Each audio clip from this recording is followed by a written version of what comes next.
怎么回事？信号断了吗？难道是龙国100号选手任意直播开启？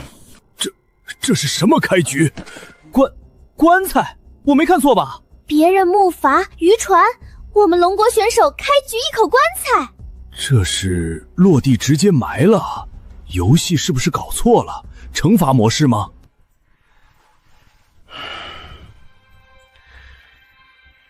我们要相信，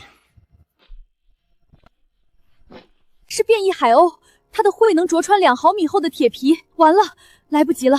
在毫无防备的沉睡状态下，人的神经反应速度是有极限的。居然用手骨卡住鸟喙，出于求生本能的挣扎吗？可惜毫无意义。这只变异海鸥的力量足以把一个成年人拖起来，它的手臂很快就会被扯断。之前有位猴子国的选手就是猝不及防之下，被这种海鸟拖拽撞在礁石上，当场毙命。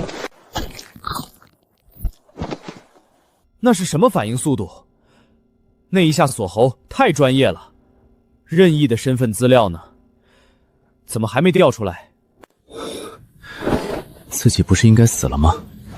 在1号战区的临时医院被流弹击中，这里是哪里？已击杀变化海鸥，奖励龙国全体市民，资源发现率加0.01。欢迎来到海洋纪元，先行者，您是龙国第100号选手，您的一切行为将与国运深度绑定，您的表现将通过直播呈现与全球观众，请努力求生，祝您好运。海洋纪元，国运绑定，全球直播。自己前世的世界战火席卷全球，所有的国家早已分崩离析，文明沦丧。我已经麻木到快要忘记国家这个词的重量了。而这里不仅秩序和龙国还存在着，自己还成了国运的代表。哇，好帅啊！楼上的花痴滚出去！现在是看脸的时候吗？帅有毛用啊！清醒一点，他要是挂了我们就完蛋了啊！这就是龙国最后的希望，一个疯子！我的天，这是何等的野蛮！都闭嘴！你们懂个屁！怎么生吃鱼就不野蛮了？双标！没错，在野外这是救命的紧急手段。你们这些外国人滚出我们龙国的直播间，别在这儿丢人！系统序列，他这么快就觉醒了序列能力，但任意同志这个似乎有些不同，我们从没见过这样的序列面板，看不清楚内容。检测到可分解目标变异海鸥尸体，是否确认分解？确认。分解成功，获得新鲜的肉块8，天数3，完整的羽毛20，坚硬的鸟喙1，油脂1，碎骨5，已存入仓库。那我直接把海分解了呢？分解不行。当前载具破败的棺材严重受损 ，LV0 耐久度3分10，结构单体木质结构，评价勉强能漂浮的木盒子，可进化方向简易古木筏。这是空间能力，一个可以随身携带的储物空间。意思是需要10点，而自己只有1点，缺口很大啊。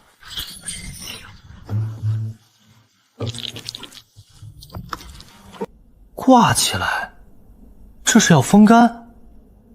为什么不直接吃啊？刚才不是还喝血了吗？生肉晾干卸再食入会安全很多。我是医生，刚才情况紧急，为了补充水分和盐度，少量饮用新鲜动脉血是不得已的选择。各位千万不要效仿哦。他说的对，这位同志的知识储备和心理素质都远超我们想象。而且他知道自己在被直播，这是在安抚我们，告诉我们他很专业，让我们放心。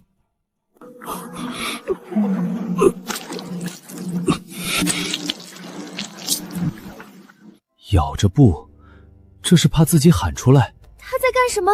自残吗？我忽然有种不好的预感。我的天，看着都痛。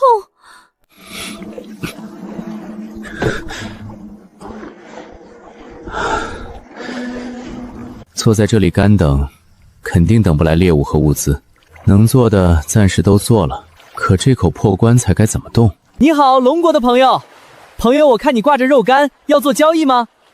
我这里有鱼，可以交换一些食物，保证营养均衡，对我们都有好处。啊，朋友，你受伤了吗？我这里有一些淡水，也可以跟你交换。好啊，朋友，来，再靠近点。不是大佬，你笑什么啊？我刚燃起来的希望啊，樱花的人能信？去死吧，劣等种！检测到可分解目标，简陋的木筏，分解可获得木料10、麻绳3，是否确认分解？确认。分解成功，获得木料10、麻绳3，已存入仓库。八嘎，我的木筏，你会遭报应的。是普通的严厉。这个龙国人运气太好了，不过他也太愚蠢了，为什么不直接杀死那个樱花国选手？留着他，迟早是个祸患。天照煞神不会放过你的。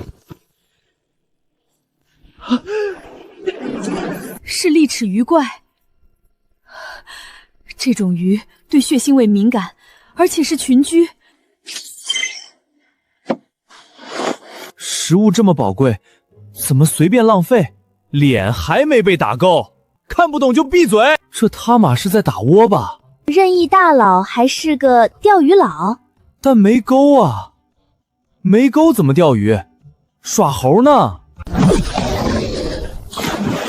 您已击杀利齿鱼怪，获得进化点1。全球公告：龙国100号选手获得进化点1，奖励龙国全体国民体质加 0.01。某医院重症监护病人的生命体征出现同步小幅回升。中海市人民医院一名植物人出现脑电波活跃迹象。可进化方向：简易古木筏，进化需求：木料10%，完整生物骨骼，进化点11%。现在就只差最后一项，完整生物骨骼了。好像系统分解出来的都是碎骨，那得找个大家伙杀了才行吧？这条件也太苛刻了。唉，大哥，你看情况就是这么个情况。这茫茫大海，你一个人也孤单。但如果咱们的船能升级，到时候小弟吃肉，必然给你上猪高香。再说，与其跟着破棺材一起沉底，不如跟着我变成巨轮，变成航母。到时候我的荣耀，也就是大哥你的荣耀。进化需求已满足，是否开始进化？确认进化。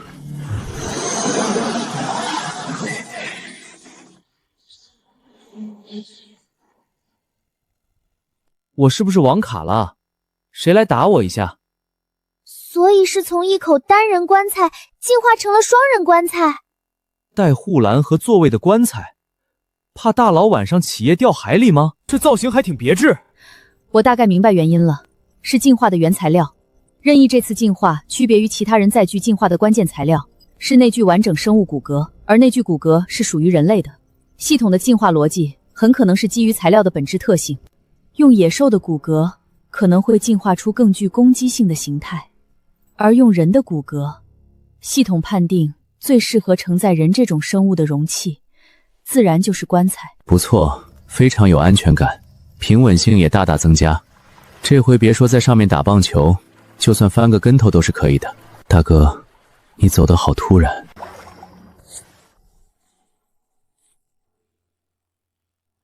这是要做装饰品吗？给新棺材挂彩？李教授，这又是什么名堂？真是装饰吗？你别说，还挺好看。他在收集淡水。用羽毛怎么收集淡水？这天上也没下雨啊。是露水，夜晚海上的温度会下降，空气中的水汽会在冰冷的物体表面凝结成露水。羽毛有巨大的表面积和极强的吸附性，把羽毛铺在船上是为了收集船板上凝结的露水，而这些挂起来的羽毛还能收集到随风飘过的水汽。等到明天清晨，他只需要把它们取下来一拧，就能获得干净的淡水。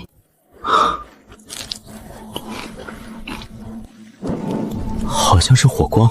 正前方距离估测3到4公里，发现热源信号，确认来源是汉斯猫国33号选手克劳斯·施密特。根据资料，他是一名机械工程师。天哪，克劳斯要死了吗？那是什么怪物？他把桅杆点燃了，他是想用火吓走那东西吗？这汉斯猫国老碰上了大家伙，看样子是活不成了。任意同志如果能获得火种，他的生存能力将得到质的飞跃。救命！有没有人救救我？丽娜，对不起，哥哥没法治好你了。丽娜，我是看到来接我的死神了吗？评估完毕，值得投资。死神吗？怎么好像是个亚洲人？我可以救你，但有个条件，活下来之后你得听我的，我说什么你做什么。我克考斯·施马特，接受契约。这难道是欧洲人独有的仪式感吗？不过答应了就行，反正口头约定在这种地方也没什么约束力。把它拆下来，要快！我用双榫铆把桅杆加固在了这艘木筏的中心支柱上，拆掉它，木筏会散得更快。散得慢就不是散了。一会儿等那东西的头出来，用这个戳他眼睛。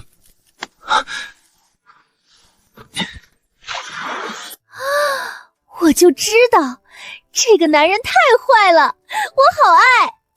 哎，卧槽，过河拆桥啊！不对，这是上船拆了桅杆就走了。这就对了，可别让我失望啊！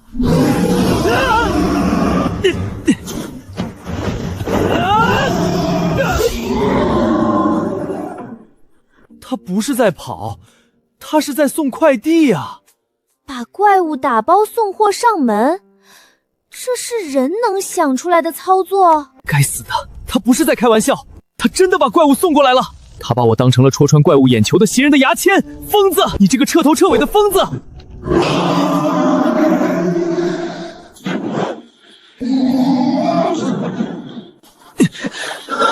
警告：载具受到剧烈撞击，耐久度-25%。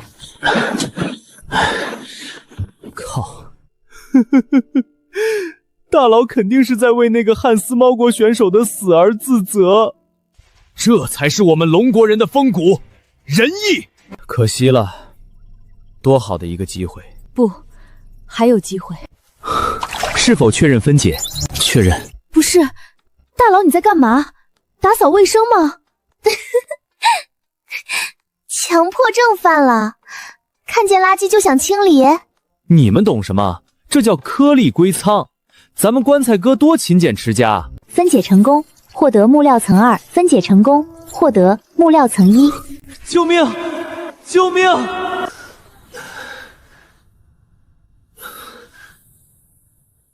幻觉。我在这儿。汉斯猫国老没死，看来自己的投资还不算打水漂。通知外交部，准备和汉斯猫国谈深度合作的细节。无论我的动机是什么，这份恩情汉斯猫国必须接，也必须认。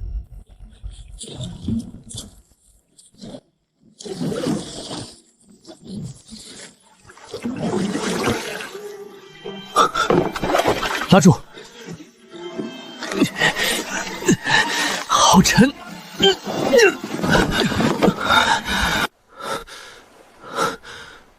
检测到可分解目标加固的木料，分解可获得木料层3、铁钉层2。是否确认分解？确认。神迹吗？还是魔术？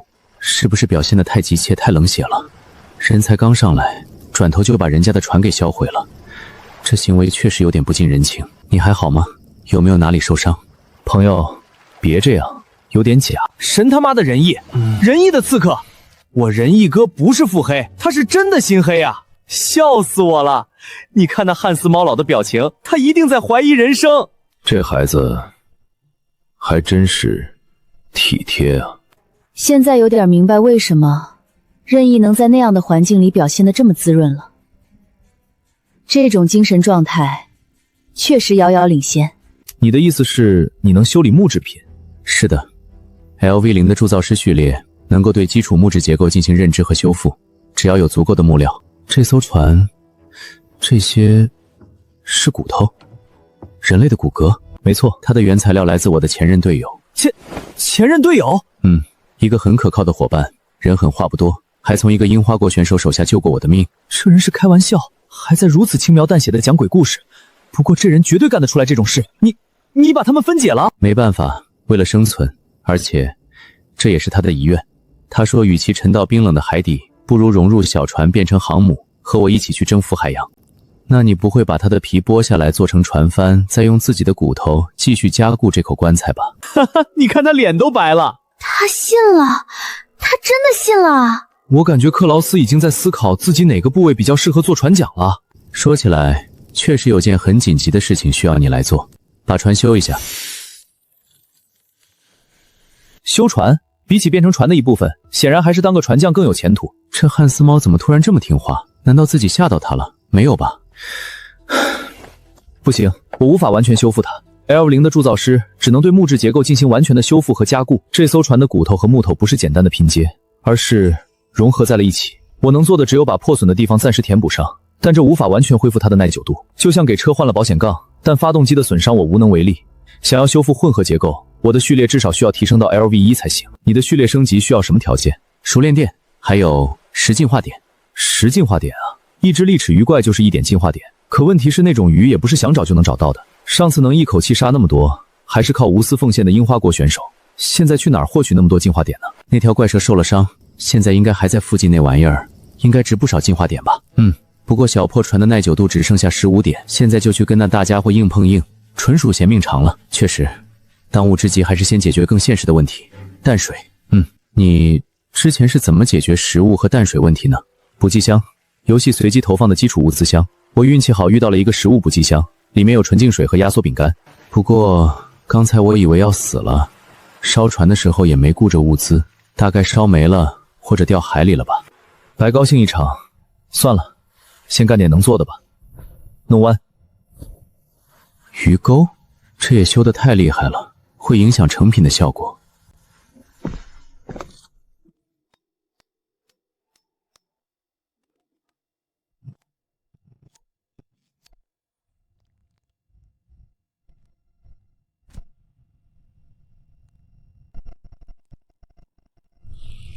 大佬终于不用啃生肉干了，太好了！这是猛男干的事。虽然用的镁棒4说5入就是钻木取火，有了火，生存的概率就大大提高了。火代表着人类开始利用工具改造环境，这是文明的基石。火可以征收淡水，可以杀死寄生虫和细菌，可以制造碳粉，用来制作简易的净水装置或是处理伤口。铁锈影响了它的韧性，如果钓到太大的鱼，有可能会断裂。手艺不错啊，手艺不错。那条怪物它还活着，会不会被吸引过来？应该不会。你戳爆它那么多眼睛，它短时间应该更加惧怕光和火了。当然，这里毕竟不是蓝星，不能用常理推断。它要是真找上门来，那么大个家伙，应该值不少进化点吧？刚把我吓个半死，结果大佬惦记上人家的进化点了。别胡说，可能还有人家的皮、人家的肉、人家的骨架。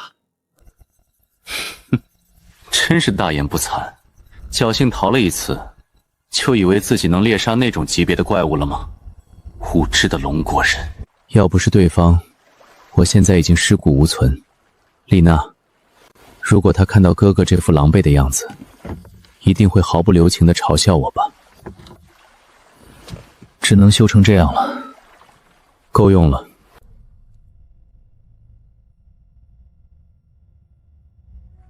没有鱼啊！这画面，我怎么品出了一丝岁月静好的感觉？这不就我跟我朋友半夜海钓吗？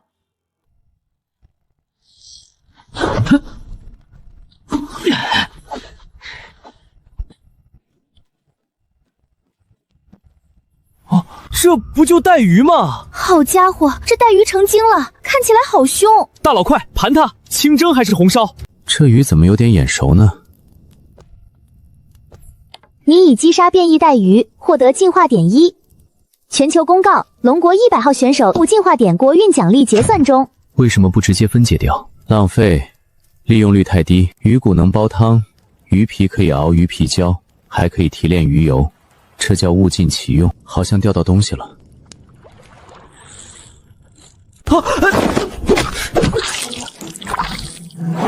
获得进化点层1，国运奖励结算中。汉斯猫国33号选手获得进化点层1，国运奖励结算中。奖励汉斯猫国全体国民精神力加0.01，又是1点。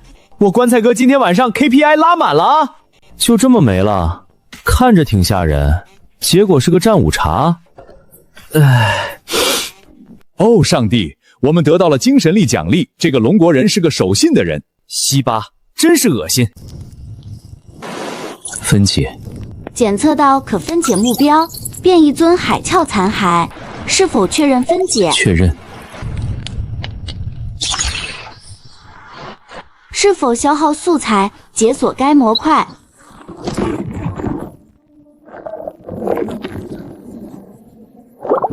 模块解锁成功，生物净化装置已自动安装至载具。每日0.6升，虽然不多，但已经是保证自己和克劳斯存活的生命线。那是什么？净水器。净水器？每日0.6升，活着是够了。笑死！你们看克劳斯的表情，他是不是要破防了？别说，这造型也太别致了，感觉下一秒就要睁开眼睛看看我。如果我没看错，那应该是竹海狸的变异体，一种常见的海洋无紧身滤食性动物。它的过滤系统效率极高，甚至能过滤细菌和微塑料。就是效率有点低，不过以后总有机会升级的。清点了一下仓库的物资，新鲜海鸥肉、坚硬的鸟喙、碎骨、破损的麻绳、麻绳碎布、木料破碎的截肢、进化点。现在的问题是，木料只剩下3单位了，为了修补船和生火消耗不少，剩下的这点别说升级载具，都不够再修一次船的。在这茫茫大海上，木头比黄金还难得，看来在遇到下一个好心人之前，不能再随便生火了。正好在熄火之前把食物的问题解决了吧？会做饭吗？当然，丽娜总是说我做的菜是世界上最好吃的。丽娜？我妹妹，她以前很挑食，但从来不会剩下我做的饭。我怎么有种不好的预感？汉斯猫国的食谱，楼上的，你说的是不是土豆配香肠啊？香肠配土豆，香肠配土豆泥，还有酸菜，别忘了酸菜。那就拜托你了。可惜没有酸黄瓜，如果有酸黄瓜和土豆就完美了。酸黄瓜，还有面包屑，再配上酸奶坛油或者芥末酱。我们这是在海上，我知道。笑死我了！没有酸黄瓜的人生是不完整的。我就说嘛，汉斯猫国人做饭离不开那几样。没有盐，没有胡椒，也没有柠檬汁，那怎么去腥？直接烤，真遗憾。处理鱼的手法很讲究，就是那一丝不苟的态度和看鱼的眼神，就像看等待加工的工业零件。这是在做饭吗？你平时在家都做什么菜啊？土豆炖牛肉，香肠配土豆，酸菜炖肘子，随鱼饭。丽娜最喜欢吃的是土豆泥加很多洋葱和酸黄瓜。你们吃不吃清蒸鱼？清蒸鱼腥味不会很重吗？可以用葱姜去腥。我只知道用柠檬，还有酸黄瓜。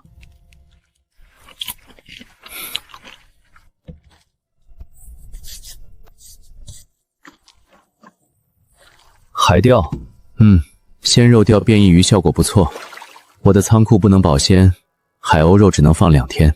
你不累吗？从你到现在玩命救人，钓鱼一刻都没停过。还行，习惯了。咱们轮流休息，你先睡，那一会儿叫我起来。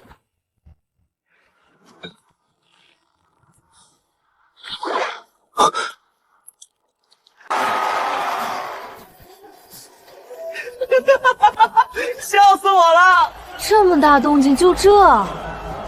大脑裂开了。看来不是所有生物都带进化点。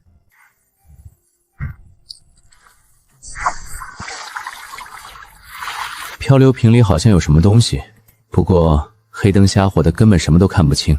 算了。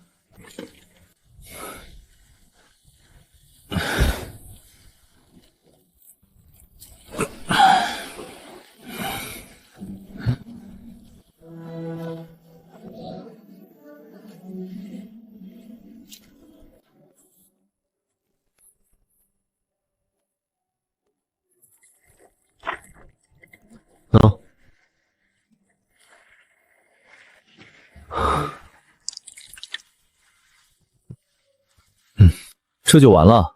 就那么一点水够干什么？赶紧再冲一下。在我的价值体系里，用超过维持伤口清洁最低限度的量的淡水资源去冲洗是浪费。算了，就当是满足一下新队友的强迫症吧。这里还有个皮革，是刚刚漂流瓶里面的，不知道是用什么动物的皮做的，材质很粗糙，而且从边缘的撕裂痕迹来看，似乎只是某张更大地图的一部分。地图的中央似乎是画的这片海域，标注着静谧之海，顶都有一个太阳升起的标志，左边画着陆地的轮廓。如果我们就在这片静谧之海，这个标志代表太阳升起的方向，我们姑且当它是东方，那么这块陆地就在我们的正北方。我们要去那里吗？当然，用木板划过去太慢了。我们需要一面帆。我这里只有这些。陆地，迈克尔，那个龙国人居然找到了陆地的线索。我们的莫里森上校拥有最强的侦察和单兵作战能力，为什么2个月过去了，什么信息都没找到？这正是问题的关键，姐夫。莫里森是深海蛮徒，泽连斯是海骑士，以利亚是演武士。他们都是战斗序列，力量强大，生存能力强，但他们获取资源的方式是捕猎掠夺。你看他们的进化点增长速度很快，但这也意味着他们忽略了最基础的生存方式，所以他们错过了大海以另一种方式给予的馈赠，比如一个漂流瓶。那现在怎么办？那个龙国人占了先机。不必担心，从这里到那片陆地不知道有多少危险，而且下个月1号我们就能把这个坐标发给莫里森上校，到时候就不是谁先发现的问题了，而是谁的拳头更大。这点布料都不够我妹妹的洋娃娃做条裙子。那就能干什么干点什么吧。你是想让我把它改成像样点的船桨？我必须声明，我是个工程师，不是木匠。既然船帆暂时没着落，那就看看能不能再捞点进化点，顺便看看能不能再钓上点别的惊喜。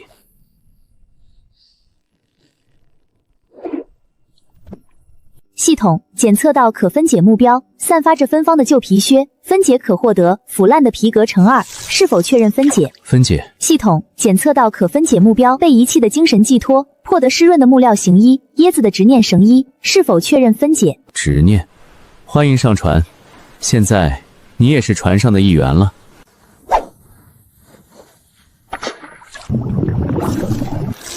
是大家伙，这东西左冲右吐的，力气不小。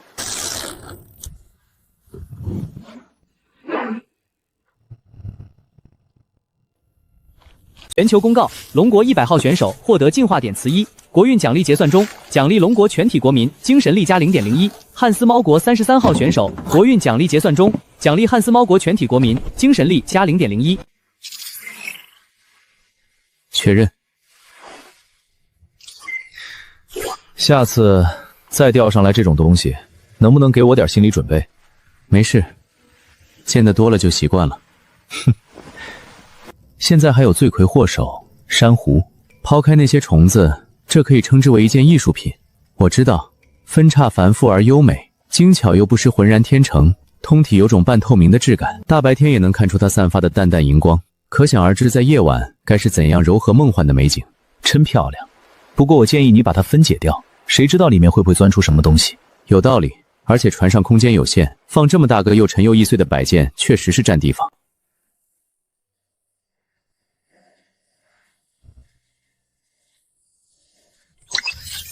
海洋之心，这个材料名字听上去挺唬人，不过后面那个仿是什么鬼？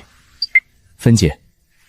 幽蓝色的宝石宛如艺术品，虽然系统的评价毫不留情，但就算是石头，它也是块颜值很高的石头。也许以后可以把它镶在船头或者船桨当个装饰品。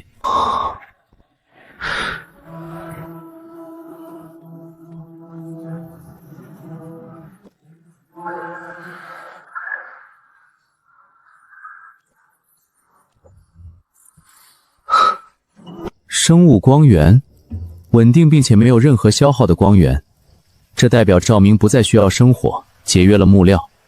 最重要的是，如果能有足够的光，像昨晚的怪蛇那种畏光的怪物，或许会直接放弃攻击。刚才的16只虫子，自己踩死9只，克罗斯打死7只，现在有11点进化点，解锁。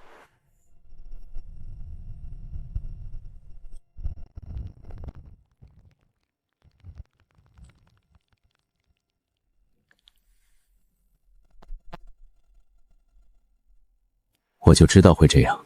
凡事要看积极的一面，至少以后晚上活动不用生火了。确实是方便很多，你说的对。船桨怎么样了？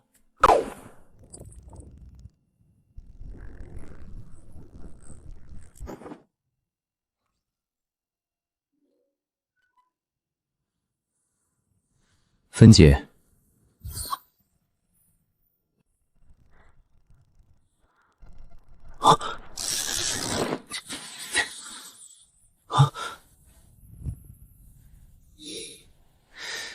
这都什么玩意儿？今天还能不能吃上饭了？你真的很喜欢钓鱼，你不懂，这是一门学问。今天钓上过鞋子、椰子和虫子的麻绳，或许今天的运气已经用完了。你看那边，捕静香，很像。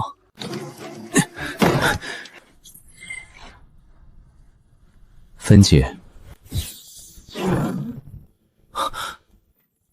这就是龙国的运气，这么珍贵的物资箱就开出来这么一根鱼竿。看来盖亚的意志是公平的，他给了那个龙国人一点线索，也给了他一个玩笑。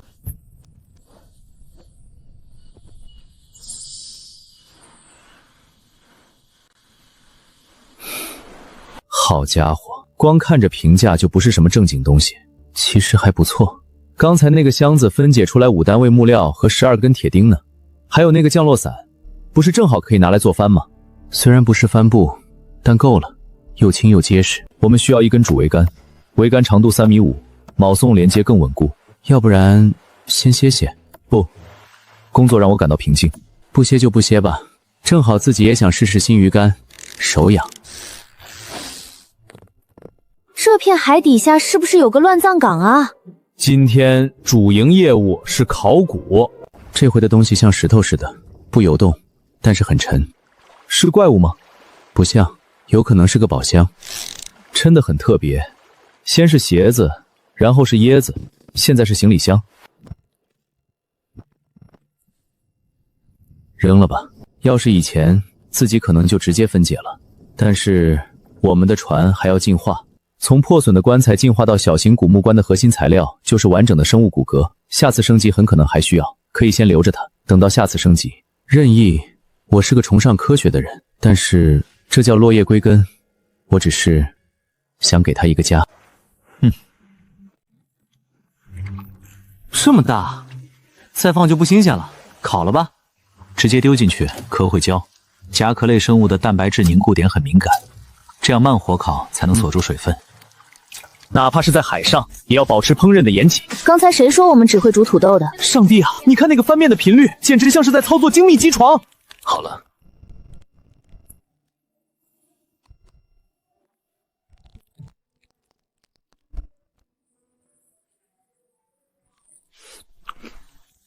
我不行了，泡面突然就不香了。这放在米其林餐厅不得卖个几百欧？楼上的别说了，樱花国那个新进来的42号选手啃生鱼还非说是刺身，刚才拉肚子拉的脸都绿了。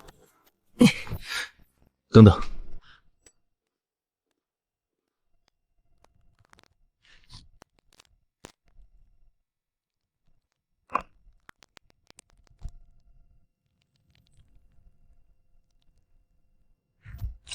我现在真的相信你是医生了。只有解剖过无数生物的人才能这么熟练。刚才那一下，你是切断了他的韧带，有什么必然联系吗？这是我们龙国人的基本技能啊！没有什么甲壳类生物能带着尊严离开饭桌。神特的种族天赋，确实，在我们这儿吃螃蟹不用钳子，那是基本操作，牙好就行。想起以前去海边，隔壁桌大哥吃剩下的螃蟹壳还能拼回去，那才叫绝活。这是我进游戏以来吃的最像样的一顿，以后会有更好的。这东西磨成粉可以应急补钙，用于伤口还能抗菌止血，促进愈合。以后有条件了还可以做牙膏用。你要把它当纪念品？不，拿来当汤锅。等我钓上来鱼了，煮个鱼汤。等等，它的材直接火烧会变脆碳化。刚刚都烤那么久了也没事，先用着，漏了再说。感谢谢兄为我们的航海事业添砖加瓦。还能这么玩？这锅看着就很鲜啊！废物利用这块算是让棺材哥玩明白了。拿受害者的遗骸煮他的邻居。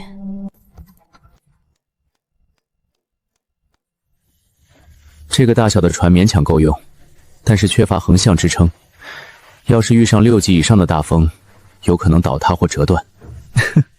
这不是叫静谧之海吗？好了，生番试试。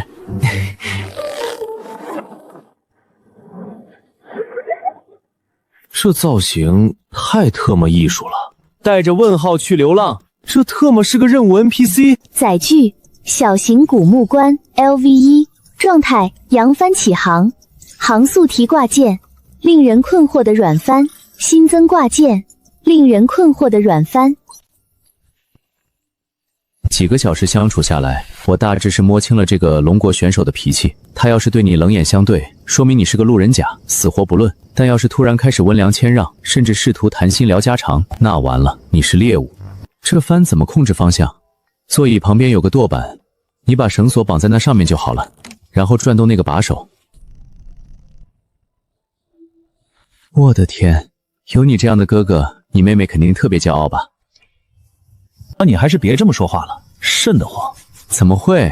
这么简陋的材料拼成这么像样的船帆，这手艺绝了。为了生存罢了，不值一提。我算是把这个汉斯猫的脾气摸清了，有牵挂，傲娇，好懂好用。虽然觉得你很变态，但我很受用。我看克劳斯迟早要被卖了，还帮着数钱。哦，不对，是帮着数骨头。怎么样？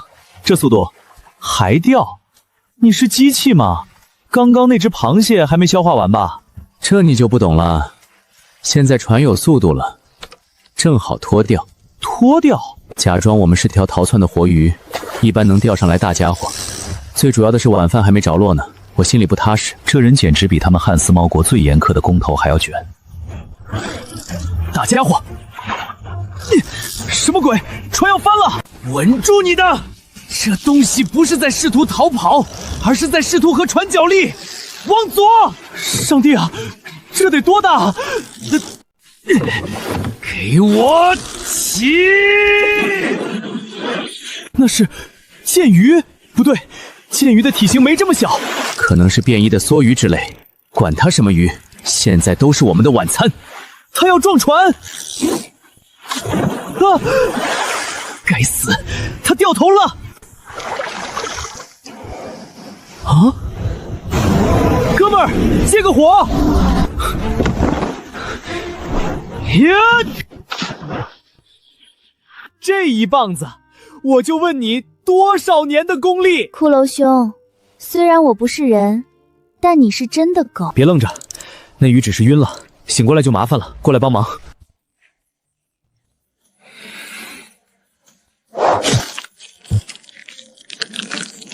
3点，这么多，这系统判定有点意思啊！补刀的拿大头，累死累活打残血，结果让汉斯猫把经验吃了，这换我心态崩了。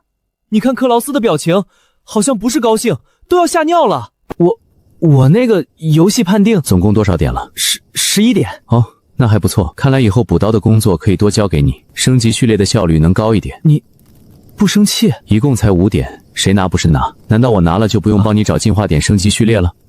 我棺材哥格局打开了，这波收买人心，我给满分。克劳斯现在的忠诚度估计直接拉满了。区几点进化点？给小弟怎么了？别感慨了，把他弄上来才是个大工程。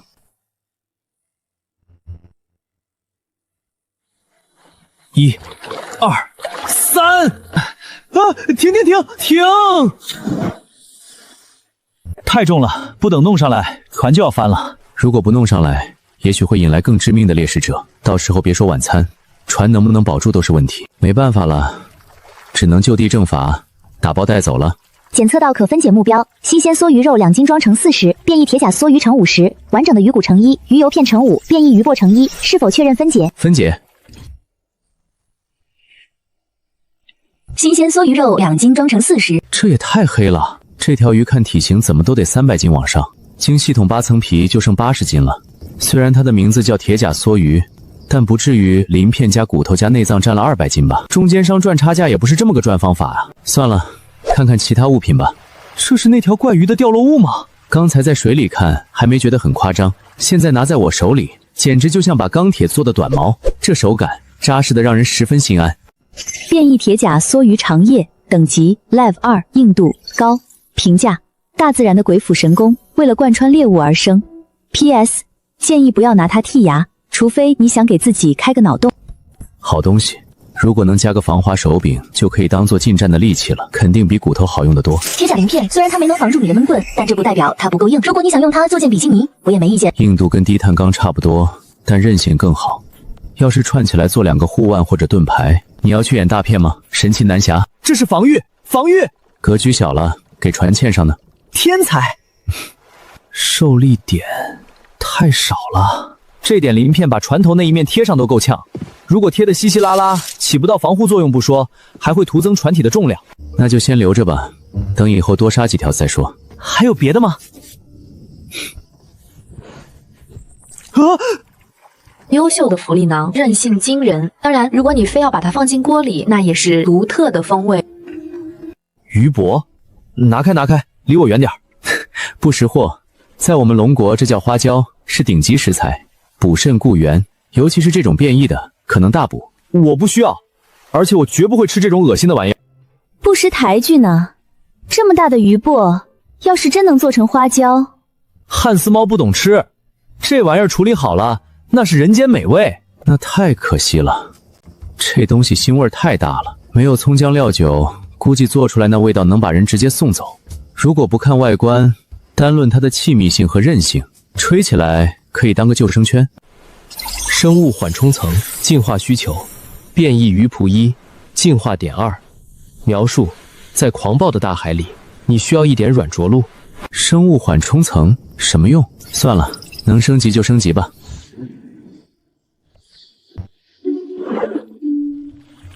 原本硬邦邦的棺材板竟然有弹性了，感觉就像铺了一层塑胶。进化成功，新增模块生物缓冲层 L0 功能，吸收30%的海浪冲击，并在船体受到撞击时提供反震保护。评价：就像踩在巨人的肚皮上。如果半夜听到心跳声，请不要惊慌。这触感，原本随着波浪起伏而产生的颠簸，确实变得柔和了不少。原来是减震，现在升级成了商务座驾。这不科学，而且我总觉得这船活了。有些事儿不用搞得太明白，只要它不吃人就是好船。这就是生物科技吗？神特的商务座驾，我的哥，谁家减震是鱼破做的？饿了。你确信这玩意儿能煮汤？如果烧穿了，这些水就浪费了。把它架高一点，只要里面有水，它没那么容易穿。不愧是 LV2 变异生物。薄厚不均匀，很难保证煮透的同时薄的部分不老。我们是在求生，不是在米其林里摆盘。没有黄油，没有奶油，怎么可能呈现出乳化反应？谁知道？可能因为它是 LV2 的变异生物吧，细胞里的能量比较高，体力恢复速度微弱提升。果然补，快吃，别在那儿分析了。上帝啊！龙国选手和汉斯猫选手的生存质量提升如此之快，这不光是生存质量的问题，比尔，我们都在犯错误。什么？用短跑的思维去衡量这场马拉松。上面是目前各国选手的存活率和序列分布。上面显示阵亡的选手大部分都是工匠、植物学、药剂师之类的非战斗序列。这类初期没有战斗力的选手被淘汰也是很正常。比尔，游戏很残酷。一只普通变异生物只有1进化点，但杀死其他国家的序列者却有10点，还可以掠夺对方的物资。他们在前期的确是王者，但等到中期，载具需要维护，房屋需要扩建，需要稳定的食物来源和医疗。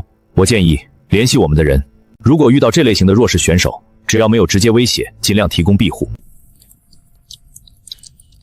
这要是不洗干净，明天就会臭得像死了1周的老鼠。老大，生产队的驴拉完磨也得歇会儿吧？刚才钓完那条铁鱼，我看你手都抖了。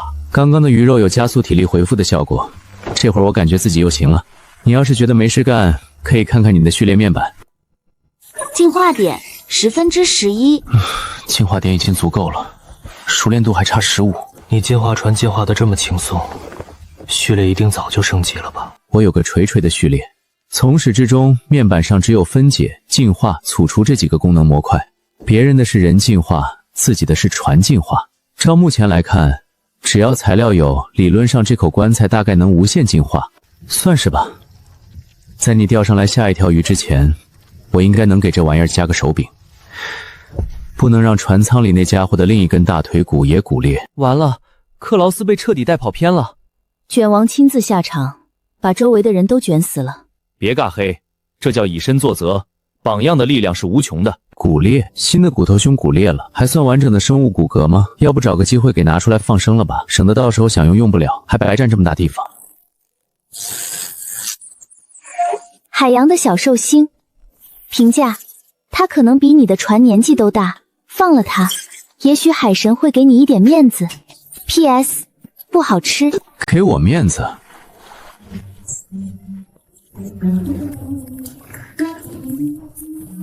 这么小一只就当是积德了，哼。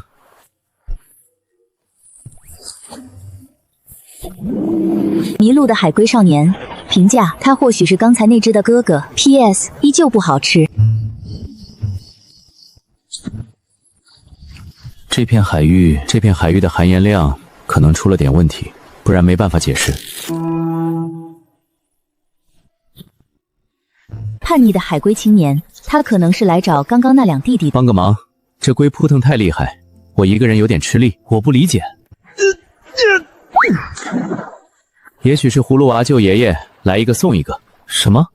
一种神秘的东方战术，打了小的来老的，还要掉？事不过三，后面肯定不会有了。看来海龟爷爷是不会来了。收了吧，来试试新武器。最后一杆。你10分钟之前也是这么说的。也许你说的对，那一家子海龟就是路过而已。挂底了？挂底？这里深度至少在2000米以上，怎么挂底？船仍旧在缓缓向北飘。按理说，如果下面挂了动不了的东西，鱼线应该会随着船的移动而逐渐倾斜。可现在，下面的那个东西正以我们完全同步的速度一起移动。不然切线吧。好像有东西上来了。我的上帝！我操！海龟爷爷真的来了！这体型……别闹！你看那双眼睛，蠢萌蠢萌的。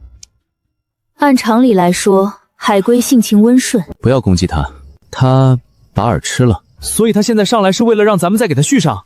试试就知道了。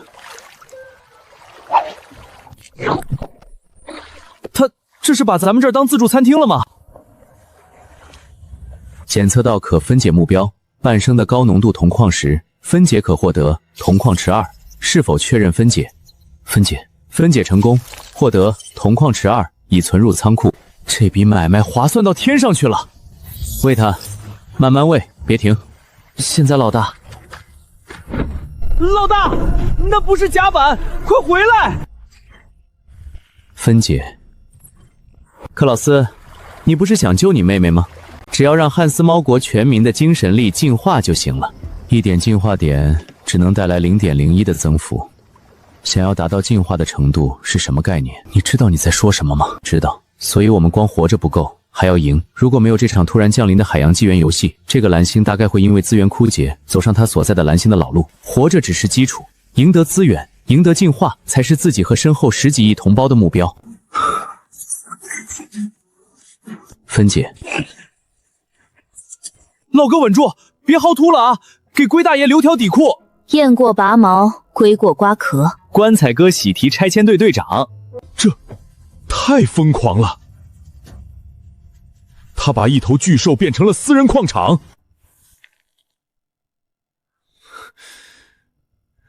西巴，这不公平！为什么他的运气总是这么好？活着的宝藏岛，盖亚是在偏袒他吗？他这样利用规则没问题吗？不，他只是做了选择，然后盖亚给了他一份慷慨的回报。获得秘金磁衣，获得水晶总石，获得珊瑚骨结晶石，获得半生发光苔藓18，获得有点脾气。检测到可分解目标深渊鬼面藤壶，分解，获得强力生物粘合剂橙石、麻痹毒素氰2，钙化外壳氰木。老兄，差不多得了，再喂我就得把自己切了。那就切断。检测到碱基特殊目标被岁月封印的宝箱，这还是第一次碰见系统无法分解的东西。任意，他刚才好像看了你一眼。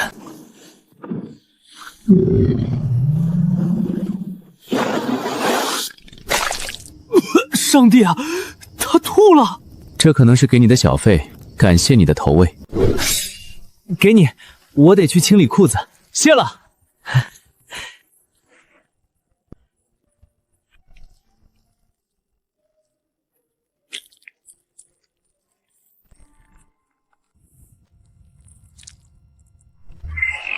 黄，胃里历经1000年的老痰。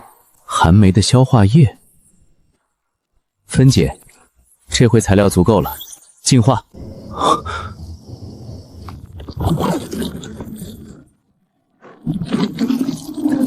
进化成功。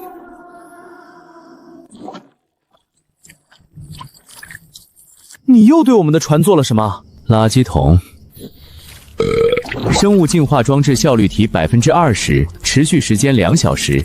能量转化和效率增幅，这真是太实用了。新鲜梭鱼肉2斤，装数量9，天数3。梭鱼肉只剩下9块，刚才为了龟爷爷30块，不过鱼可以再钓。对比多出来的100多单位的木料和不明用途材料，这点投资的回报丰厚到离谱。这回木料干什么都够了。克劳斯，你的熟练度涨了吗？我能升级了，升级。觉得一股清凉感流过四肢，最终流过头顶，就连五感都灵敏了许多。般脑海里像是拖出无数关于骨质塑形和材料拼接等知识，清晰的如同与生俱来。LV1 只能结合木质和骨质的材料，没办法处理金属，而且下次升级需要100化点，这得到猴年马月去。估计我的船下次进化也差不多需要这个数。是啊，又不是只有我一个人苦恼，所有选手都面临着同样艰巨的目标。任意大佬好像从不抱怨，他不是不抱怨，他是直接把问题当成目标。100点而已。也许你说的对，与其抱怨，不如干点正事。我记得你的仓库里还有2级梭鱼的鱼骨，还有我们的乘客，你应该用不到了吧？我还记得刚遇到任意的时候，克劳斯连摸一下骨头都嫌晦气。近墨者黑啊，这就是传说中的人传人现象。哥们儿，你在船上躺也是躺，融入船里也是躺，参与感强了还更安全。这回可算知道前队友是怎么回事了。自己把原材料的东西都搬了出来，木料、珊瑚、梭鱼骨头、固化外壳，还需要什么？够了，太够了！需要我帮忙吗？不需要，看着就行。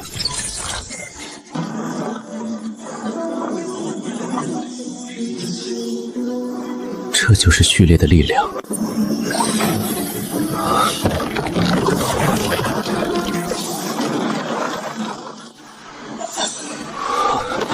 完成了。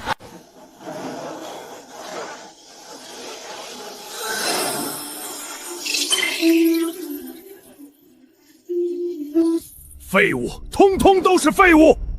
你们之前给我的报告里是怎么写的？生活序列前期作用有限，无需过度关注。仅仅一个 LV1 的铸造师，能把船改造成这样，这叫作用有限。迈克尔先生，我们的分析没有错 ，LV00的铸造师作用的确非常有限，是汉斯猫国的克劳斯本身作为顶尖的机械工程师，动手能力远超常人。更关键的是那10进化点，对于任何非战斗系列的选手，想独立获得这么多进化点是不可能的，他们连自保都困难。我只要结果。既然铸造师这么有用，那就去给我再找一个出来。阿兹国的72号选手西塔，他的序列也是铸造师。很好，立刻联系辛德利，告诉他们，想要在接下来的清扫中活下去，下一次联络选手的时候，让西塔小姐知道自己该做什么。是，莫里森上校会很高兴拥有一位专属后勤的。夜里海风变大了些，但改装完毕的船实在争气，特别是半下沉式的休息区，简直就是船上的黄金地位。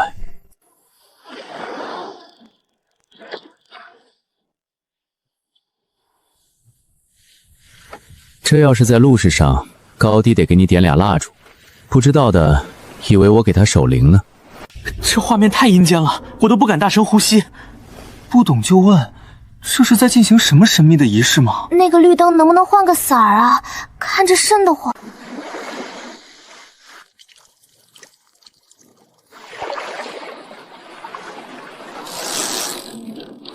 幻彩纸片鱼，极致的华而不实，除了好看一无是处，没毒但也没肉。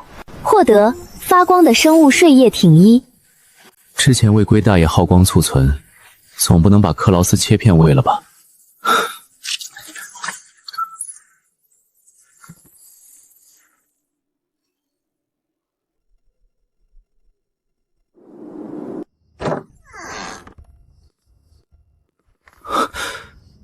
克劳斯，醒醒！克劳斯，又掉到啥了？快点把火升起来！我的天，这什么鬼天气？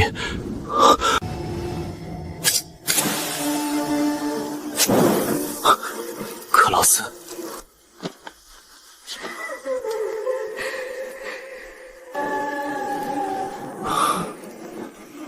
在那边。救命！救救我！我的船要沉了，请帮帮我，让我做什么都可以。这妥妥的恐怖片开场啊！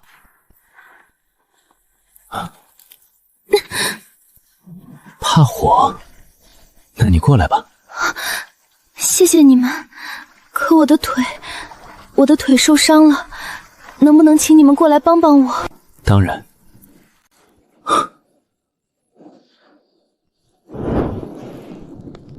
小心点儿。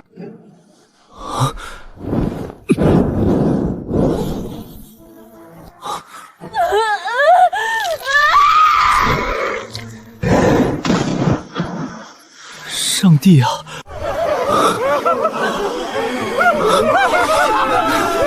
假的，丽娜不是深海进去症，你醒了，跳下去，只要跳下去就安静了。克劳斯，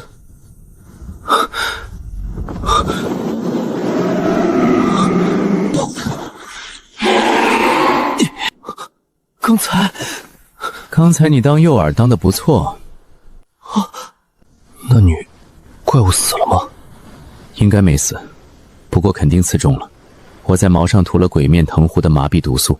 麻痹毒素，遇到不听话的病人可以考虑用这个，唯一的副作用是他们可能会睡到下辈子。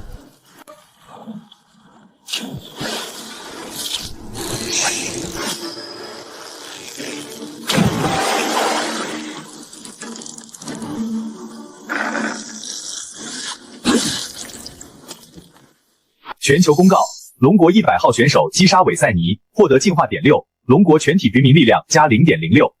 汉斯猫国33号协助击杀，资源加 0.04。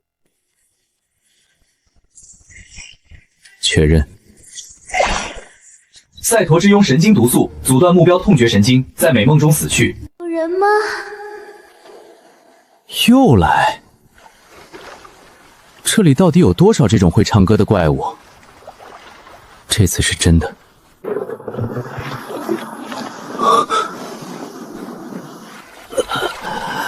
水。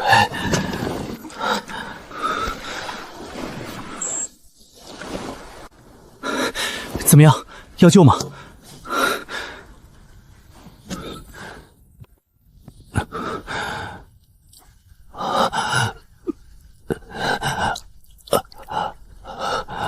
慢点儿。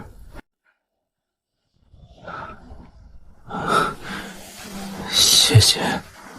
他活过来了，得给他弄点吃的，鱼汤就不错。他死了。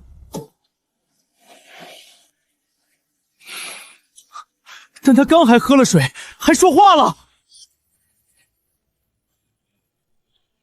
从任意进入海洋纪元，一直都表现得足够从容，游刃有余又带点幽默，让不少人产生了短暂的错觉。这不过是一场硬核的真人运探险游戏。直到这一刻，一个无辜年轻的生命以如此的方式死去，我们这才想起他说过自己是个医生。检测到可分解目标，是否分解？确认。别看了，我得为活着的人负责。况且，那孩子自己要求的，带他离开这儿。老大，要是有一天我也像那样，我会给你个痛快。你的骨架比之前的骨头胸都大多了，质量应该也不错。到时候就把你安在船底，刻上汉斯猫国工程师克劳斯施米特，就当墓碑了。不，只要别放那个垃圾桶旁边就行。还有，记得加上最优秀的。你们喜欢叫它灵魂，某些存在的能源，某些存在的灵石。解锁新模块，生物拟生模块 LV 灵气。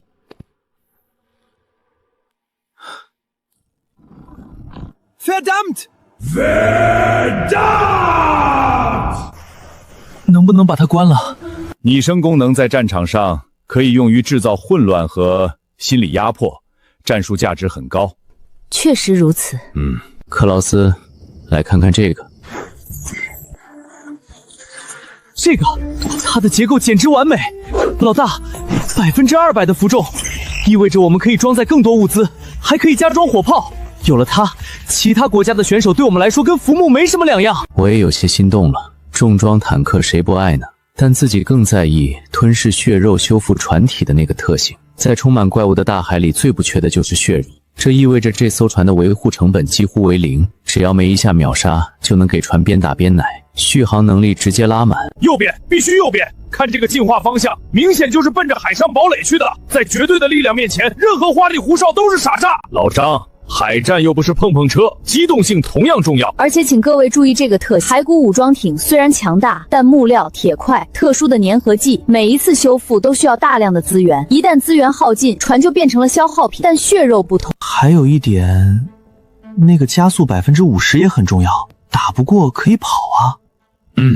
分析的都有道理，不过你们忽略了一个关键问题，不管是造坦克还是造超跑，咱们的选手现在兜里只有9块钱，看着是挺带劲。那是带劲吗？那是安全感。有了它，就是那条巨型海蛇来了都得崩2颗牙。清醒点儿，我们上哪儿弄2米多长的变异乌龟？再看看铁块，要是造出来，撞个1、2次都没法修。可是这2种材料我们也并不清楚来源。别忘了你的序列是什么，克劳斯。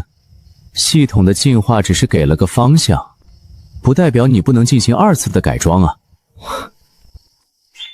你是对的，这才是最优解。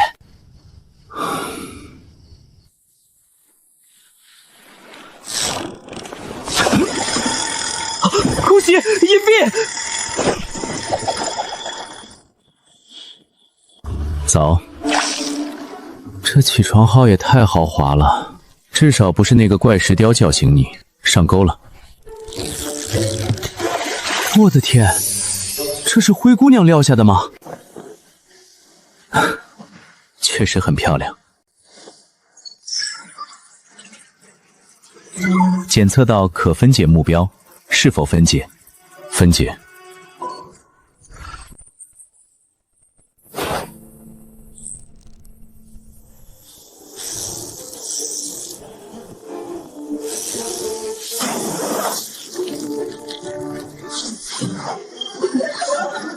分解。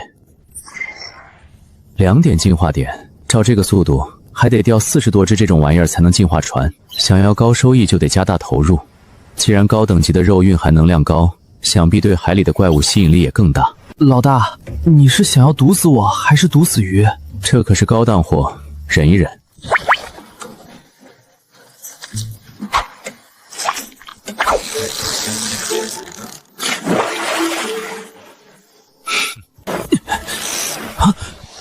搭把手，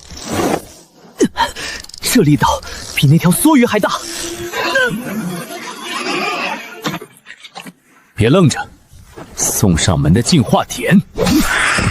去死吧，离我远点儿！左边有东西爬上来了，船要撑不住了，他们太多了。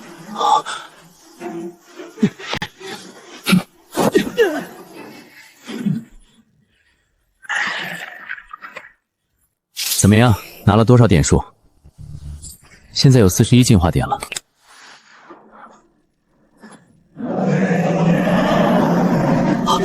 这鬼东西！别紧张，你看，他不是冲着我们来的。我们趁着这时候快走吧。你说，他能值多少进化点？老大，我不觉得他咬我的时候，1吨咬格力和10吨有什么区别。富贵险中求。你该不会是想……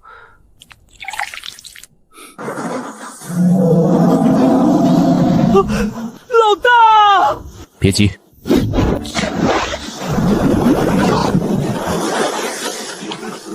成功了，试试。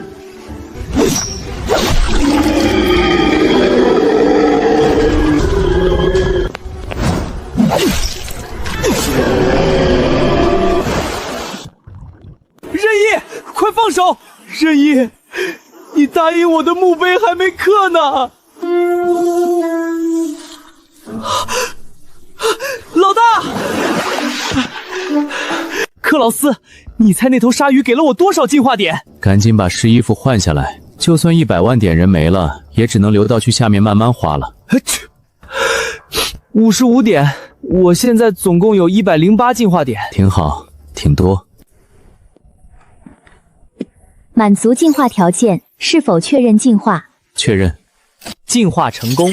中型古木棺 LV1 升级为幽灵古艇 LV2，特式噬肉修复幽灵航行。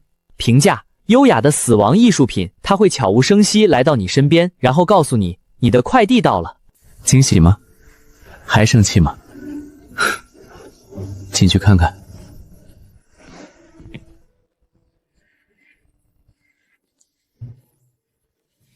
终于不用天天吹海风了。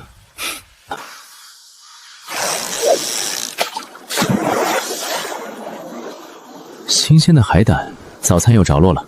分解。检测到可分解目标，是否确认分解？分解。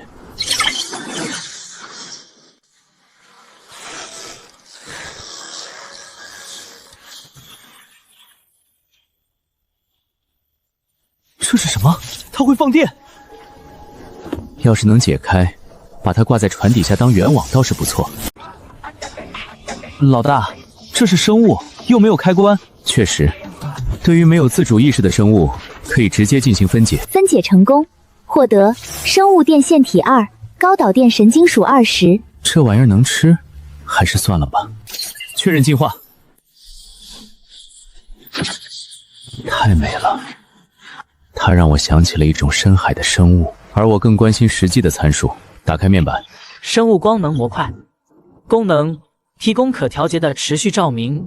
该死的太阳，我的皮肤都要裂开了。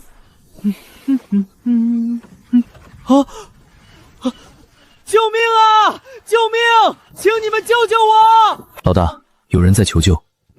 那我们要不要过去看看？那人鬼哭狼嚎的，周围确实有几条凶狠的鱼在围攻。我们船上有红十字会标志。只要你们救我，我的物资都可以给你们。这个还挺好看，粘船墙里当装饰。这两个混蛋，我没耐心了，我快撑不住了。龙国这边都在幸灾乐祸，等着看我怎么戳穿他。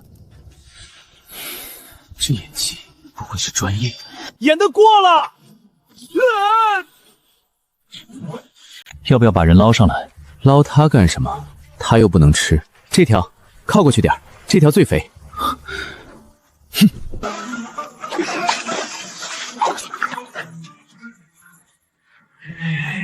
咱们快点走吧。就这么走了？不补一刀吗？杀他干什么？现在这个挺好，蠢的恰到好处，知根知底的。要是换个人进来，还得费脑子对付。再说了，说不定下次遇上又能白捡这么一群鱼了呢。这也太多了，我懒得处理了。系统扒皮就扒皮吧，反正也吃不了这么多。分解成功，获得新鲜的海狼鱼肉乘120，鱼骨乘16，鱼油32，已存入仓库。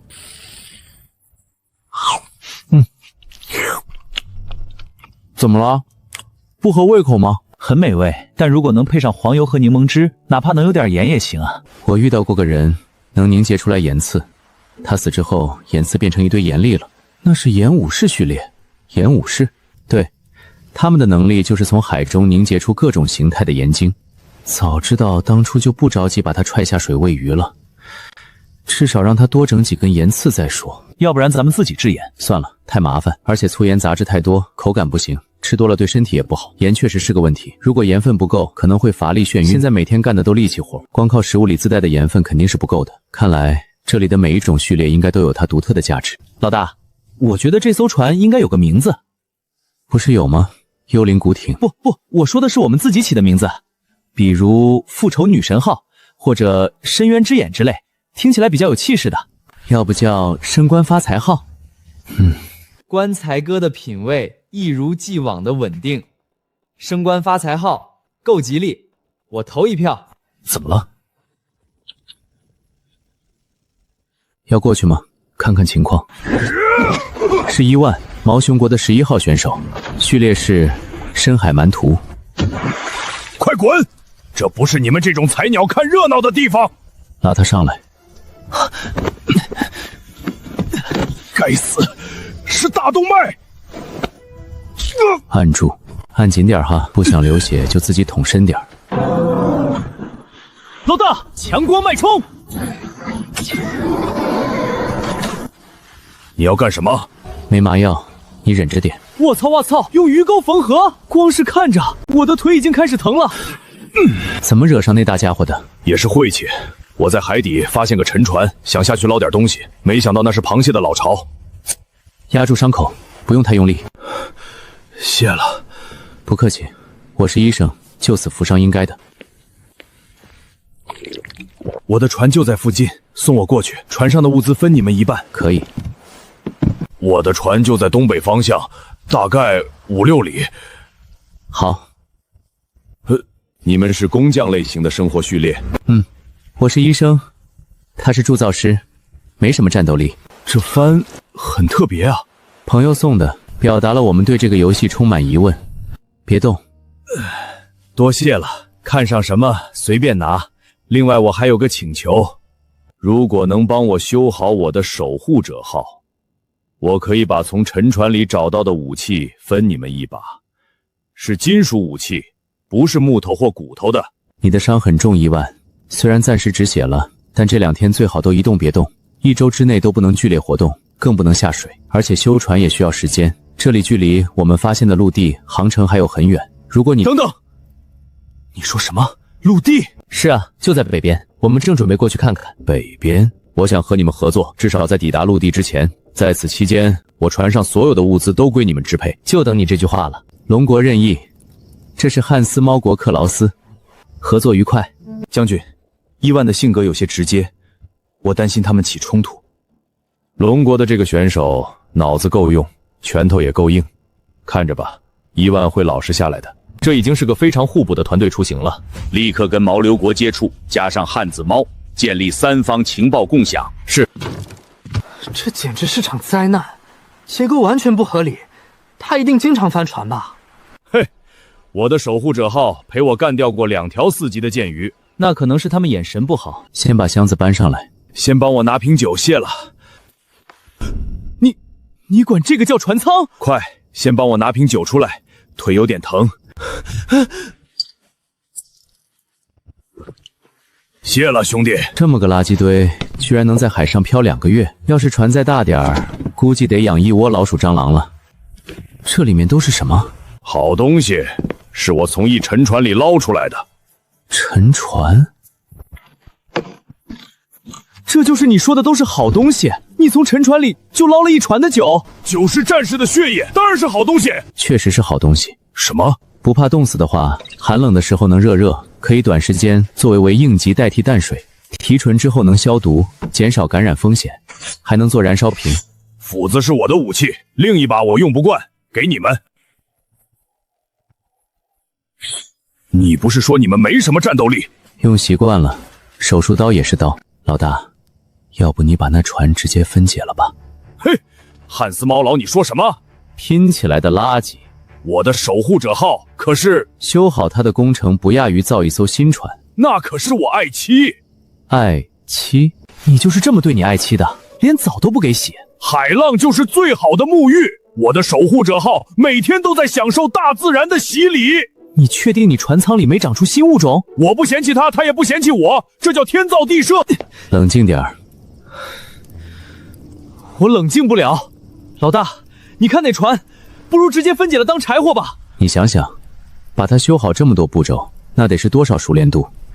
修好它至少也得有几百点吧？那不是船，那是一座等待开采的熟练力矿，而且也不是白干活。1万的序列能在水下活动，等它伤好了，海底的矿脉……对啊，海底下破铜烂铁有的是。对，兄弟，没错，我的守护者号就拜托你了，你想怎么修就怎么修。我需要一点点心理建设。没关系，我们的新同伴刚经历了场恶战，需要补充营养。今晚我们开个欢迎会。兄弟，你真是太慷慨了。放2天了，再放1天就坏了。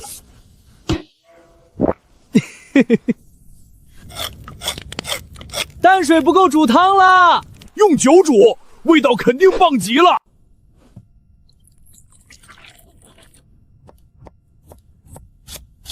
龙国的医生都得练这个吗？基础。手如果不稳，病人会很困扰。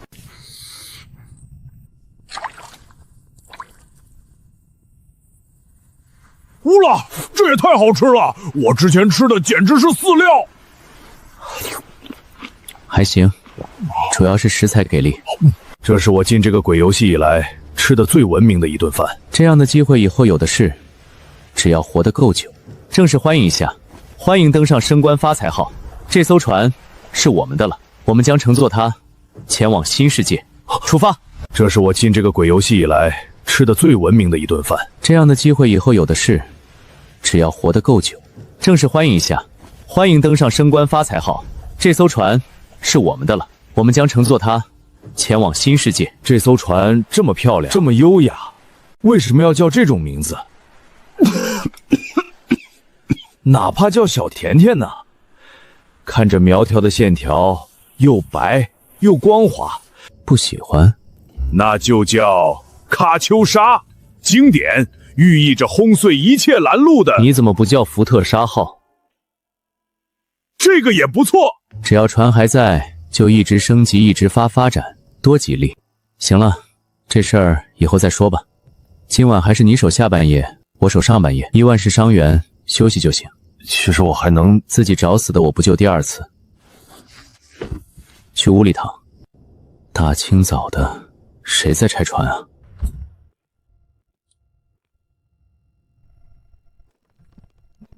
轻点儿，轻点儿，我的船啊！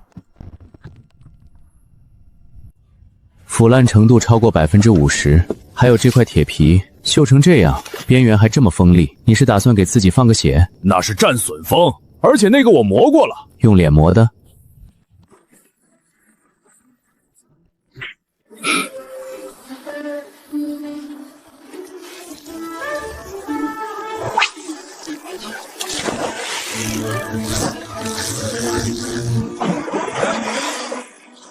分解。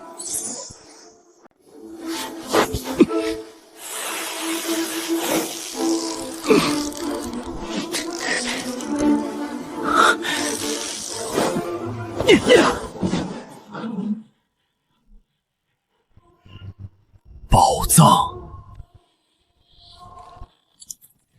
这长腿的宝箱。老大，这螃蟹的品种好像有点超纲了。会走路的宝藏，干掉它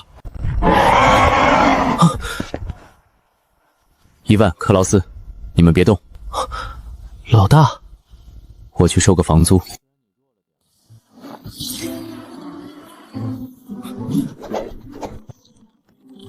宝箱，我来了！检测到可分解目标，被寄生的华丽宝箱是否分解？分解。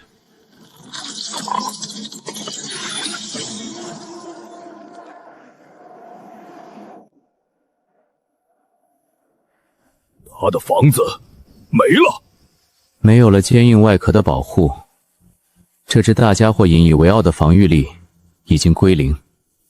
别慌，他的弱点暴露了。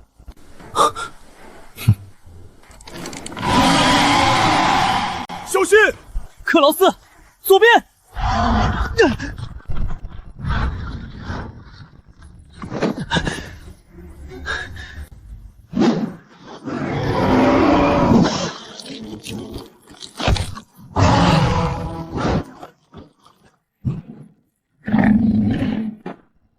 一范，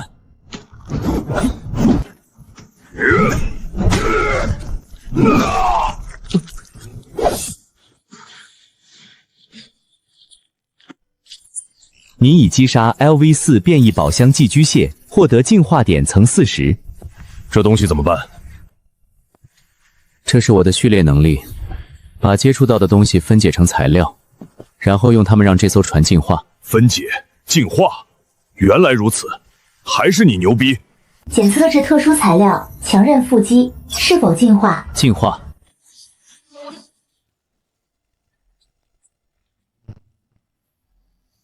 进化成功，生物缓冲层 LV1 功能吸收50%的海浪冲击，并在船体受到撞击时提供反震保护。新增技能：主动激活后，船体副基层将瞬间紧绷，额外减免撞击伤害的30%，持续1分钟3小时。小甜甜，啊不，这船还能修吗？当然能修，先清理一下那些绿色的。你别动，伤口再裂开就麻烦了。克劳斯，你先圣火。刚才那只寄居蟹是 LV4级的生物，它的肉应该对我们好处很大。那船怎么办？耐久掉了80点。你忘了幽灵古艇的特性了？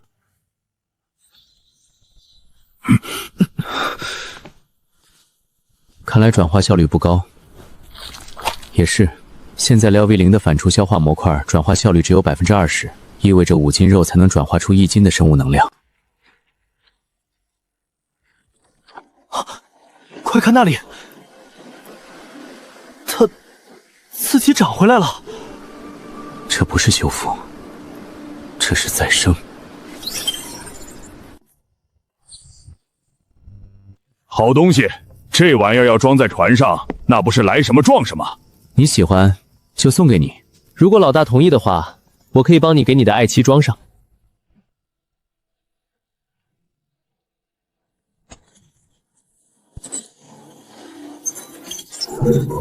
残缺的星盘1/4。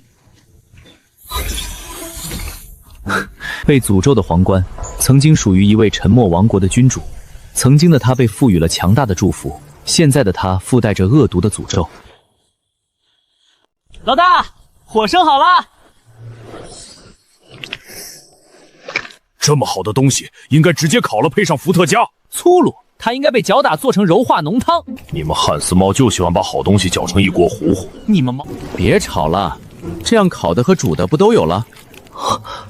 哦，报告，毛猪国传来的已知序列情报汇总已与我国情报进行比对。漂亮国那边有什么动静？非常安静，应该是在等下个月1号。杰克·莫里芬，他和泽连斯和以利亚3人的序列都已经到达2级，莫里芬可能很快3级。不用管，把通讯时要给任意的全有选手和序列资料准备好。是。还有其他国家投靠或是求援的，一概不必理会。您的意思是，游戏里是公平的，他想要什么自己会去拿。我们只需要做好我们能做的，给他提供支持就够了。进化点都快满足进化条件了，可熟练度差得还远。这2天敲敲打打做家具，加上上午拆伊问的船，也才250点熟练度。照这个速度，先不说如何获取进化点，就光是原材料的问题都够难了。怎么了？熟练电太难提升了，单纯的木质加工能获取的熟练电变少了。用这个试试。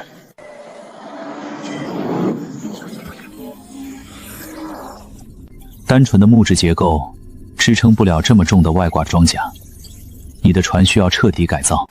那能改吗？可以，不过材料嘛……哦，足够了，不是太多了。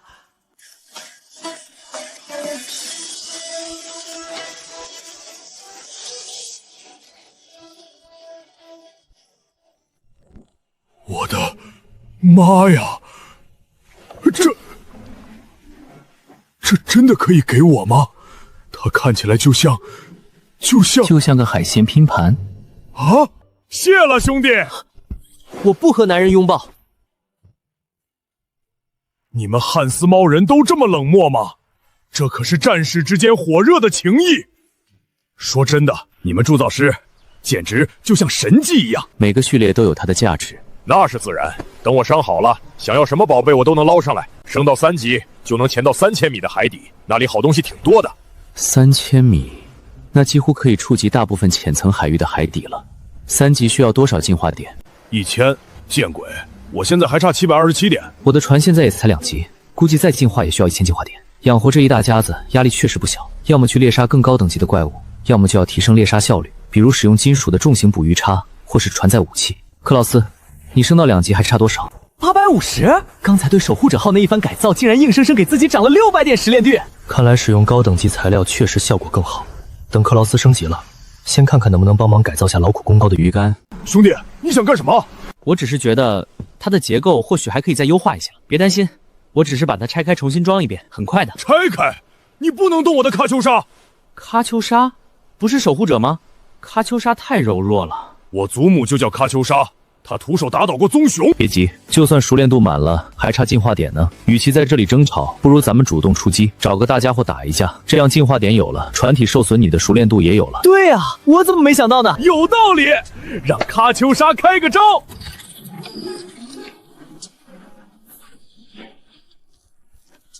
怎么感觉这个比上次的还臭？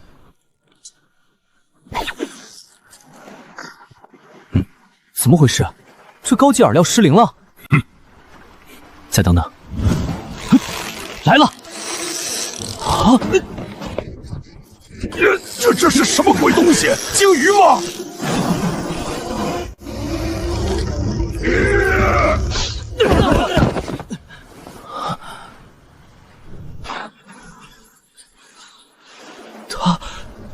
他刚刚是不是特意上来看了我们一眼？别难过了，兄弟。这只是 LV2 的工具，等我升级了，给你做个更好的。等我腿好了，就算下边是鲸鱼，我也给你插上来做烤串。仔细看看它的受力结构不太合理，让我做应该会用多重剑套，最后实现自动收线。鱼线如果用上那些神经术，必要时释放电击麻痹猎物。不是兄弟，这是鱼竿还是武器啊？我真的特别期待，最好不仅全自动，带电击麻痹，还能自动杀鱼。最好是鱼钓上来的时候直接是烤熟的，撒上孜然就能吃的那种。等到了陆地，一切都会好起来的。海浪好像变平缓了。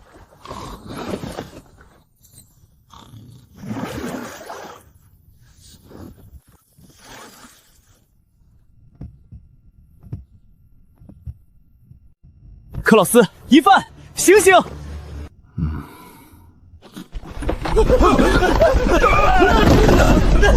老大，老大，发生什么事了？腹肌猛男，主动激活后，船体腹肌层将瞬间紧绷，额外减免撞击伤害的30%，持续1分钟。这什么伤旗？是什么海怪吗？呼，还好，你的技能启动的非常及时，船体没受到什么损伤，只是内9度掉了10点。喀秋莎，牙，我的牙断了。只是装饰用的，断了很正常。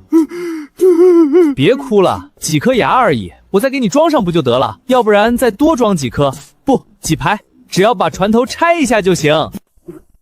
又要拆？有东西上船了。啊！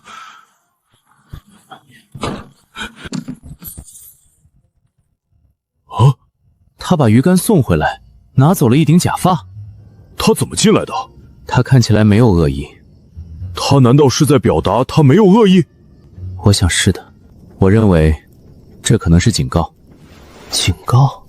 他想告诉我们，他不仅能弄断我们的鱼竿，还能在我们毫无察觉的情况下取走我们最珍贵的东西。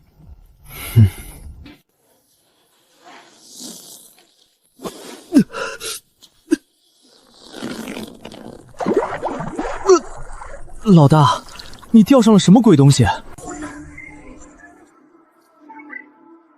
芬姐，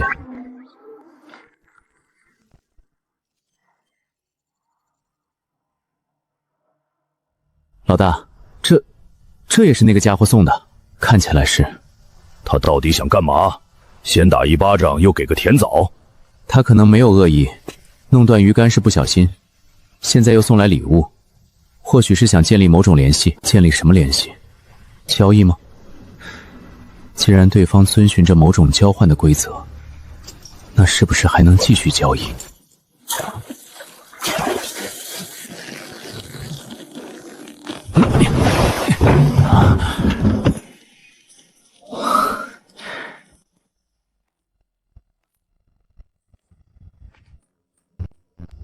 你觉得我们现在有足够的淡水，让你在里面泡个澡吗？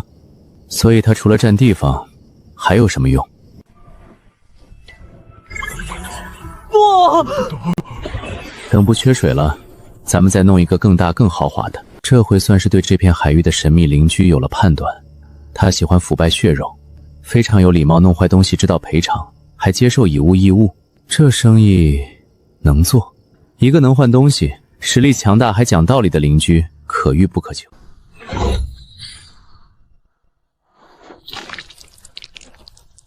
老大，你还想换点啥？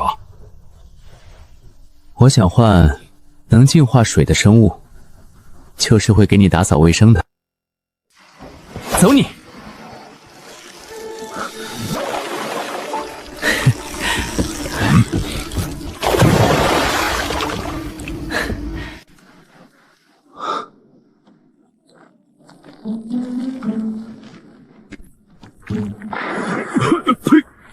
闲的。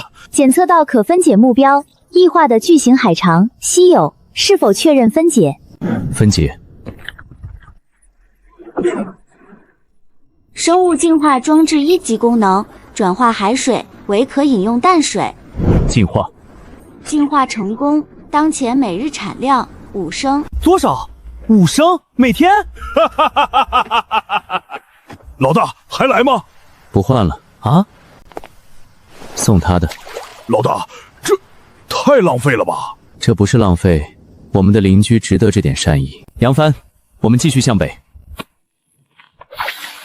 老大，这片海干净的像克劳斯打扫过的板。他可能一直在跟着我们。他跟着我们？为什么？难道是还想和我们换东西？试试就知道了。上次是个金浴缸，这次不会来张床吧？最好是带弹簧的。唉，检测到特殊物品，很有韧性。克劳斯不像是普通的骨头，或许你的序列它生前的主人大概是海里的唐三藏75%。成功了！普渡特性1坚韧，特性2诱惑。当没有饵料时，将持续吸引稀有生物。评价专业的竿，钓专业的鱼。我的熟练度满了，厉害呀，克劳斯！以后我的武器坏了，也全靠你了。只要你别再把船弄得像垃圾场一样。老大，你这是看看我们的邻居对其他商品感不感兴趣？就这，很普通的食物鱼，这些对他来说好像只值个面包。那他到底喜欢什么？可能是奇怪的人工造物，或是富含高能量的生物血肉。好邻居，你一直跟着我们，我们就钓不上来那些对你有用的东西了。这样好不好？我把剩下这些都给你，你先别跟着我们了。等过一段时间，我们弄到了更多好东西，再回来找你交换。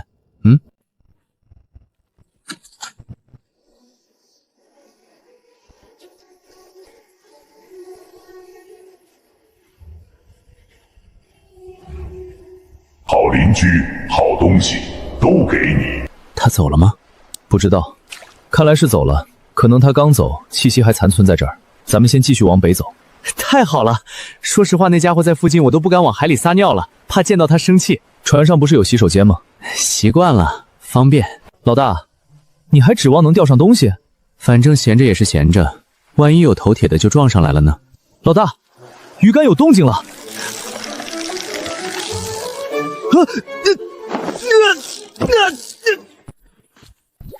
一只应该在海底皮翔的软趴趴的小章鱼，是怎么追上幽灵古等的速度，还挂到自己的钩上的？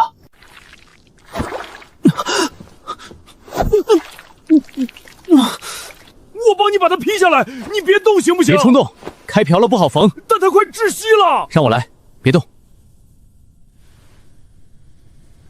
鉴定不出名字的特殊生物，智商超过船上。哈哈哈哈哈！克劳斯，你被画了吻痕妆了！哈哈哈哈哈哈！任意，我们今晚就吃它。别急，它好像有点特别。的确很特别。等一下，这只章鱼为什么有9只爪子？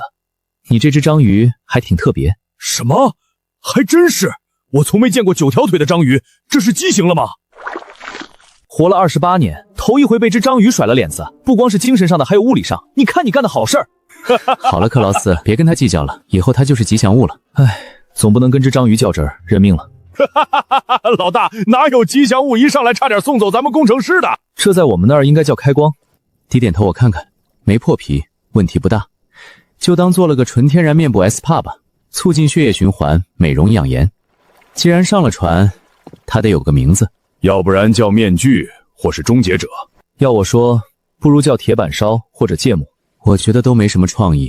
他有9只脚，而且是他追着我们的船自己送上门的，就叫9块9包邮吧。不行了，老大，我他妈以为会是克拉恩，结果是这个，太贴切了，9条腿还包邮送上门。棺材哥的脑回路怎么办呢，老大？看来9块9不喜欢你起的名字。说真的，老大，这小家伙是不是有点太聪明了？你们自己看看。说的不是我，可是毛鱼军精锐大兵，更不是我，我可是某世界大厂最年轻工程师。你觉得呢？这个名字怎么样？那好吧，名字的问题就先搁置了，先叫你小9吧。也许他真的能给我们带来好运。笑得肚子都饿了，我去生火。正好试试咱们的新吉祥物灵不灵，我想吃点新鲜的了。你脸上的印子跟船帆特别搭。你再多说一个字，以后的武器就都泡汤了。小9，我想吃点真正新鲜的东西，排除螃蟹和小鱼。小家伙脾气还挺大。哈哈哈哈！你个铲屎的，赶紧干活！翻译一下，钓你的鱼，别使唤我。这巴掌彰显吉祥物尊严啊！来了来了，这是河豚，果然是新鲜玩意儿。是煮着吃好还是烤着吃好？怎么吃都行，反正吃完之后就什么都不知道了。啊！野生河豚，剧毒！我刚擦的甲板，脸上被小9拔罐我可以忍，但破坏这艘完美的船绝对不行。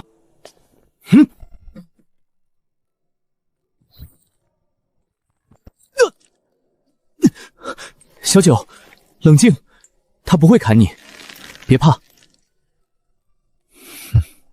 哈哈哈哈！老大，你也被吉祥物开光了。看来新吉祥物并什么正面作用。他就是有点紧张，而且河豚很符合我的要求。它不鲜美吗？确实鲜美，只不过没人敢吃而已。1万，别舔斧头。为什么？不对，我为什么要舔斧头？你这个问题本身就很有问题。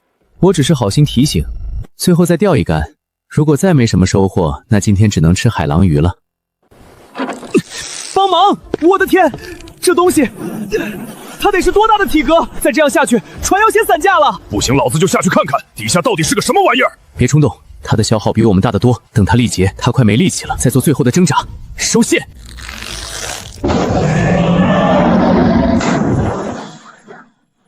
好家伙，这几天没下水，让我浑身发痒，恨不得现在就跳下去，跟那只怪物大战300回合。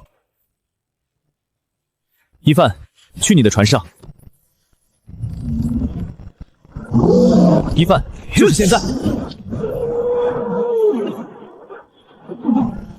干得漂亮，毛熊老！他的皮很厚，眼睛也攻击不到。皮厚，眼睛也有防护，那就只能从内部下手了。给老子滚蛋！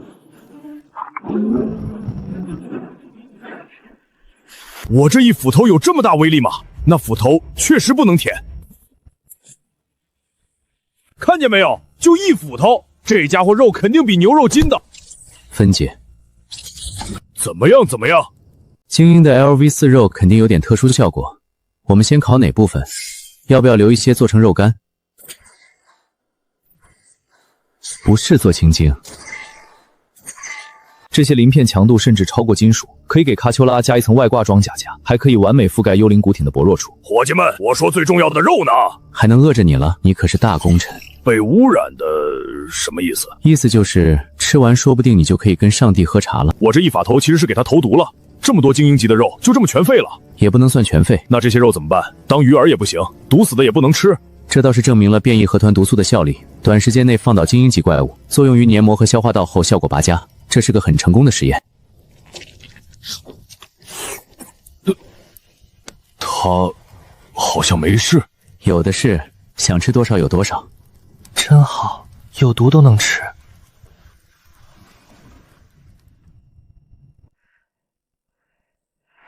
老大，我守前半夜吧。我守后半夜。把仓库里的铁块、铜块还有合金、水晶都取出来堆在角落里。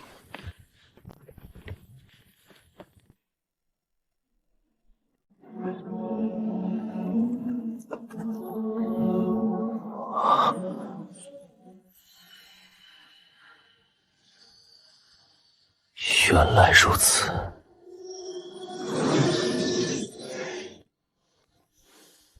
铁的结构比铜要坚固，加工难度不同也很正常。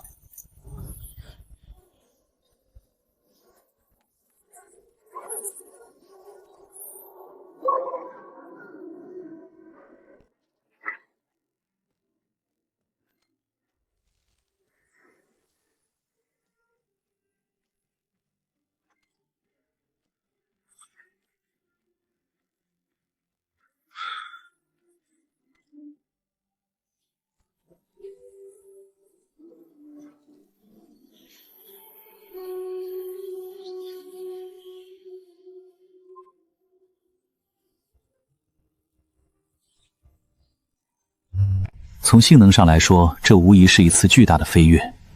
明天就当做什么都没发生过，让他自己去发现这个惊喜。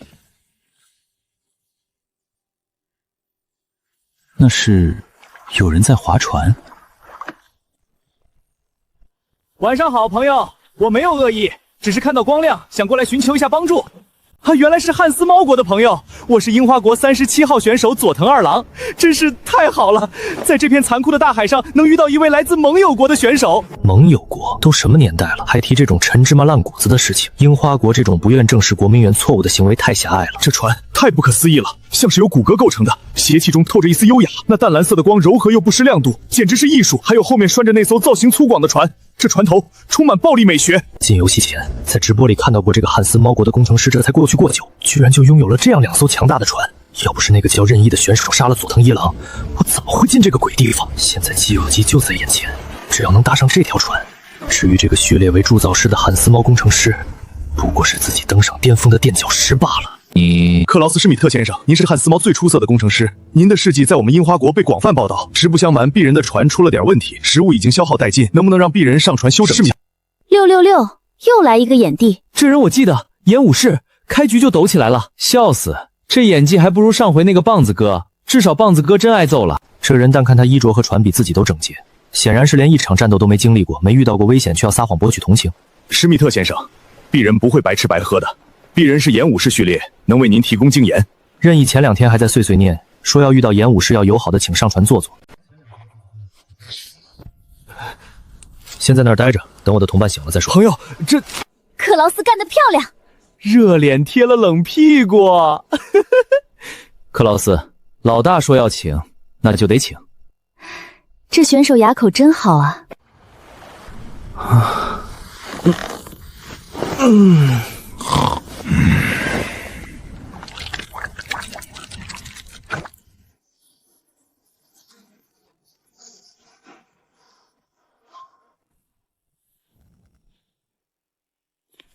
老大，那个人是樱花国的选手，就是这样。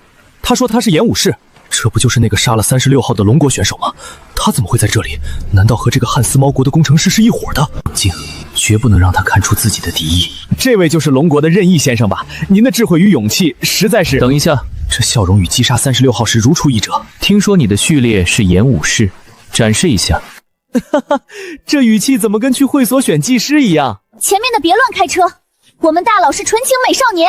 太医，献丑了，任意先生，鄙人的能力还很弱，这已经是鄙人的极限了。噗，这就极限了？演武士不是能凝聚炎盾吗？额头青筋都爆出来了，我还以为他要搓个元气弹呢。这小樱花藏针藏得太明显了吧？不错，你可以跟在我们后面，我们每天会给你提供足够的食物和淡水，能力范围内保证你的安全。作为交换，你每天给我们提供500颗盐。我都已经摆出那副竭尽全力的模样，这个龙国人居然张口就要500剂，该死！他怎么会知道那是我的极限？任意先生，以匕首目前的能力实在是……那是你的问题。鄙人还有一个请求，能不能让鄙人到您的船上去，哪怕待在甲板上都行。鄙人的船太过简陋，我担心只要能留在那艘船上，我就可以慢慢套取情报，观察他们的实力和作息，甚至能在食物或淡水里动动手脚。他们不可能时刻防备。你真的要上我的船？嗨，万分感谢您的仁慈，任意先生。感激不尽。确认。任意先生，我的船……哦，那个，你不是说你的船太过简陋，随时会翻，你很担心吗？既然你决定上我的船，那条破船我就顺手帮你处理掉，以后就不用再担心了。老大，来客人了，太感谢您了，仁义先生。这人咋了？老大，你干啥了？没什么，帮他解决了一个后顾之忧而已。老大，这是来投诚的还是来碰瓷的？送温暖的，换上这个，我们或许能快点。我的斧头，它有灵魂了！这晶莹剔透、布满冰晶纹路的斧身，就像极地的寒风；颜色各异的宝石更是彰显了雍容华贵。这是战士的战利品，而那个宝石组成的爱心图案，不正是象征了战士们永不熄灭、炙热如火的心脏？太美了，这简直是艺术！心事，好名字。战士的心事就是战斗。克劳斯，我的兄弟。你喜欢就好，你站住！我还要给船装船帆。对，别过来！新来的，懂不懂规矩？嗨姨，我懂。那还不快点儿！我这就开始。很好，分工明确。昨天那头恶口鲨应该够你吃一阵子了吧？今天让我调点稍微普通，不用下毒也能打过的东西呗。要不然船上这4个人类可就要饿肚子了，好不好？好邻居。我没听错吧？老大刚刚叫小九什么？邻居？所以之前送金玉缸、送鱼干骨的那个神秘生物就是小九？所以小九是自己跟上来讨饭的？这是什么？铁棍吗？应该是一把铁剑。老大，他拿着破烂要干嘛？或许是修复他的尊严。这回有了盐，吃不完的鱼就可以做成咸鱼，长时间保存。缺少食物时可以拿出来煮汤。要帮忙吗？不用，这个我能应付。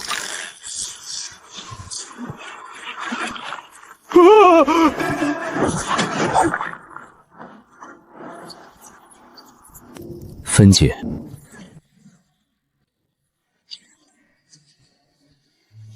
社交神器1万，这个送你了。爱心攻击波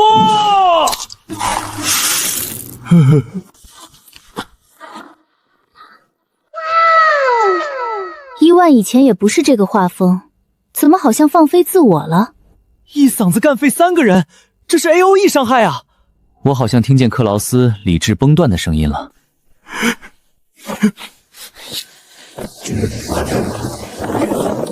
这个毛熊的选手伊范像个武力值颇高的重症患者，那个汉斯猫的克劳斯看着人模狗样的，但有严重的洁癖和强迫症，或许还有暴力倾向。至于看起来最正常的龙国选手，不管干什么都一副淡淡的表情，这才是最恐怖的。再看看这艘船，会说话的船首像，会打嗝的垃圾桶。之前没上船的时候还觉得这船优雅又神秘，上来了才发现这就是个克苏鲁主题体验房啊！还观察弱点，伺机夺船。现在唯一的想法就是老老实实当个产盐工具人，争取活下去。我来当主厨，给你们展示一下战士的烧烤天赋。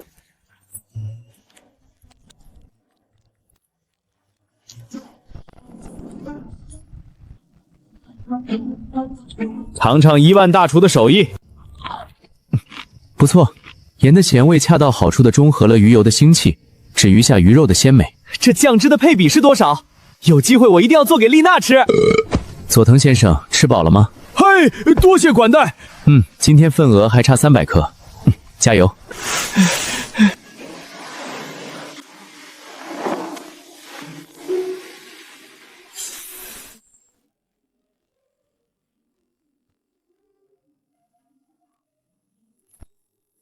老大，克劳斯，陆地，我看见陆地了，在哪儿？那边。好像有点小，有可能是座岛。终于不用飘着了。不是陆地，也不是岛。不是岛是什么？那么大一块。老大，你看看，这家伙肯定是眼睛不好使。好像确实不是岛，镜筒还是有点糊，但能勉强分辨出那不是岩石或土地的质感。在那一大片黑灰的地面上，似乎还有几片扎眼的白色，并且有什么密密麻麻的东西在上面跳动。你认识吗？连小九都不知道。小九说，知识盲区，下一个。那我们还过去吗？去。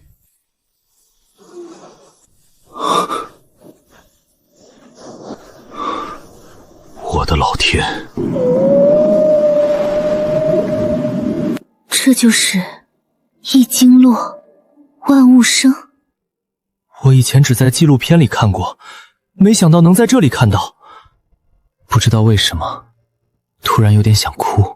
老大，还等什么？这比我们钓1年鱼都管用！冲吧！冲过去，然后呢？然后老大把那大家伙分解了，我们就发财了。现在这头金狮是主菜，我们要是过去把主菜撤了，你猜接下来会发生什么？守着座金山，难道就只能干看着？等，你留在这里。船上需要有人看守，我们也有可能需要接应。克劳斯去还不得洁癖发作，当场昏过去？是财富的味道。我就知道。老大，怎么样？不行，太大了，拿不动。拿不动，咱们帮他瘦瘦身。我的心事居然都破不了防。别灰心，可能你的心事还不够重，怪不得他能在这里飘到腐败。原来是这身皮太硬了，根本啃不痛。那怎么办？咱们总不能跟这些傻鸟一样，等着它烂穿吧？当然不，咱们从伤口进去。这鬼东西真滑！滚开，扁毛触手！不跟他们纠缠。我的老天，这下边得多深？不知道是什么恐怖的存在，竟然能对他造成这样的伤害。找个地方固定，我们下去。交给我。靠！那几只扁毛潜兽居然还咬人！快过来！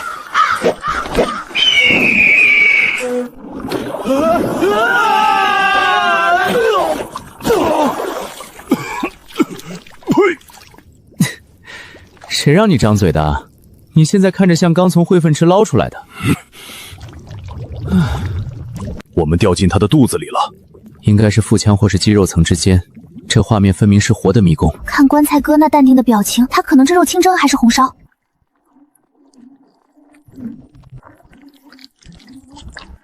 他好像没有恶意，可能是判断你不能吃。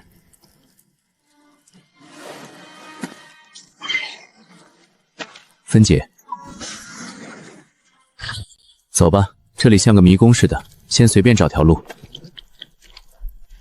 老大，你说这玩下外边都烂了，应该死了很久吧？怎么里面还跟活的一样？不清楚，或许某种意义上它还活着。看通道壁上那些奇特的共生菌落，这里已经形成了既球钟，大概伸出的灵光套自己容态圈。这味儿比我之前的船舱冲多了。我靠，真就胃酸游泳池啊！这要是掉下去，1秒钟就得变成骨头架子吧？检测到可分解目标远古巨鲸的胃脏体体组织。果然不行，这个胃袋如果能分解，肯定是顶级的生物材料。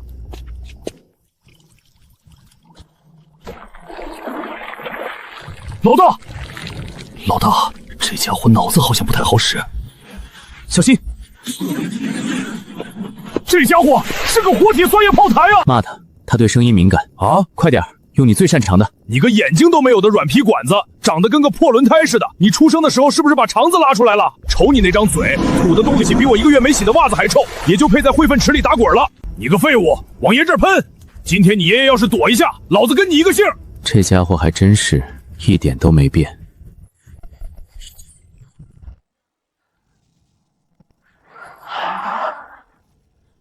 你已击杀5级酸虫，获得进化点80。你已击杀协助5级酸虫，获得进化点30。这居然是5级怪！我就骂了几句，居然也分了30点。下回你能拍你自己大腿吗？老大，快把它分解了！不知道能分解出什么稀有材料。检测到可分解目标远古巨鲸的胃腺体组织，分解可获得强浓度消化液囊100，巨大的胃13，是否确认分解？我们往后退点，分解。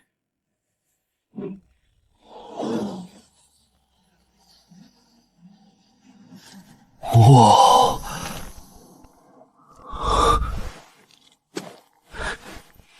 成功了！打开系统仓库。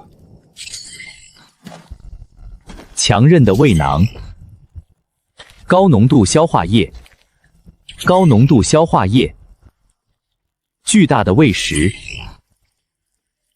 检测到可分解目标，酸虫尸体已获得腐蚀甲20，高能生物质50，金刚19，深海结晶质16。发现了这个被腐蚀的只剩一层壳的金属盒子。检测到可分解目标，腐朽的保险箱，比爱情还要坚固。老大，捡到什么好东西了？箱子，系统说它比爱情还坚固。那不就跟纸糊的一样？还真开了。嘿嘿，也许我的心事比爱情要重多了。获得不明身份的航海日记体衣，蕴含思念的吊坠，它承载着一个男人最深沉的爱意与思念，足以抵挡世间大多数的恶意。可惜，他守护的不是你。好漂亮的姑娘，可惜她的爱人或许葬身在这个鬼地方了。希望他没有再傻等。走吧。我们现在去哪儿？先不着急探索，我们脚下就是宝库，先搞点实在的再说。分解，分解。老大，你看这个。好东西。老大，你说这大家伙活着的时候得吃多少东西？可能对他来说，海洋就是个自助餐厅。老大，你看前面。不可预知的连锁反应，这次收获够大了，我们回去吧。棺材哥居然收手了，这是聪明人，毕竟系统都警告了。这味儿怎么又臭又香的，越闻越上头呢？老大，抓紧了！老大，这破地方东西真多。老大，你看，这玩意儿闻着带劲儿，这回克劳斯不能说我有鱼腥味了。赶紧走，克劳斯该等急了。老大，他们冲过来了，你去开船，我来挡住他们。闭眼，强光脉冲。别愣着了，都是材料和进化点。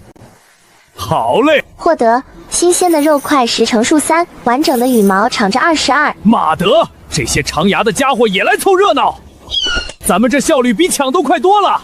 走吧，饿死了。天都亮了还没回来。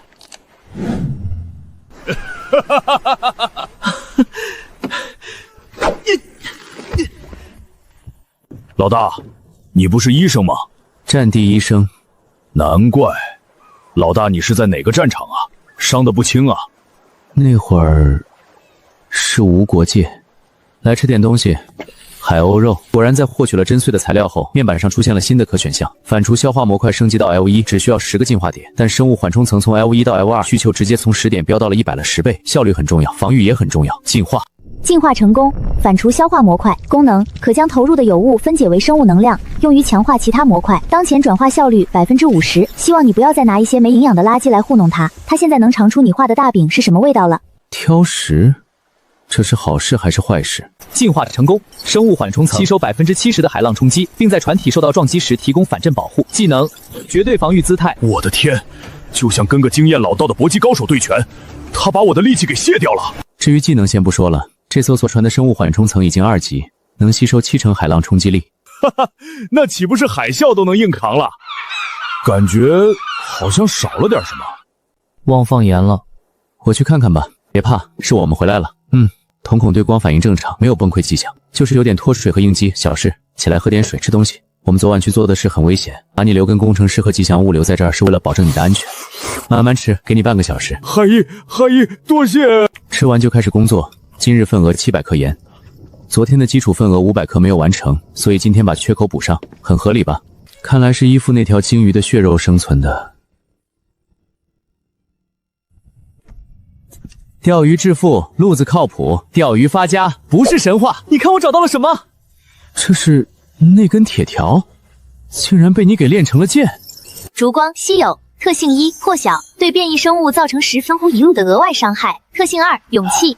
很不错的剑，老大，它属于你，你留着防身用吧。啊，剑很好，但它不适合我。这把剑对我的风格来说有点沉。克劳斯，你真是天才！你看看这个，但是这股力量好像不对劲。大家伙，等等，他想逃，想往东南方向逃。这是怎么了？咦，这条鲨鱼我见过，在哪儿见过？就在那头鲸鱼尸体旁边。你已击杀等级4变异花吻鲨。克劳斯，我们也走。要尽快。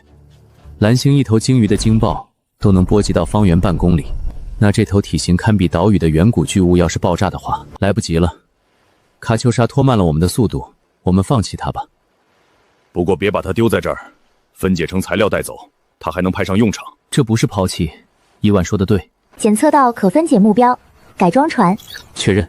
分解可获得木料值80，铁块20，106，蟹壳8。分解成功，材料已存入仓库。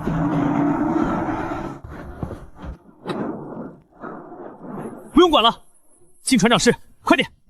绝对防御姿态已激活，额外减免50%撞击伤害，持续5分钟，计时开始。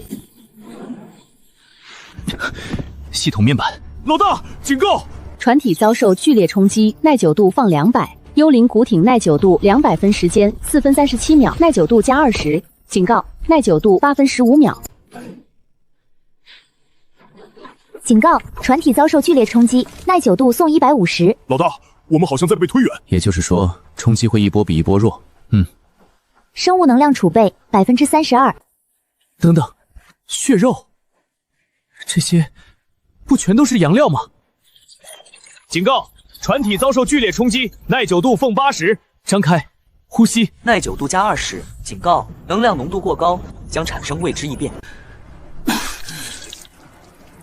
老大，别动，打扰他，咱们都要死在这儿。警告，船体遭受剧烈冲击，耐久度近60。汉斯猫说的对，事实证明，每次的看似绝境，最终都能化成他们的垫脚石。耐久度500文500，这次只不过危险一点罢了。老大，怎么样？呼吸还行，心跳有点快，可能刚才承受了船的负反馈，受内伤了。别动，你受了内伤，死不了。外面怎么样了？我们还在雾里，我能感觉到这雾有腐蚀性，不过我的体质还能扛住。老大，你怎么了？让佐藤二郎歇会儿吧，他是不是已经搓了100斤盐出来了？啊？我没事的，这艘船的来历我也不是很清楚。幽灵古艇 LV2 异变进化中，当前它刚刚保持了一顿超出承受极限的能量深渊，现在正处于限者时间。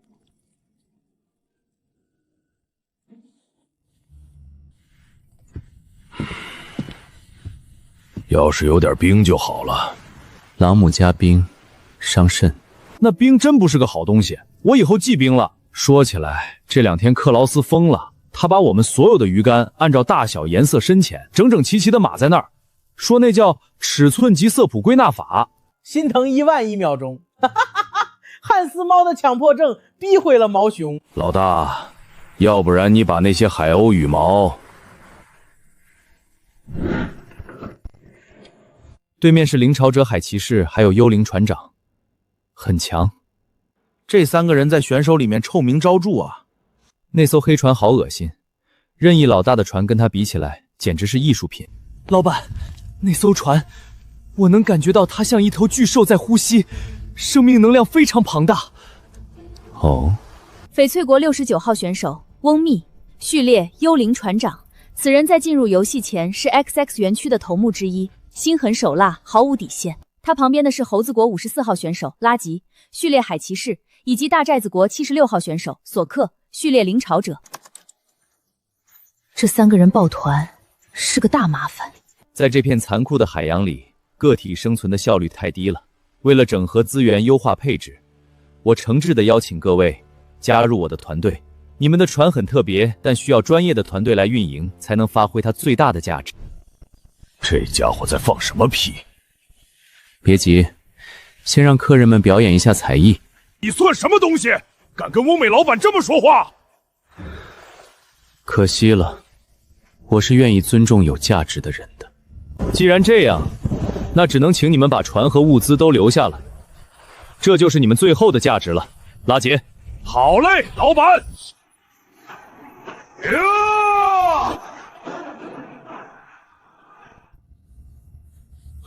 怎么回事？对这艘诡异的船竟然毫无作用！废物！他生气了。客人们表演完了，老大，慢点儿。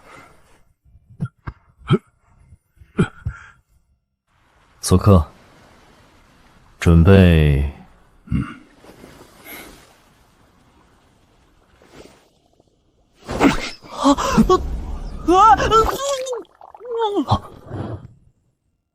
那么，开赌吧，就赌一赌，这片刚刚经历过超级巨型惊爆洗礼的死亡之海里，还能藏着什么神奇的稀有生物？钓鱼？什么意思？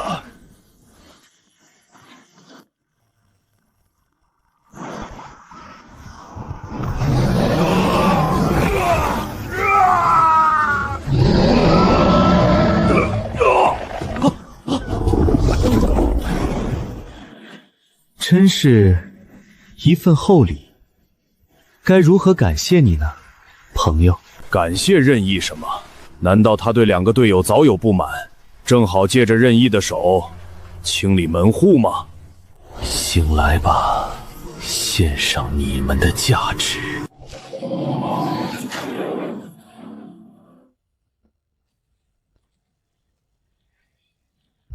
真是太完美了！现在，请你们也来成为我的收藏吧。死后居然还能用，这货傻了，明知道这招对我们没用。小心船底，这下好用多了。拉杰那个蠢货总是没法好好配合我，这回总算能完全听指挥了。这……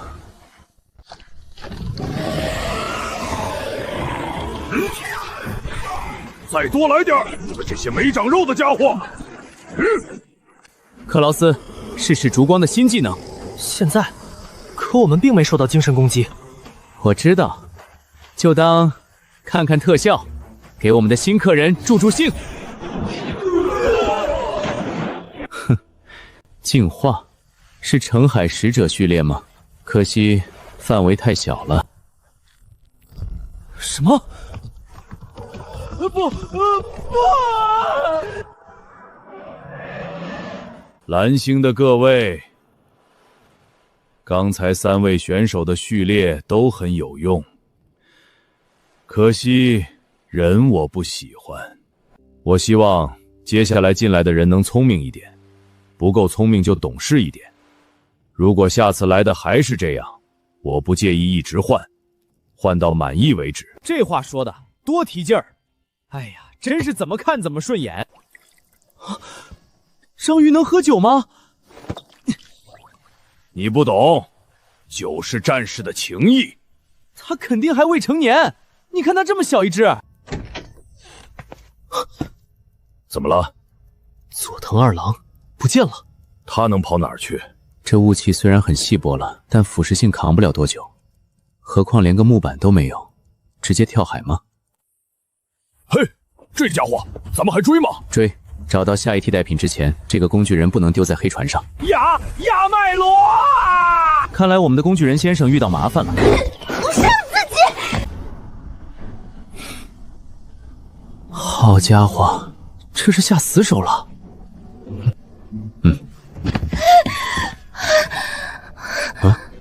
别紧张。龙国的任意先生和汉斯猫的克劳斯施密特先生。是的。太好了，对不起，我不是故意的。我之前一直被翁美他们锁在船舱里，刚开门被打开，我以为是翁美他们，就……你的序列是什么？有什么用？我叫奥罗拉，我的序列是澄海使者，主要是可以净化，目前能够净化伤口加速愈合，还能一定程度的净化污染的空气和水。我很有用，虽然战斗力不强，但能治疗，我还能缝补。反抗，说明不是同伙。能用凳子捆把一个成年男性打成这样，说明身体素质还不错，说明有利用价值，而且能同时认出自己和克劳斯。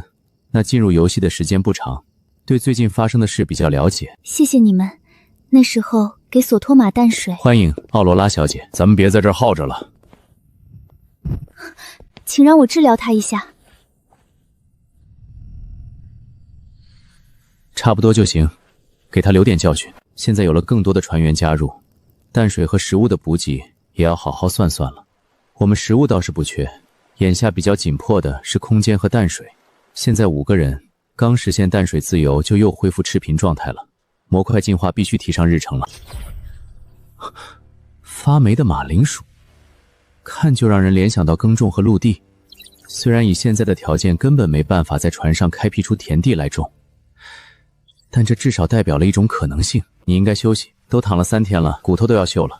倒是你，后半夜不是1万手吗？别提了，他现在站着都能睡着。这家伙居然掌握了站着睡觉的技能，而且那么小的空间有位女士在，一时间有点不习惯。所以说得抓紧升级了，不然你岂不是得天天睡甲板了？不过3级的升级选择路径现在还没有出现，会不会是因为船体结构的问题？龙骨、桅杆、帆，从基础的中型船来看，我们缺了一个关键的部分——船舵。或许当它有船舵，补全基本的骨架，就会有下一步的方向了。可以先用木头和骨头做一个基础的，然后再强化。或许，这孩子愿意为我们指引方向。交给我，让无用的遗骸变成有用的工具，这是对逝者生命的另一种延续。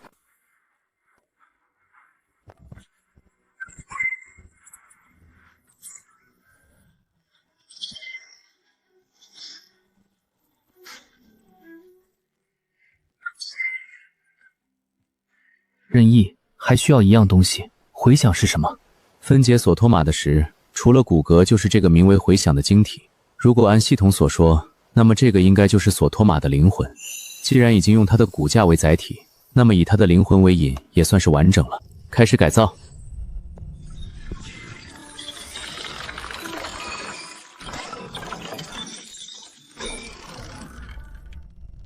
现在不用求我带你离开了，该换我们求你哦，里奇舵手。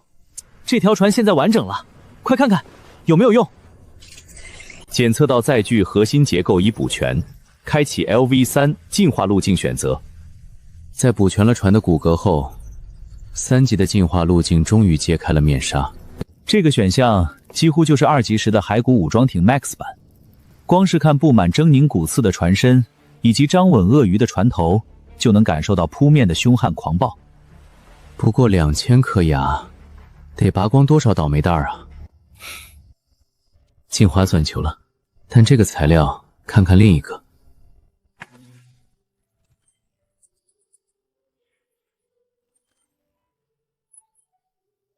前行，从生存角度上看，深海幽影的优势简直无与伦比。暴君虽然强大，但它的存在就像受场的角斗兽，必须正面投入战斗。而幽影却能让我拥有选择权，选择避开无法战胜的敌人，也可以选择在利于自身的时机给猎物一个惊喜。我比较看好第二个，你呢？我同意。暴君需要1000，但幽影却需要1500，一分价钱一分货，肯定是贵的好。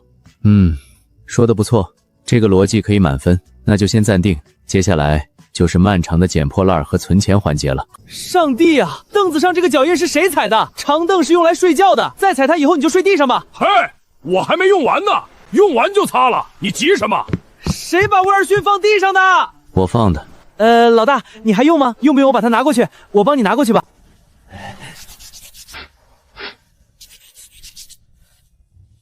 很合身，谢谢鸟雷亚同志。伊万，既然你闲得发慌，就跟老大一起钓鱼。瞧好了，勇士，你的竿抛得离我的太近了。没事，老大，海这么大，鱼有的是。离这么近，愿者上钩的特性真的不会影响自己的普度吗？哈哈，放心吧，老大，我这可是高科技鱼竿，绝对不会有问题的。上钩了，老大，我这边的家伙力气不小，肯定是个大家伙。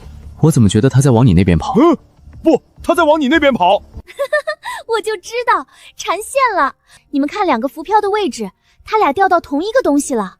什么鱼这么想不开，一张嘴吃2个饵？这肯定是条傻鱼，所以应该是我钓到的。它肯定是稀有生物，所以应该是被普毒引过来的。那谁先拉上来就是谁的。他往左边跑了。不对，是右边。老大，你到底会不会看？你才是，方向感跟卫生习惯一样。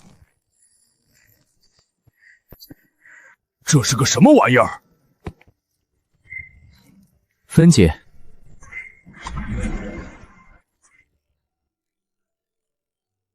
好了，我自己来钓吧，你去掌舵去。比起你愿者上钩专攻智商污冠的特性，我的普度就博爱多了。知道了，老大。咱们中午吃烤全鱼。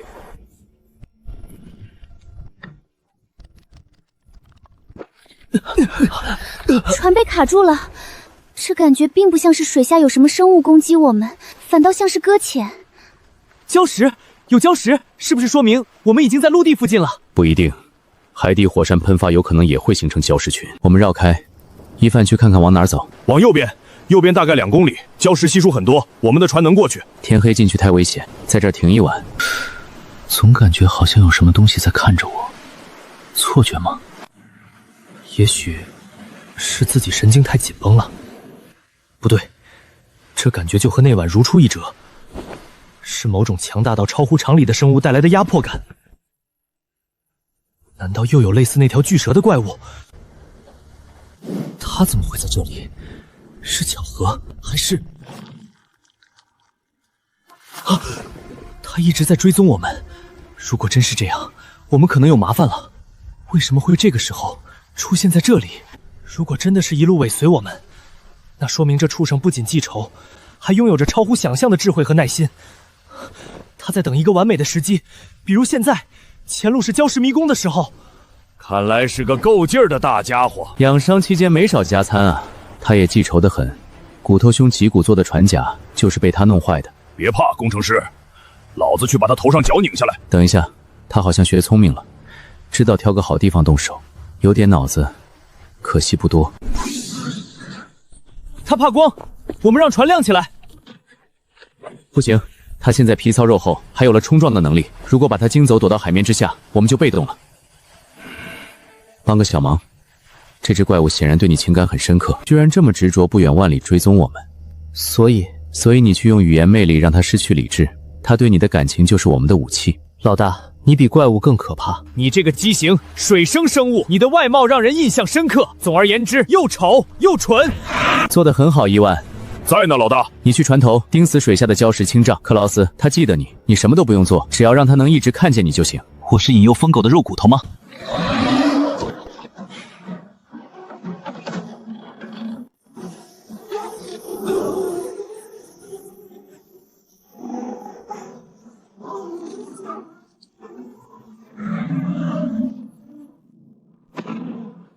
老大，他要从下面攻击。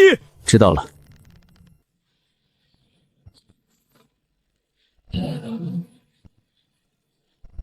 伊万，让咱们的老朋友开开眼，别总低着头，多不礼貌。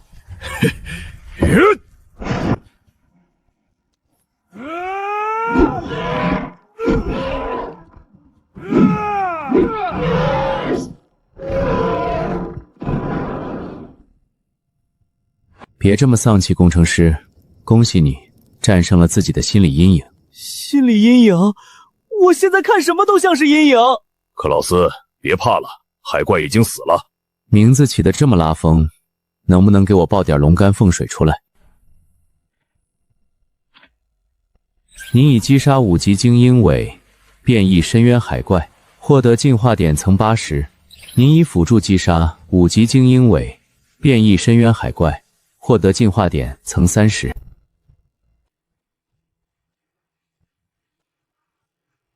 分解成功。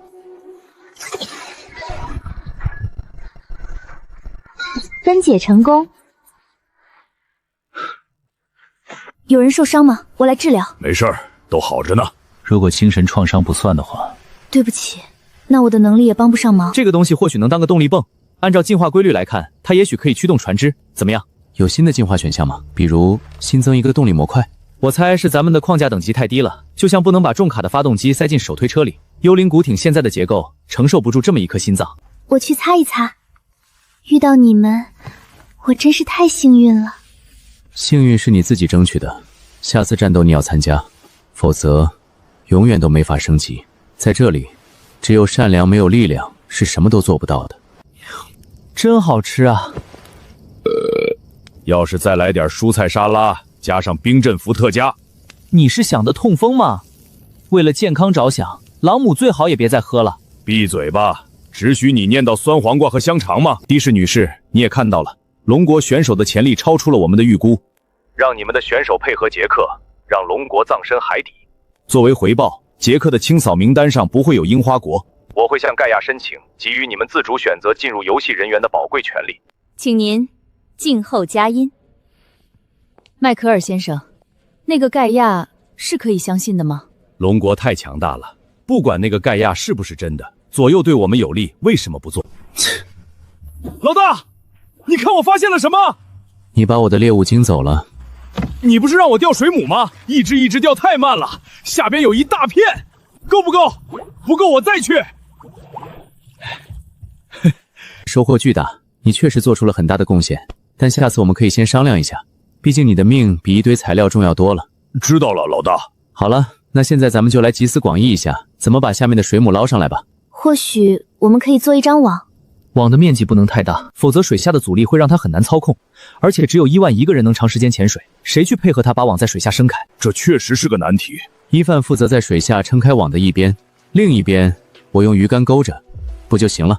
用鱼竿钓鱼网，亏你想得出来，好主意啊，老大！辛苦你了。你们以为工程师是万能的吗？连渔网都要造，我不是渔夫。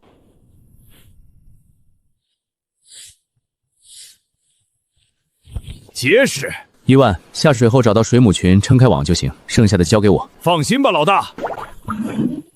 大丰收啊，干得漂亮，伊范。还是我们工程师厉害，造出这么结实的网。我觉得大家都很厉害。行了行了，来收割水母经验吧。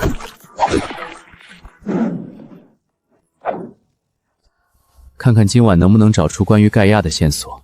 伊万和克劳斯说过，海洋纪元在降临时，并没有明确说过这是一个淘汰制的选手争霸赛，而且刚进游戏时，游戏对我们的称呼是先行者，所以在确定赢取游戏的具体方法之前，自相残杀并不是明智的选择。那为什么龙国的伤亡如此惨重？龙国指挥中心请求通讯，是否接通？是，我是裴沧嗨，终于见面了。我们长话短说，情况就是这样，你还有什么问题？有，现在是几年？2077，大概比我所在的世界早了20年左右。这个世界的资源争夺进入了白热化，大大小小的区域争端开始爆发。这个世界正走在同一条路上，但海洋纪元就是一个粗暴的变数。关于选手结盟，我认为在资源不对等的情况下，你做得对，不患寡而患不均。如果我们独享，时间到了吗？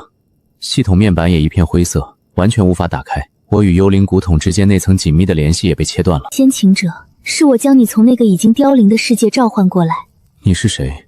吓我一跳。海德拉，你的系统是我的一部分，找到其他资，他们会帮你。资骗局，献祭，阻止奈亚，要唤醒任意先生，没事，睡吧。我出去看看克劳斯他们。海德拉奈亚，海洋纪元的游戏不是自称盖亚意志吗？而且刚刚跟裴沧海将军通话完之后的那是梦吗？日记上说盖瓦是假的，所以他们是被卷入了2个神明之间的战争。不，那还是不能解释刚刚那个女人让我去阻止奈亚，还有那句唤醒，是让我去唤醒还是阻止？唤醒又是什么？哟，老大，通完话了。你那边有什么交代吗？马克西将军就说了一句话，让我听你的。你呢？家里人就是问我过得好不好，让我注意安全。佐藤先生，是不是说了什么让你为难的事情？没关系，在这里只要你不做蠢事，你就是安全的，我保证。不如直接杀掉吧。漂亮国的跟屁虫能干出什么事，用脚趾头想都知道。就是，肯定是让他搞点破坏，要不然就是想办法跟那个莫里森里应外合。不，我没有这么想，我也不想的。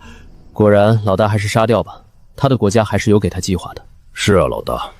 伊万，克劳斯，世界还没彻底变成废土呢，他还没到该死的时候。只要我们蓝星的文明还存在一天，我们就得当一天文明人，不是吗？放聪明点儿，别干让我觉得你该死的事儿。裴老，仁义他是不是太善良了？漂亮国和樱花国穿一条裤子，肯定没安好心。善良、担心，你还是被这小子人畜无害的外表给影响了。这是在筑巢引鹰，他是想把漂亮国和樱花国的高端技术人才全部收入囊中。他用行动筛选像克劳斯和伊万那样倾向于守序的盟友。他要的不是草台班子，而是能高效运转以他为核心的可靠队伍。这小子鬼着呢。老大那番关于文明人的说辞，不是残存的天真和善良，而是一套防止人性滑坡的行为规则。人一旦做了某些事时，底线就会不断的降低。丽娜，如果我活着回去了，他看到的哥哥会是从前一样吗？不行，不可以。任意说的对，我们还是文明社会的人，绝不能让丽娜用陌生甚至畏惧的眼神看自己。克劳斯，各国的联络结束了，这回我们有了1个月的空窗期，所以不用再刻意压进度了。3天之内，我们完成进化。老大，碰不到底，但这下边明显变浅了，也就2000米左右，说不定前面会有海底山脉。那你最好快点上来，不然一会儿我钓上来大家伙，你正好当新鲜诱饵。鸟笼评价一件艺术品。这个系统部现在是海德拉，果然是被禁言久了，看什么都想吐槽吧。帮个忙呗，我们需要深海结晶，出点力怎么样？这是残疾的海胆，你只有9条触手，但你画了10根刺。你的意思是你原本有10只手，现在就剩下9只，所以帮不上忙。搞半天咱们的吉祥物缺条腿，既然没用，要不咱们尝尝烤章鱼？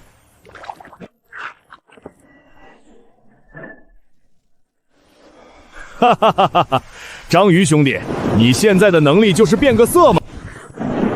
主啊，我将自己全然交托在您手中，求你成为我们的避难所，我们的力量，赐我们勇气与智慧，度过这艰难的时刻。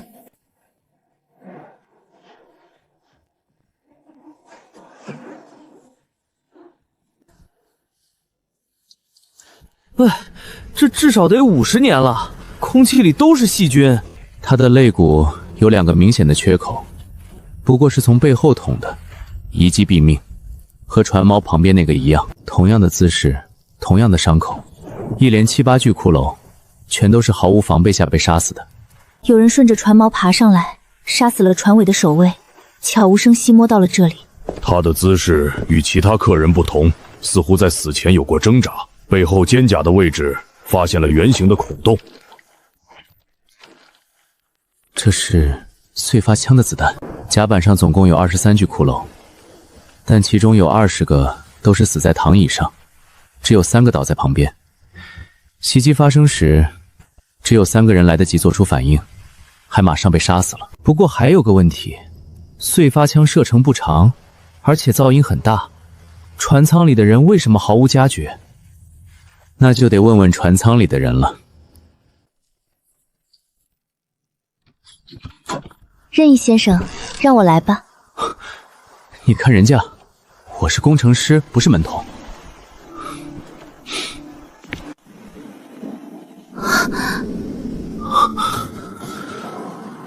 这里曾是极尽奢华的宴会大厅。我麻了。不会是什么大型邪教献祭现场吧？这艘船到底发生了什么？感觉不只是海盗袭击那么简单。看衣着都是些贵族名流，在舞会上被一锅端了。在幕后。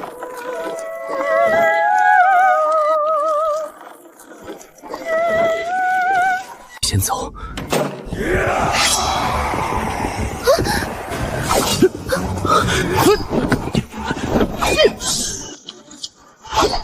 怎么回事？性别歧视也不对啊！你们到我身后来。如我预料，当对着骷髅的只有我自己时，他们的动作停顿下来。为什么？这艘船的下层从外面看的时候就已经破烂不堪，很可能早已被水淹没。向上跑是唯一的路。我们先离开这儿，去旋转楼梯那儿，靠墙走。走。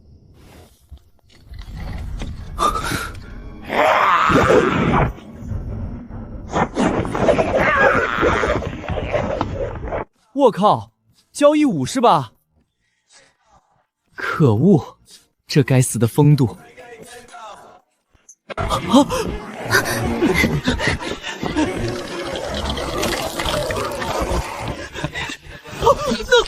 他们现在还只追我们2个，可能是因为他。小九？不是鸟笼。不觉得这个鸟笼跟这些骨头橛子很搭吗？你的意思是，这个鸟笼是这艘船某个贵族的东西，所以他们把你当成了自己人？很有可能。所以这艘幽灵船之所以会出现，不是小九的锅，而是你把人家的鸟笼钓上来了。你要这么想，我也没办法。既然他们能把我当成自己人，那问题就好解决了。这个房间应该是属于一位女士的，我们找点可以伪装的东西。大概当年混乱发生的时候被洗劫一空了，饰品之类的东西根本不见踪影，只剩下堆破烂。和合群啊，你也需要件时尚安品和合群？看，这么多可供选择呢。选择什么？一顶黏糊糊、软塌塌的帽子，几件湿哒哒、长着青苔的、深珠曼鼻的破烂女士裙子，还有一个金色的法官式卷曲假发。快点选，克劳斯先生，客人们快没有耐心了。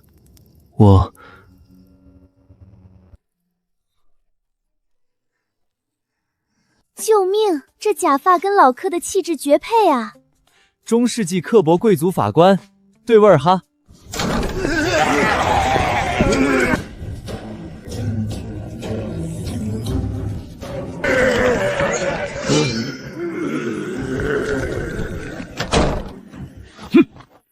你的时尚品味得到了王者的认可，你再说一句我就死给你看。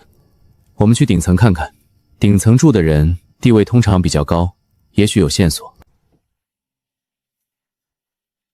自杀？也许吧。这种解谜环节通常都会有着一本关键的航海日记，记录灾难发生前的一切。谁家好人会把秘密写日记里？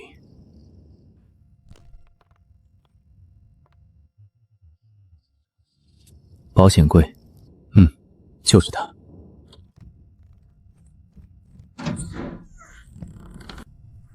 亨利，你的消息我已收到，届时将船停泊在离港南面200海里之外，我会在傍晚之分抵达。摩根船长，那个传说里的海盗王？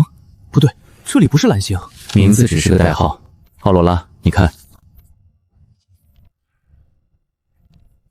致信天无号亨利船长。你的新任命由我父亲维克托大公亲自签发。自下月起，信天雾号将更名为伊丽莎白号，不需要再去追逐肮脏的鱼群和无聊的航线，而是作为利姆家族招待宾客的私人观光船。至于你，我已与法克上将通气，继续担任伊丽莎白号的船长一职。这等荣耀你应该懂得感恩。当然，如果你想回海军吃那点可怜的薪水，有的是人愿意来接替这个位置，我都有点理解他了。一个骄傲的海军船长，船被夺走，还改了名字变成贵族的玩具，而他自己也从征服大海的勇士变成了那些所谓权贵的专属司机。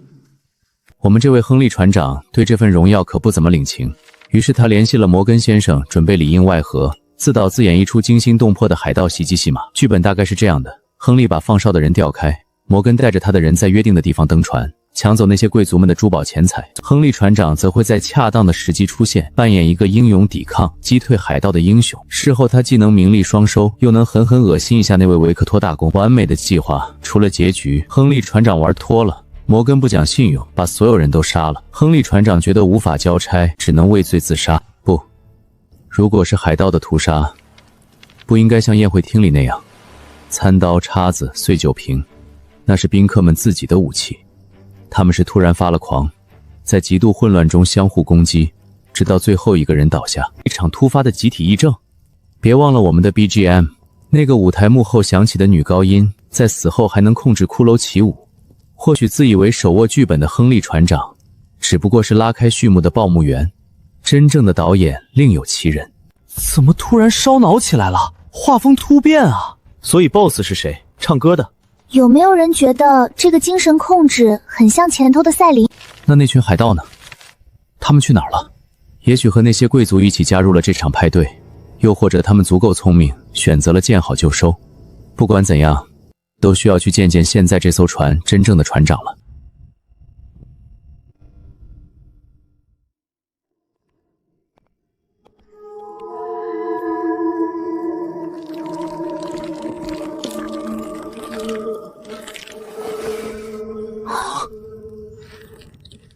哈哈哈哈！克哥要当场去世了，别光邀请克哥呀，看看我们大佬！哈哈哈哈！有一个人留下。看来时尚单品的主生前是位迷人的女士。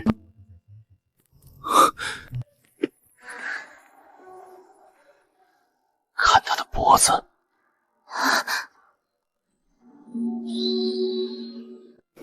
异化的声带。当初分归那只韦塞兰时获得的能发出魅惑之音的生物器官，眼前这个嵌在女幽灵脖子里的东西，花纹更瑰丽。我们要销毁它。既然这歌声唤醒了王者，那么让它停口，一切就能恢复正常了吧？我感觉到他也是受害者，他的歌声对我们3个活人并没有诱使人疯狂的作用，更像是被囚禁于此的灵魂，重复着死亡前最后的绝唱。这个歌者拥有的这块异化的声头，品相明显比之前分解出来那个好上太多。销毁那也太浪费了。这要是能融合到拟音模块上，技能的威力肯定会提升一大截儿，或许也能拥有大范围精神控制的能力。任意。你好，事务招领，请问这个银笼子是您掉的吗？他和那个塞壬，我只觉得眼前的影物开始扭曲，接着我落入黑暗。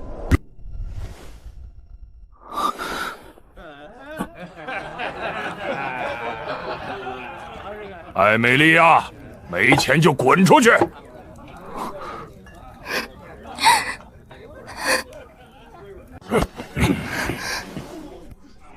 这位女士的酒钱我付了。什么时候出现的？动不了。你想重新唱歌吗？这是一副新的歌喉，你梦寐以求的天籁之音，而这个能帮你控制这副歌喉。你可以尽情的享受掌声，但只能唱1000首。当你唱完第1000首歌时，我会来取回它和我的戒指，届时你要把它亲手还给我。很好，那么期待你的演出，晚安。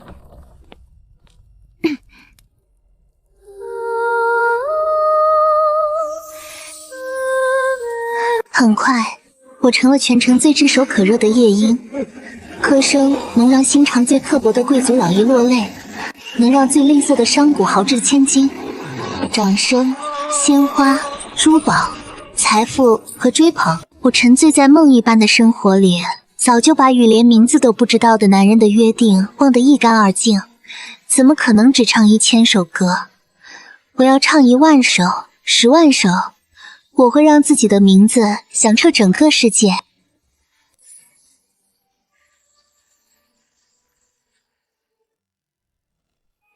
过了今天，夜莺的名号将在真正的上层社会间叫响。过了今天，我的事业将走上巅峰。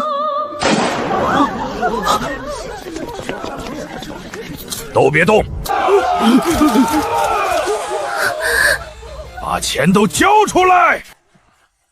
唱，就唱你最拿手的，给大爷们助助兴。这不是我的声音。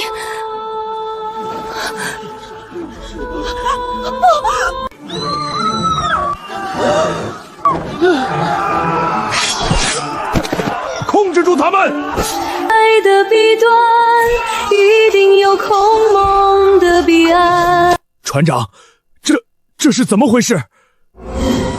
是女妖，她在收割灵魂，撤退！有什么拿什么，快离开这艘船，这东西记仇的很。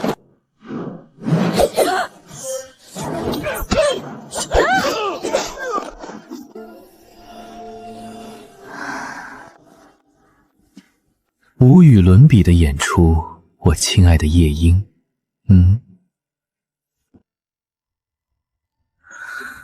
美女，你口水快滴到我了。你的？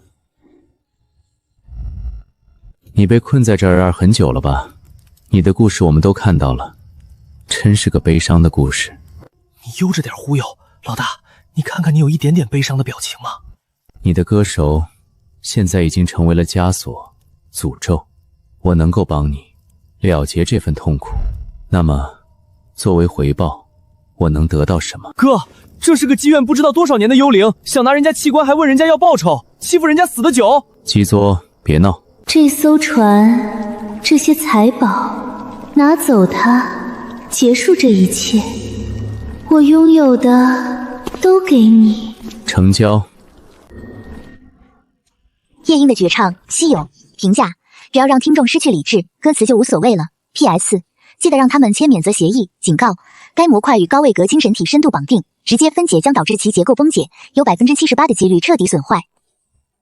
损坏？那不就白忙活了？检测到可进化模块生物拟生模块等级1大于生物拟生模块等级2。检测到适配材料夜莺的绝唱进化需求1夜莺的绝唱2进化点是否确认进化？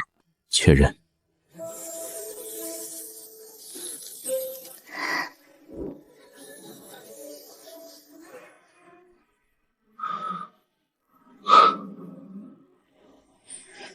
这不是他。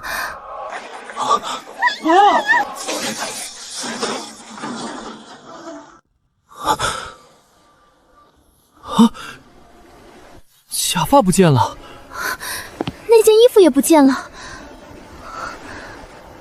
我们都还留在刚爬上这艘幽灵船的位置，一步都没有走出去。不是，什么情况？刚才都是幻觉？我靠，那我刚才为夜莺流的眼泪算什么？我就说怎么跟做梦一样，何坠真是做梦啊！等等，你们看大佬手上纪念品，太危险了，快摘下来。算了，查看一下戒指的属性。未知的戒指，当前绑定，任意不可摧毁、不可遗弃、不可转让。契约内容未知。评价：契约不会消失，只会转移。PS 别想着赖账，他的席位不接受退票。哟呵，白嫖失败。那我契约内的交易品呢？不会就是那个夜莺的绝唱吧？生物拟声模块等级2，功能1记忆，可吸收并储存不超过自身等级2的声音。功能2哀歌，释放已储存的声音，100%还原其效果。当前可储存上限2，当前储存1怨念传古的哀嚎等级2。夜莺的绝唱特殊，夜莺的绝唱对直径500米内的所有目标进行一次无法豁免的精神冲击，使其陷入狂乱状态，效果及持续时间视目标精神抗性而定，冷却时间24小时。评价：请负责任的使用，或者别，那样看戏更有趣。PS 耳塞另行出售，概不赊账。直径500米，无法过免的精神冲击，狂乱状态，不错的大范围清场技能。他可能带着和艾美利亚一样的诅咒。诅咒？艾美利亚不是没事吗？最坏的结果就是我唱完1000首歌，然后把你们唱疯了，都挂了呗。愿主保佑你，希望您的歌声不会让人疯狂。你们都不懂我的幽默。我们从踏上这艘船开始就已经中招了，顺着锚链爬上来的地方应该倒着一具骷髅，可现在这里空空如也。我们脚下的船板每走一步都吱嘎吱嘎嘎的响个不停，甲板上到处都是湿滑苔藓和破洞，没有躺椅，也没有骷髅。我们跑上楼的旋转楼梯只剩下从中断裂的残骸，歪歪斜斜搭在墙壁上，这才是信天狼号现在的本来面貌，一艘本该沉没在海底的残骸。老大，你们在上面干嘛呢？这船好像要沉了。我们原路返回。看来精神屏障消失了。快下来啊！别急，我们坐电梯下去。电梯？哪有电梯？你的意思是我们站在这等着它沉下去？是啊，省点劲不好吗？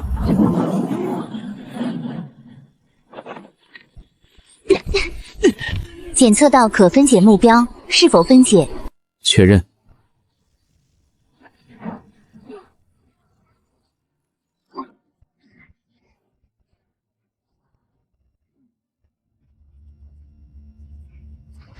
我的卡秋莎，老大，你这是把99给抄了！只是这散装是个什么鬼？还抄了个乱葬榜。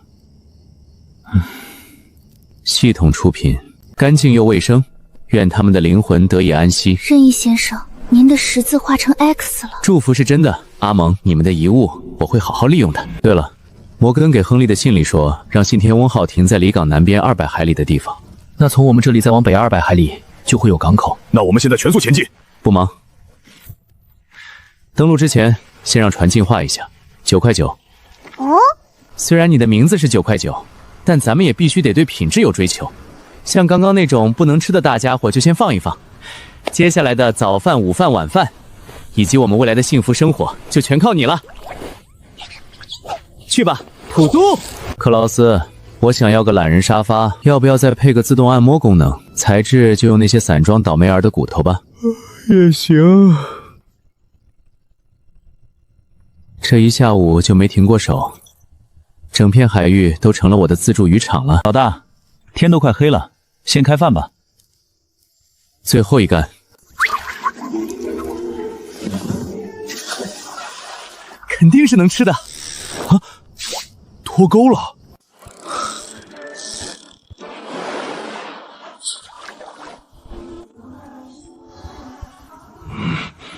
老大，可以开饭。克劳斯，一饭，放心。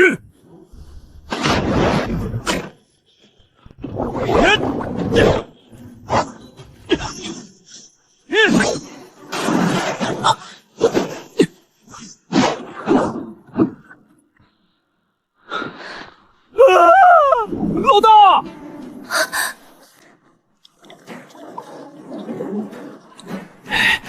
这家伙粘在咱们船底下，是只特大号的小九。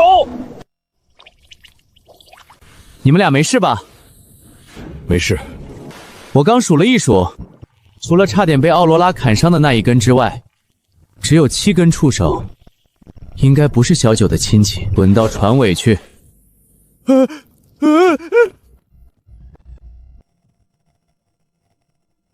伊范克劳斯，你们先离远点儿。奥罗拉，船上这几条交给你了。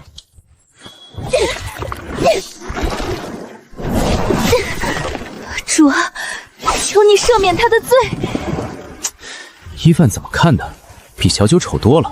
硬碰硬不太治之，这家伙对不远处落水的伊万和克劳斯视而不见，反而盯准了我们的船。他很聪明，知道只要搞定了这艘船，那么我们就一个都跑不了。太慢了，这个效率太低了。不，我的脚！喂，你疯了！赐他永恒的安息，阿门。该死的酒鬼章鱼，把我的朗姆酒还给我！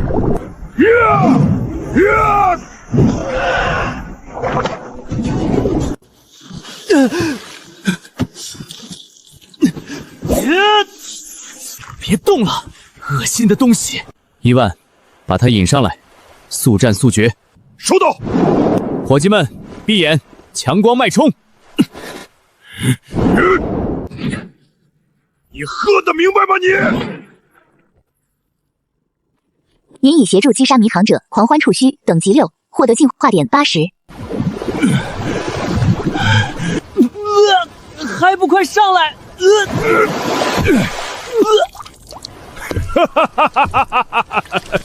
不是你让我上来的吗？检测到可分解目标迷航者狂欢触须，是否确认分解？确认。分解成功，获得9字章鱼肉心488、9字章鱼腿5、强韧的神经数12、巨型吸盘、活性乘64、透明软骨乘45。迷航者的混乱核心，稀有。迷航者的混乱核心评价：它品尝了人类文明的顶级佳酿，在极致的亢奋与混乱中终结了生命。迷幻，某种程度上也是一种真实。P.S. 疯子往往比正常人看得更远。疯子往往比正常人看得更远。系统，或者说海德拉是在暗示什么？克劳斯，别吐了，把火升起来。等我给这艘船装个脑子，咱们就开饭。你确定是装脑子，不是装炸弹？哼。检测到核心材料，迷航者的混乱核心。检测到适配模块，迷途者的低于等级1，大于迷途者的低于等级2。需要素材：1. 迷航者的混乱核心1个；2. 透明软骨10个；3. 神经数2个；4. 进化点100点。是否开始进化？确认。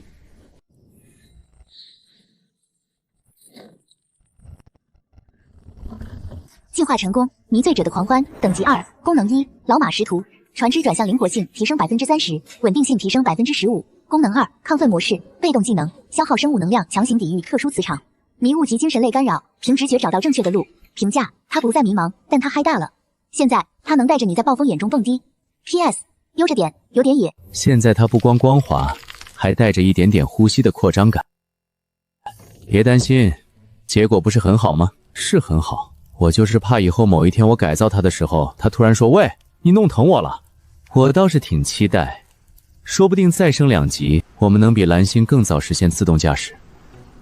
开饭，开饭！我馋小九啊，不，我馋章鱼好久了。哎呦，哪个混蛋是9块9啊？别生气嘛，口误。我把你当兄弟，你居然不想当我的储备粮？啊，那个，很抱歉。出来吧。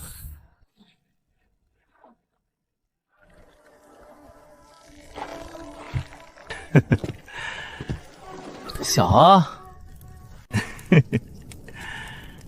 我们龙国有一种吃法，就是先让食材喝饱了酒，在极度亢奋和放松的状态下结束生命。这不是我们的醉蟹、醉虾吗？我还听过醉鸡、醉鹅，这他妈醉章鱼还是头一回见。这肉质一看就不得了，感觉都不用怎么加工，生吃就是绝品。毕竟是海上，不习惯生吃的话，吃拉肚子就不好了。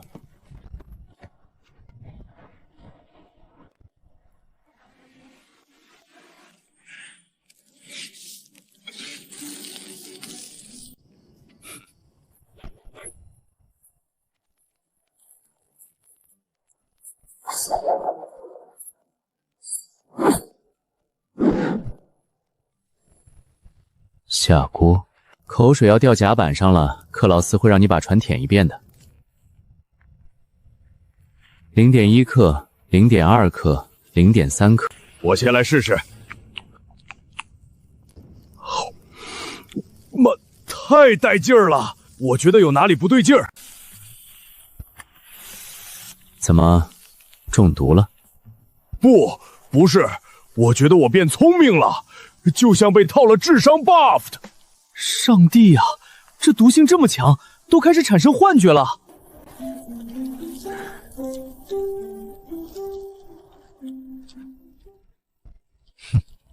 获得临时增药状态，迷菌的情形。我需要材料，透明软骨，还有那些羽毛。你想做什么？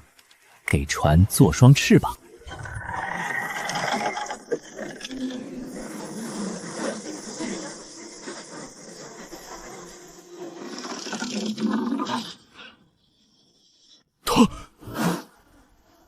真自动驾驶了。看来派对时间到了。这小倔脾气，随谁呢？老大，快看！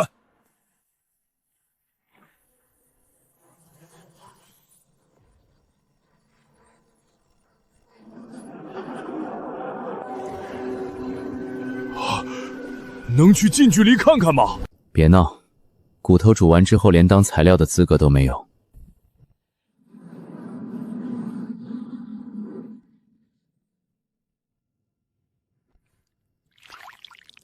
你这是在给我冷静的大脑预热吗？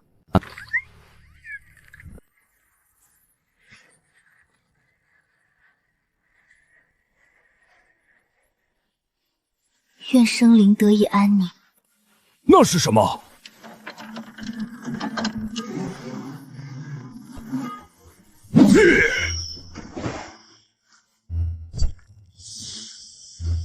老大，是熟的。还愣着干什么？开捞啊！外卖上门了。好嘞。这些熟食存放不了多久，够明天吃就行。优先捞我们没见过的，还有等级高的。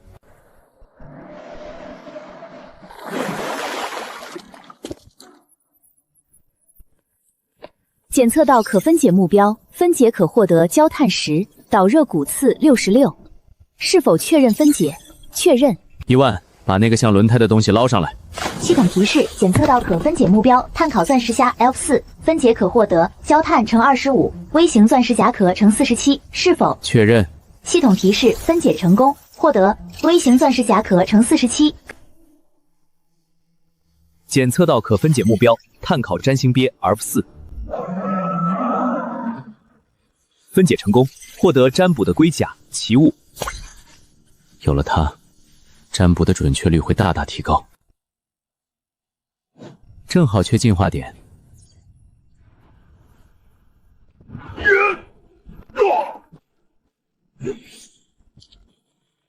老大，这个还是活的。您已击杀变异孔雀鱼。快，找那些半死不活的，小心一点儿！快！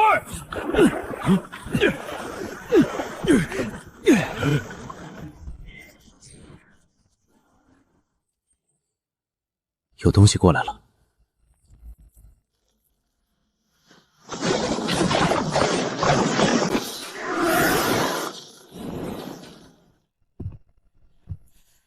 还好这群家伙对我们不感兴趣。别高兴得太早，他们只是发现我们不好吃而已。他还嫌弃上了，这群没教养的生物。看来今晚的狂欢结束了。系统打开仓库，清点战利品。仓库占卜的龟甲，发光的眼球结晶。系统打开进化面板。开胃菜吃完了，不过今晚还有个重头戏。重头戏。系统进化面板。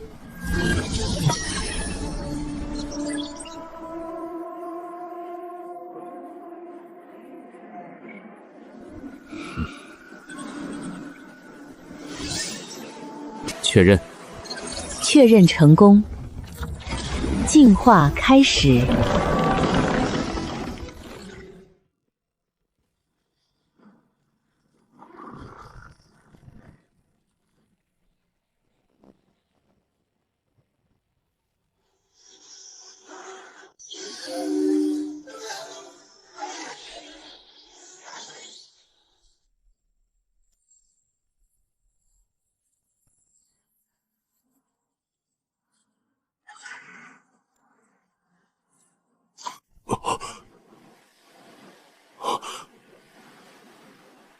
潜航，他真的能潜水？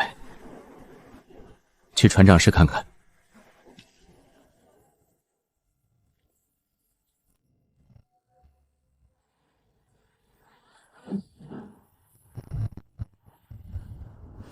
以后不用担心他乱跑了。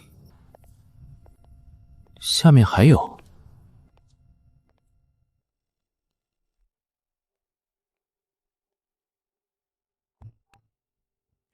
这个房间可以给我吗？离楼梯最近，方便第一时间冲出去。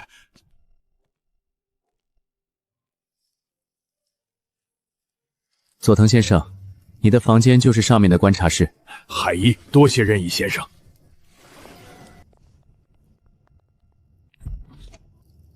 感谢汉斯猫，感谢龙国，感谢任意和全人类。别急着感谢，只是个样板间，淡水不够。嘿嘿。不过好歹是个奔头。工程师，看来你的工作量又要增加了。我不是木匠。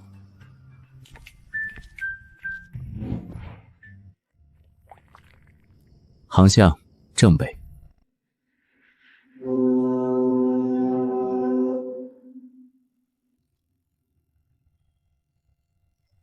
异变完成。自行摸索吗？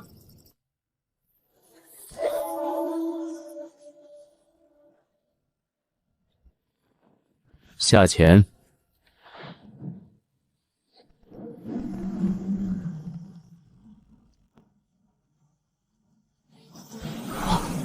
啊！快弄走！把他弄走！快把他弄走！任意，老大！老大，那东西它在啃我们的船。哦，它啃不动。哦，家伙，这玩意儿长得够带劲儿，看着挺肥的，要不要打下来？好了，别激动，别激动，我就是试试潜航功能。行动太慢，而且耗能有点快。就我们下潜这几分钟，储存的生物能量就消耗了差不多1/10。控制船体上浮。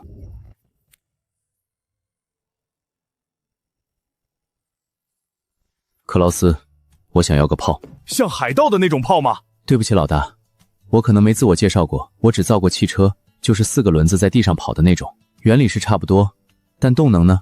火药、气压，设备跟材料完全就是两码事。之前是了解过一个很搞笑的项目，新能源部门有个自作聪明的设计师提出了革命性安全方案。他提议在车辆发生不可逆的严重碰撞时，通过弹射装置把电池包从车底发射出去，美其名曰断尾求生，防止电池热失智引发二次爆炸，好保证车上乘客的安全。你知道这意味着什么吗？你在高速上正常开车，旁边嗖的一声飞过去一个几百公斤重的着火锂电池包，跟投弹没什么区别。那个项目蠢到家了，但我当时觉得很有趣，于是仔细研究了一下。火药和电磁的那么复杂，纯物理的不行吗？造一个大号的弩，或者……以我的认知，蓝星上纯机械弹射的强度造出来的武器，能对大型变异生物造成的伤害可能，不如直接把我们当炮弹发射出去，调出尾龙之心面板。电，我们有生物电。检测到高阶能量核心 LV5 精英尾龙之心，可新增模块生物动能模块 Max 功能，为载具提供一个独立的生物能量源，可用于存储和驱动特定功能模块。进化需求警告：核心材料等级过高，与当前载具深海幽寒 LV3 不适配。强行安装将有 50% 几率导致模块异变， 70% 几率导致船体结构紊乱， 99% 几率造成能量溢出性损毁。是否继续？那就换一个材料吧。检测到能量核心变异恶口鲨的心脏 LV4 精英，可新增模块生物动能模块。进化需求：为载具提供一个独立的生物能量源，可用于存储和驱动特定功能模块。进化点893 300。进化，进化成功，新增模块生物动能模块 Max 功能，为载具提供一个生物能量源，可用输出接口化。特性1：造血，被动，可缓慢吸收环境能级的流离能身，不自身翻应千里。当前核心能量储备上限提升300%。老大，它的油箱变大了3倍，不止。你看，还有那个可用输出接口，这是不是代表目前它能够为船上的某个新部件功能？试试就知道了。诸位，我们认为海洋纪元或许并非单纯的国运游戏，它更像是更高维度文明的一次筛选，或者说一场献祭。至今为止，盖玛一直没有明确表示怎样才算赢得游戏，而那些选手全部阵亡的国家，我们已经无法在蓝修上监测到任何生命信号。那些人、那些国家都去哪儿了？我们龙国的选手任意，他的态度大家也看到了。与他合作的汉斯猫、毛熊一傣利，如今都发展稳健。他愿意接纳真诚的队友，当然，真诚与否由任意自行决断。话已至此，希望各位回去之后能将事实告知民众。玛丽，你怎么看？合作。那漂亮国那边？卡尔斯，时代变了，现在已经不是漂亮国一家独大的时候了。龙国国民在进化程度上已经反超了他们，而且任意已经是龙国最后一位选手了。龙国的万剑系统已经完成了对蓝星的全域坐标锁定，所以我们不光要合作，还得想办法保护好任意，千万不能让他在我们眼皮子底下出事，否则没人知道一个失去希望，手里还握着掀桌子能力的庞然大物会做出什么事来。还有一件事，我认为漂亮国和他们的选手莫里森行为很反常。反常？他们不一直都是那副唯我独尊的样子吗？不只是霸道，他们的行动太有目的性了，不像是在求生，更像是在执行计划。计划？能有什么计划？无非还是那套称霸世界的老剧本罢了。哼，别想太多，玛丽。傲慢是刻在他们骨子里的顽疾，没那么容易改的。既然要做，不如功能多一些，比如加个燃烧模式，很多生物都怕火，最好再加个麻痹模式，遇到那种吃疼就发狂，一时半会儿又搞不定的大家伙，让他先冷静一下。可以用导热骨刺作为核心，配合生物能量，瞬间激发高温。至于麻痹，用这些导管构建一个独立的回路储存毒素，击中目标后瞬间注入。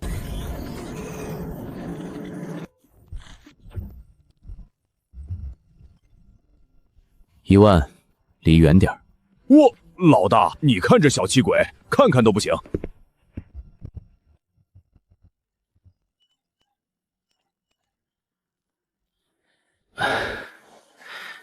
好了，这就是你说的惊喜。就这？船载武器模块死极之枪 Max。克劳斯，你确定这玩意儿能打怪？它也太漂亮了。克劳斯，下次注意。是，老大。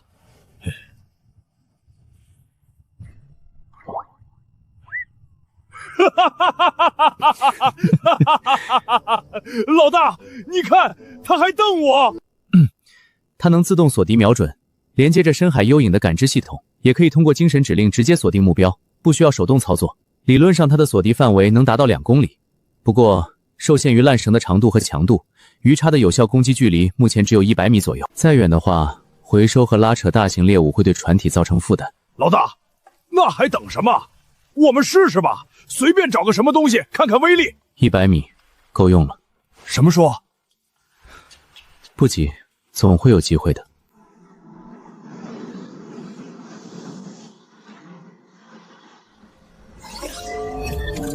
是什么东西？一个补给箱，木头的，跟之前咱们见过的差不多。真的？不对劲儿。这是鱼饵。停船。普通模式，给他一下。开火。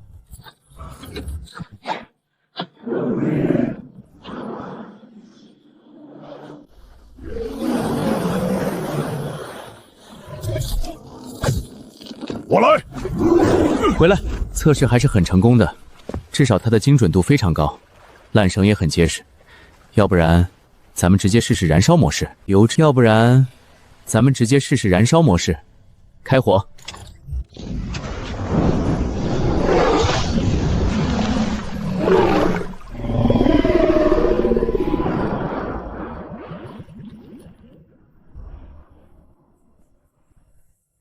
测到可分解目标，畸变的深海提灯鱼 LV4。分解成功，获得焦炭整110，鲜美的鱼肉香10，异化的鱼肝层1，引光之锁1。检测到可进化模块，生物光能模块 LV1，生物光能模块 LV2。进化成功。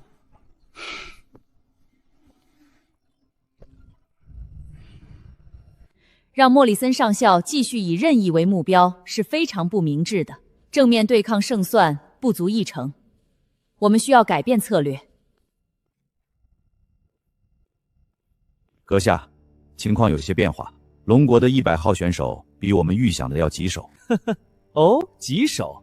我以为莫里森是我们最优秀的海军上校。他是，但对方的实力超出了常规的范畴。船，没有人比我更懂求生，与更高等的文明合作，才能获得最大的利益。一个上校而已，他不行，那就换一个进去。我们最不缺的就是愿意为国效忠的勇士。他的消耗能为我们换取更多和盖亚谈判的筹码。你现在要做的是想办法让盖亚给我们更多的好处。我明白了，阁下。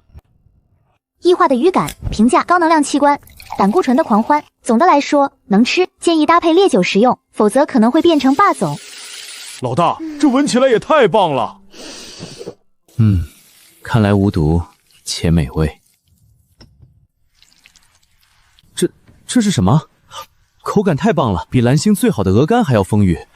这是什么生物身上的？就是你用死寂之枪打的那条啊！死寂之枪打的，那不就是恶心的我现在都吃不下饭的丑八怪吗？好吃吧？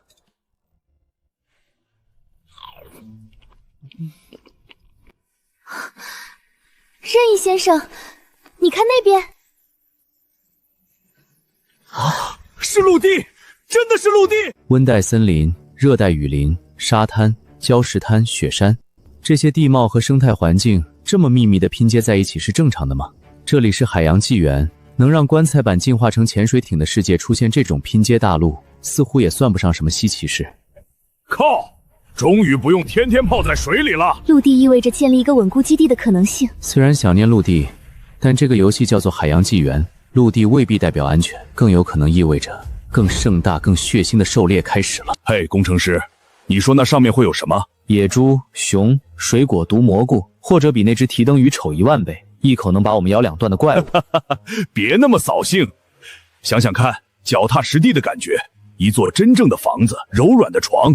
任意先生，这片区域并没有污染，不管是精神上的还是物理上的。澄海使者的判断还是很可靠的。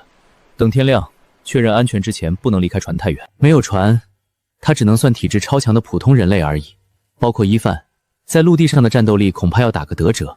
小九，你以前来过陆地吗？九看着扎。小九在他还小的时候来过陆地边缘，但那里到处都是腐烂的东西，空气里全是刺鼻的味道，连沙子尝起来都是苦的，吓得他赶紧钻回深海吃2条小鱼压压惊。自那以后，他就再也没兴趣靠近类似陆地的地方。这沙子的质感好像太细腻了，细腻才好，说明沙滩质量高。管他呢，我先去给你们探探路。沙滩，1万维尔科夫，到此一。1万。别慌，奶奶的！呸！下面是海，这特妈是假沙滩！感谢你的现身，一范。见鬼了！可能是火山灰形成的浮沙，浮有火山灰。这鬼地方还没上去就给咱们一个下马威，这样也好，至少提醒我们接下来要更谨慎。说得对，免费的教训不亏。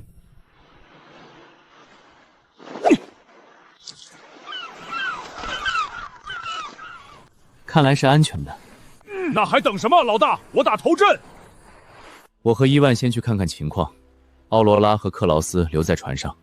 这片大陆完全是未知的，你们2个人是3个人。佐藤先生跟我们一起。我吗？克劳斯和奥罗拉是技术和后勤人员，不如跟在我和伊万身边，我们也好保护你。嗨义，我一定不会拖后腿的。哈！我来开路。嘿！佐藤，你胆子怎么比那只鸟还小？未知的蕨类植物未解锁。说起来，咱们龙国之前的18号和67号选手都是觉醒的森林之子的序列。是啊，能辨认控制植物，结果被漂亮国给害了。开局在海上真是生不逢时，这破游戏对种田流太不友好了。未知的浆果，描述未解锁，又是未解锁。请等一下，又怎么了？有虫子？不是，脚印。绿色的小东西，哥布林，我来！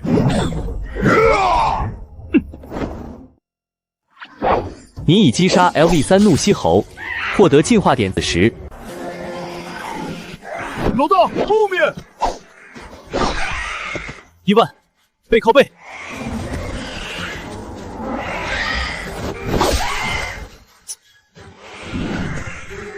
老大，这帮崽子太多了，我们得冲出去！滚开！老大，你这是干嘛？我靠，原来是看外套不爽。还好系统有储存空间，还有多的外套。走，跟上。这次属实是轻敌了，保险起见，应该立刻回船上去，做充足的准备再说。走，这回植物弄了不少，先回去再说。他们会没事的。都4个多小时了。我在蓝星的时候，修道院的院长总会告诫我们，唯一通往幸福的路，是停止忧虑那些超出你意志控制的事。啊？怎么了？左边那片林子里是1万，他在被什么东西攻击？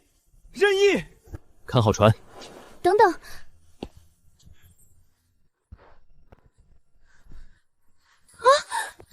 这是所有人的退路。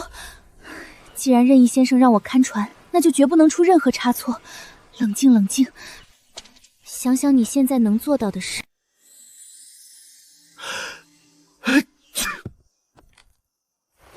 着凉了，大概是有人在念叨我。肯定是船上那俩等级了。尝尝这个，我吃了没毒。那帮绿皮猴子不经打，就是数量太多烦了点儿。下次再碰上，我非得把他们的老窝给端了。他们应该有领头的。正面硬刚不划算，回去让克劳斯弄点陷阱，奥罗拉做个靶子，再用这2天提纯的朗姆酒，再搓点燃烧瓶，不行就放火。刚才也杀了300多进化点，这要是能一网打尽，不就发达了？差不多了，该回去了。奥罗拉，克劳斯呢？他去哪儿了？今天中午那会儿，他说看到你们被什么东西抓走了，然后就单枪匹马冲进去了，大概3个小时左右。等一下，先别慌，奥雷亚，你帮伊万治疗，我先做点准备，等会儿我们一块儿去。任意先生，你也受伤了吗？没，不是我的血。走吧，奥雷亚也一起去。那船这边不用担心，佐藤先生，你就留下看家吧。啊，我吗？嗨耶！哎，要不要趁着这个时候？不行，活着不好吗？盆栽好像眨了一下眼，确实眨眼了。就是这边了，克劳斯就是从这里冲进去。还好，只有那些猴子的血。跟我们打过一架的蜥蜴猴，应该是把我们扔的外套当战利品穿在了身上。所以他是追着那些伏击了蜥蜴猴的家伙去了。重物拖拽的痕迹，不会是克劳斯吧？怎么了？断面很光滑，被利器切断的。有没有可能是克劳斯？很有可能是他，或许他在这里追上了那群东西，或者被发现了。好消息是现场没有任何人类血液的血腥味。不管克劳斯是逃跑还是被捉走，还活着的可能性很大。目标：粗制滥造的骨芒残缺。评价：某种大型哺乳动物的腿骨可能是用牙磨的。家人们，我汇报一下最新战报。克劳斯怎么样了？别告诉我已经被做成汉斯猫式香肠了。走，小心脚下。这帮家伙还挺会废物利用。这些东西好像不是给我们设的。妈的，这怎么找？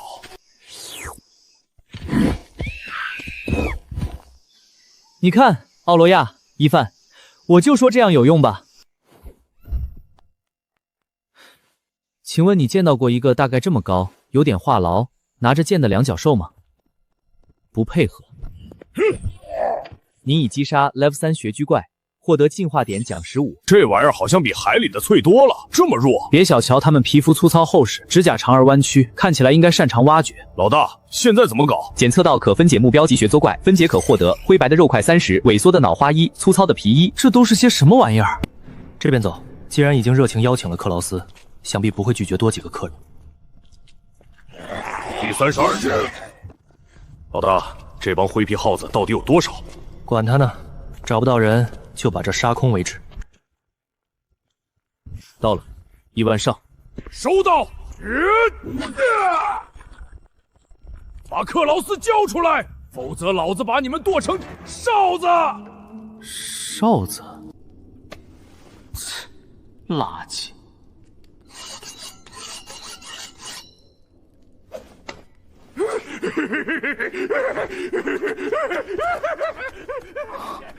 谁才是怪物？看来咱们的工程师在这里过得挺滋润。老大，你们没事儿，太好了。我们能有什么事儿？反倒是你这怎么回事？当上凶居怪沙皇了？什么沙皇？当时看到外套，以为你们出事，就追了上来。结果追上之后，发现被拖走的只是几只穿着衣服的绿皮小怪物，想悄悄溜走，但是被发现了，只能动手。这帮家伙有好几只，剑插进怪物身体里后被卡住，一时间拔不出。情急之下就捡起地上断裂的骨头，用序列重新组合修复了一把武器。事情就是这样，他们把我绑回来，我还以为我要挂了，谁知道他们排队让我修东西。他们和外面那些灰皮的不是一个物种，这些褐色的更有组织，稍微聪明一点。看出来了，都知道找外包了。哦，对了，我发现他们不光能驱使那些玄居怪，还对土壤有很强的亲和力，有些特别的矿石。土壤亲和力？他们的首领在哪儿？我们可以谈一谈。奥罗拉，看看还有救吗？好的，任意先生。骨头和内脏的损伤都能修复，但是他的呼吸和心跳都已经停止了。这样啊。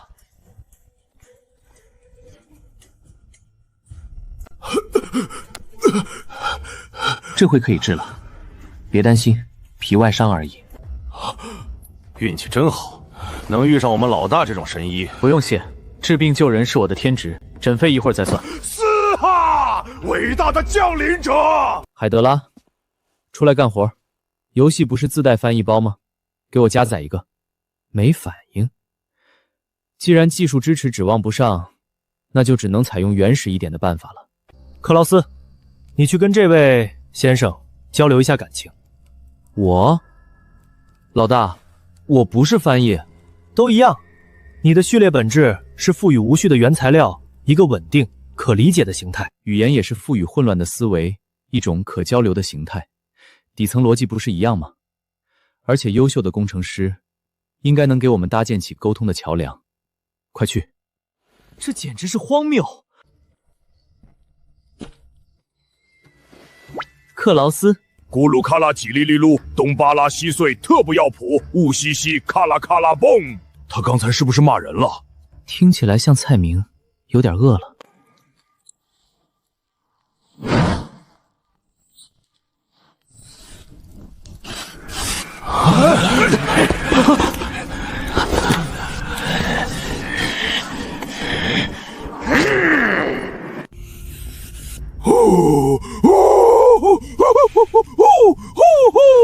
从他的表演来看，那是种极具攻击性的陆地铺生物，看来我们的麻烦不小。这才有意思。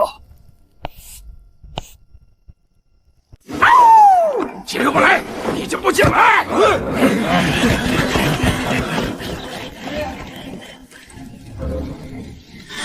神秘石头。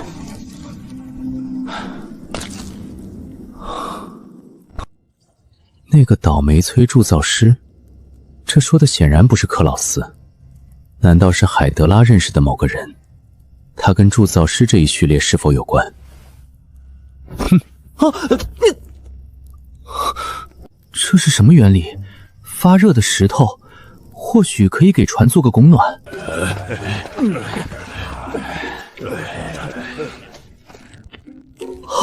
这个能吃？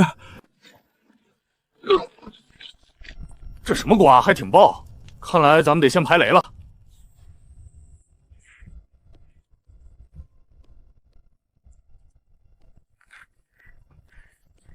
东西都被单独分拣出来，一堆是安全可食用的，另一堆则是危险品。爆炸的香瓜表皮会分泌腐蚀性粘液的菌菇，这么一大堆东西想研究明白，光凭我们几个得到猴年马月去。是啊，就4个人，想在这种地方建立基地太难了。这岛上肯定还有别的危险，其他强大的部落，要不然收编这群学居人。这倒是个办法。这群家伙战斗力一般，胆子还小。听我的，我庇护你们。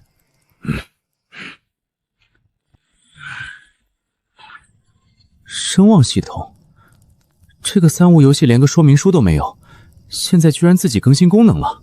现在分解、进化、存储、载具这几个熟悉的选项边多出了一个新的标签：声望。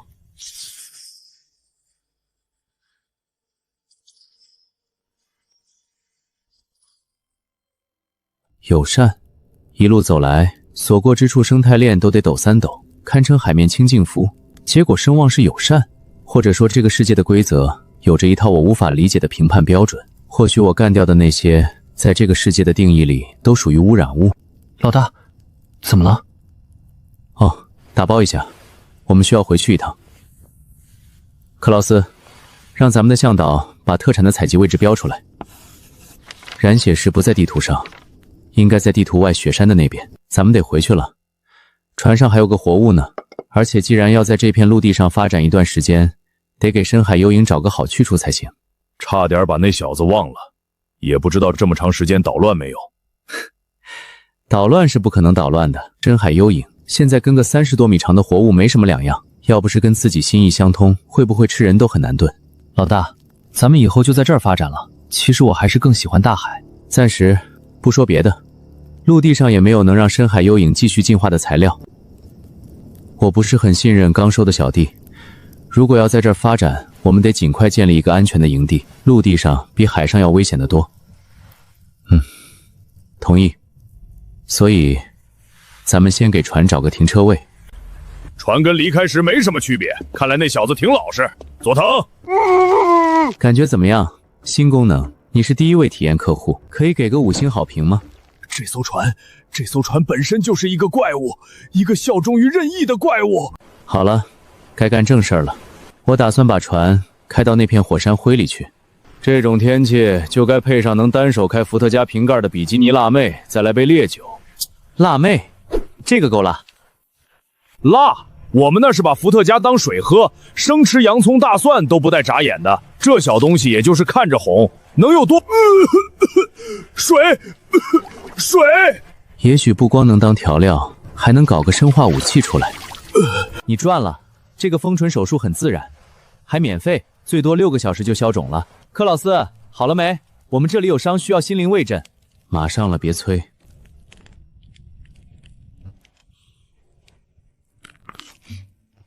看来这是棺材哥挣过的美味，把孩子给激动的。色卡又更新了，金色传说。棺材哥这个投喂队友越来越熟练了，好吃，大家都来尝尝，都有份。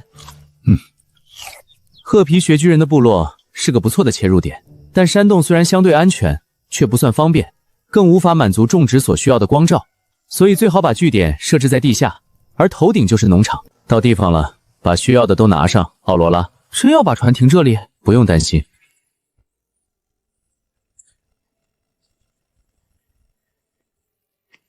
有时候适当的保持优持威严，比虚假的亲和更有用。我们要在地面上盖房子。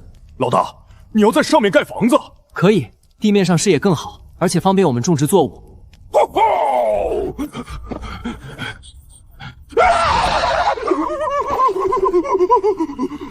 终于明白他们为什么住地底了。之前看他们叫穴居人，还以为是见不得光之类的物种呢。原来不是不想，而是不敢。不错。什么不错？我说这地方不错，适合当我们的第一个据点。如果想要建营地，得是军事要塞级别的防御工事才行。我现在也到3级了，进化点早就够了，现在只差熟练度而已。这回能升级了。不过野人主是比划，地面上有大家伙吗？那不是更有意思了吗？老大。哦，主会保佑你们的。如果有入侵者，我们会解决。现在让你的人帮我们开垦几块土地，大概这么长这么宽的一块地，把土翻一下，翻到地下2厘米深。任意先生，2厘米是不是有点浅了？那就5厘米、20厘米，就20厘米，深耕才能丰收。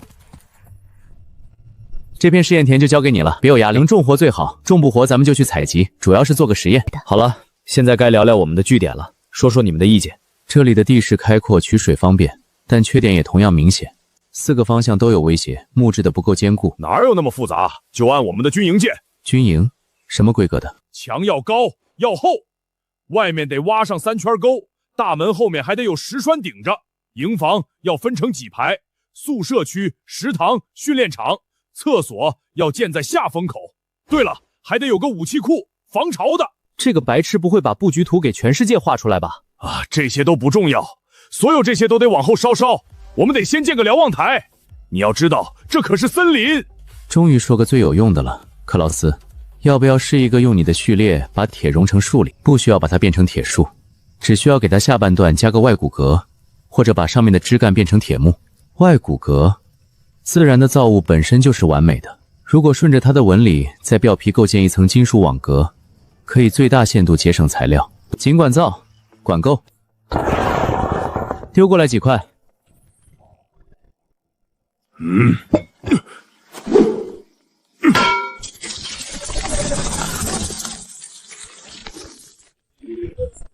我们需要一个临时的住处，洞能住人，要隐蔽，大概这么深。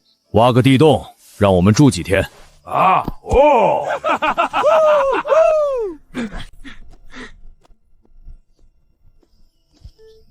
我们这个地洞也得加固一下。老大，你说怎么干？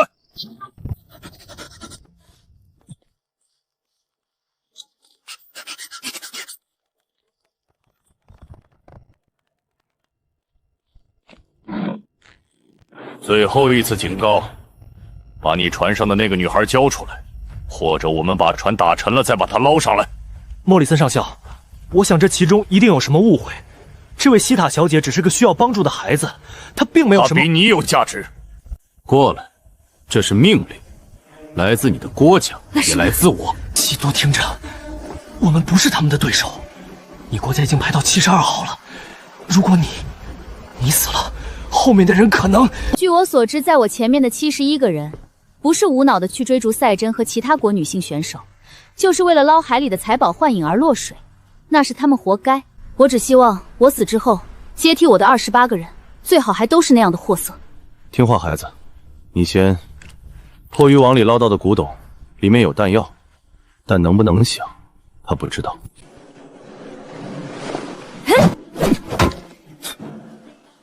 愚蠢。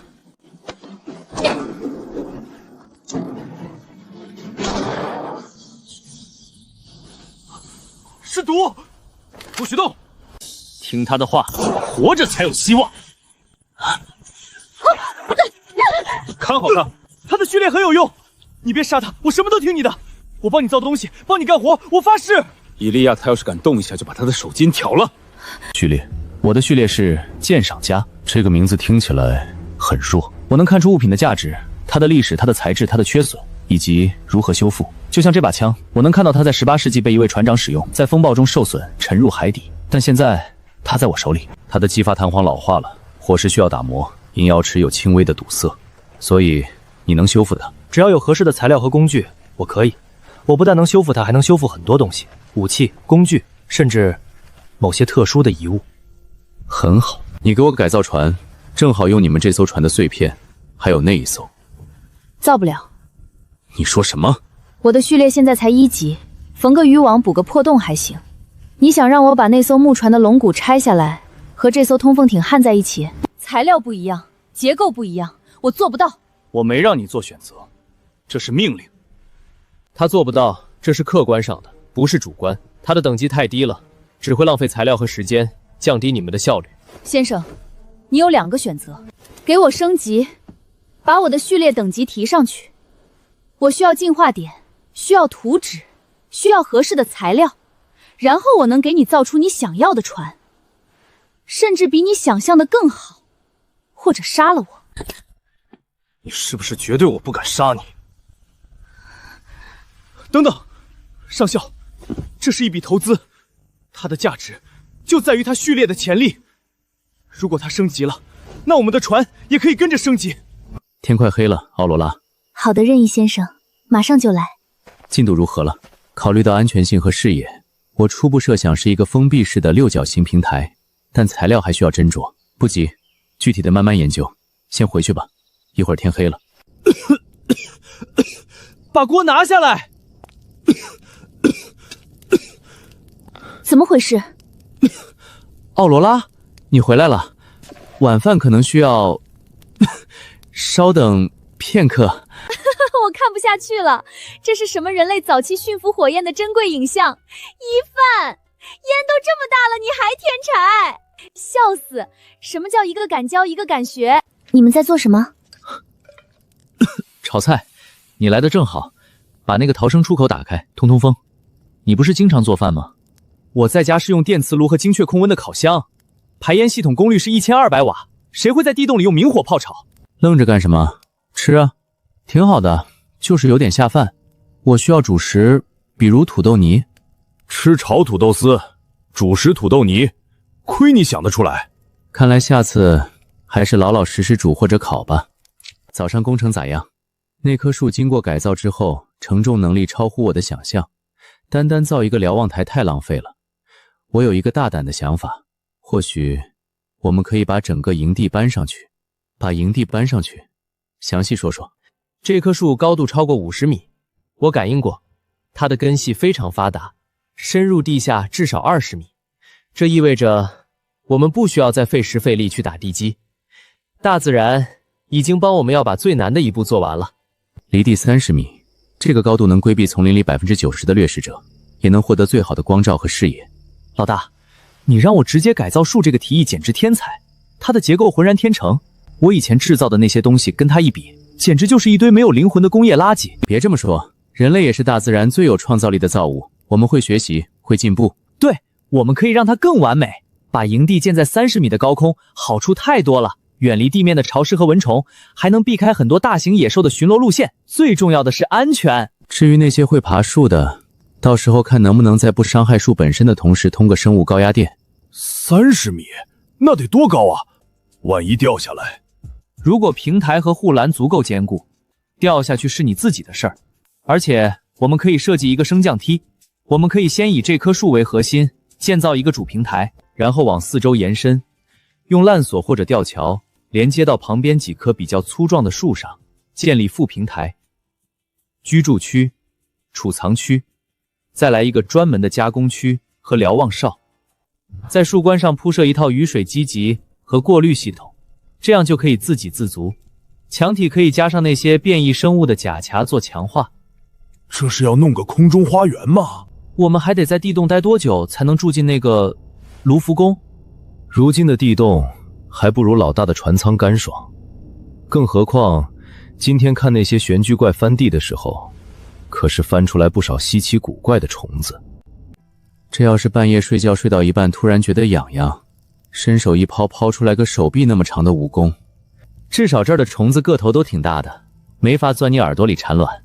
那么第一目标就是先建个树屋吧，剩下的慢慢来，先够我们住的就行，能容纳8个人左右的大小，可以分上下2层。我们不就4、5个人吗？算上那个小樱花工周量加大了，那我们与蛇虫鼠蚁相伴的时间不就得拉长了？我们龙国有句老话，有备无患。明白了，明天一早我就开工。地洞里的确有些阴冷，好在那些燃血石可以当做天然暖气片，让我们睡了个好觉。你俩在这当门神呢？老大，大清早的，脚下留情。你俩在这守了一夜，我后半夜来替班，但这工作狂不肯休息。老大，你看这个，我找了好久才找到的。匕首，造型有点意思。试试。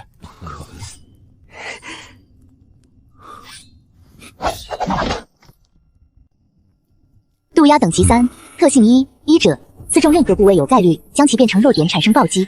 特性2，伪装，可伪装成同体积的金属物品。评价：医术精湛的医生总是能精准地找到病灶，你说了算。PS， 毕竟你的病人不需要售后服务。这是用我们目前手里最坚固的牙齿做主体，又在刀刃融合最后2片微型钻石甲壳，感觉怎么样？这手感完美。不过我不记得我们有匕首的胚子，没有图纸是只能改造吗？是餐刀。手艺不错，下次可以试试把勺子改造成工兵铲，完成它之后，我就能升到3级了。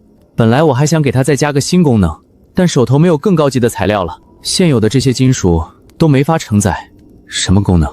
附魔，升级后的新功能。克劳斯申密特序列，铸造师3级，进化点273，当前熟练度0，能力木质加工、骨质加工、金属锻造、混合锻造，初级附魔新构造。需要选择图纸改造，选择主体和材料进行改造。需要更高级的金属材料吗？这玩意儿也算金属吧？试试这个行不？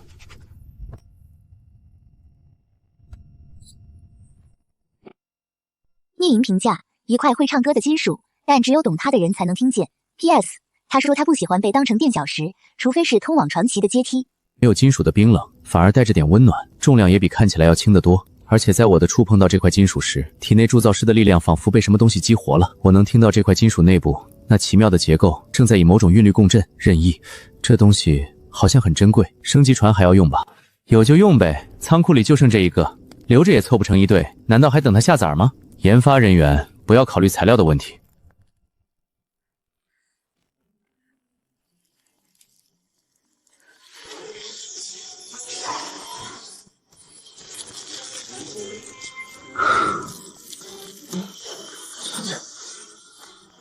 好了。渡鸦3级，特性1，医者，刺中任何部位有概率将其变成弱点产生暴击。特性2，伪装，可伪装成同体积的金属物品。特性3，可血，每汲取10个新物种的血液将获得1次强化，当前汲取0。评价：他现在有了自己的食谱，并且非常挑食。PS， 请注意，他不喜欢吃素食主义者。还是件有等级能成长的武器。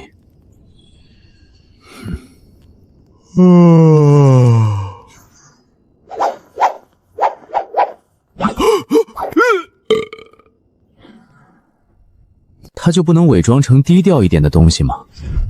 行吧，看来他有自己的审美。克劳斯、伊万，你们俩先去休息，养足精神。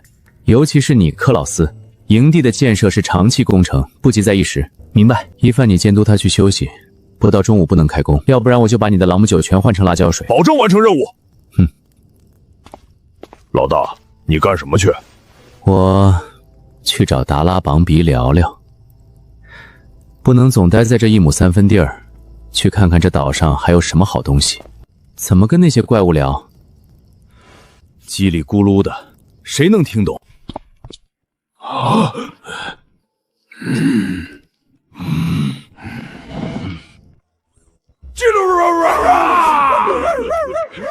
我有事问你，我想找个能钓鱼的地方。咕噜哇哇哇！这地方很复杂，如果不是有人带路，大概率会迷失方向。难怪他们明明实力不强，却能在危机四伏的陆地上生存下来。咕噜哇哇哇哇哇！穿过这里，你想要的宝地？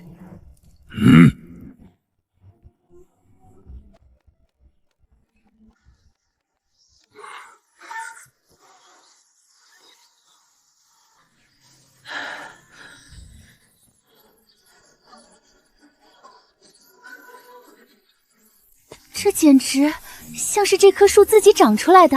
这只是个开始，有了这个基础，我们可以在上面盖3层楼。先吃饭吧，任意先生也该回来了。老大，你这是去迈阿密了，还是去当黄金矿工了？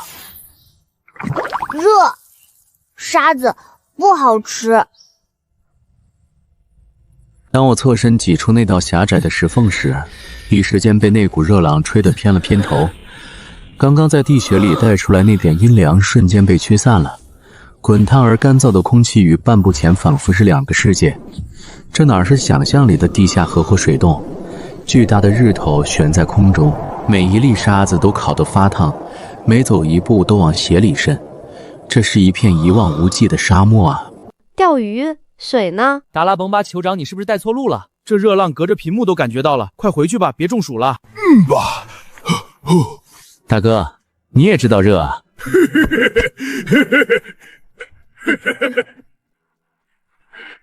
啊！咕噜哇哇哈！在沙漠里钓鱼，用鱼竿？算了算了，毕竟来都来了。作为一个老钓鱼佬，就算是背靠乱分队，也得钓2竿试试。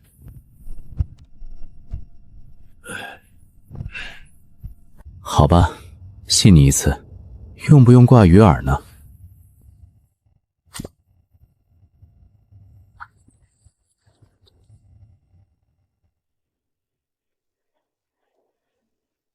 我操，真有东西！鲨鱼，这玩意儿是正经鱼吗？算海鲜还是土特产？好家伙，看得我手痒痒。在沙漠里钓鱼。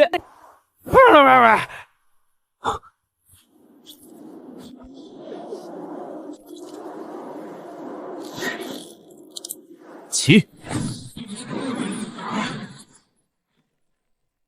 嚯，好大的蝎子！这种沿花里胡号的东西一般表示有毒。这颜色是吃彩虹长大的。壳还挺硬，怎么补的钙？渡鸦，特性3，可血，每汲取10个新物种的血液，将获得1次强化。当前汲取0%。怎么还是0？好家伙，连刀都会挑食。分解成功，获得鲜肉乘5，金化甲壳乘1，剧毒伪针乘1，火晶石乘5，已囤入仓库。看来这地方虽然热了点，但这特产的质量很高。甲钳和石头带回去给克劳斯当玩具，毒刺正好给死寂之枪补充弹药。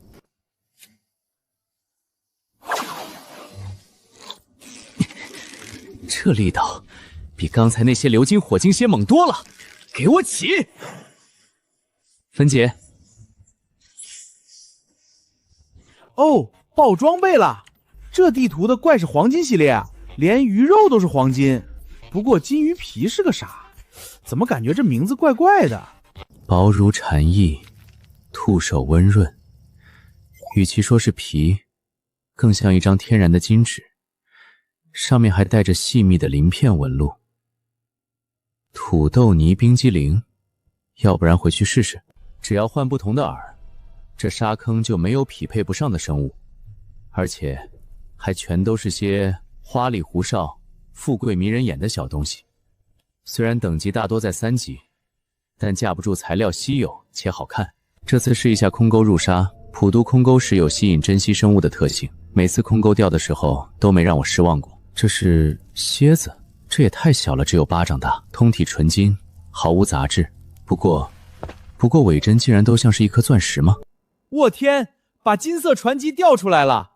这光泽，这质感，是 BOSS 吧？一看就不好惹，浓缩的精华，可别看它小就掉以轻心啊！5级还是6级？芬姐，粉色的光云像是流淌的血，没用是真的没用，但漂亮也是真的漂亮。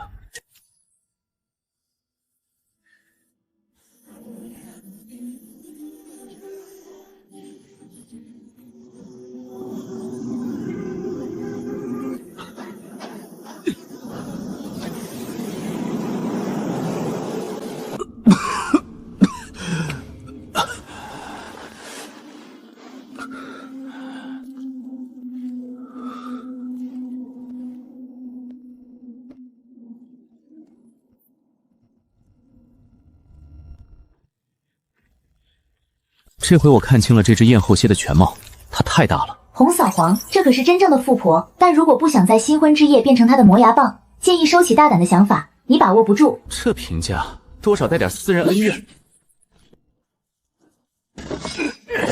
等一下，这个你眼熟吗？大佬在这个时候掏出了求婚道具。楼上的，你再仔细看看，这玩意儿不是刚刚踩死那只熊蝎子爆出来的吗？她把人家老公的骨灰拿出来，问人家眼熟不？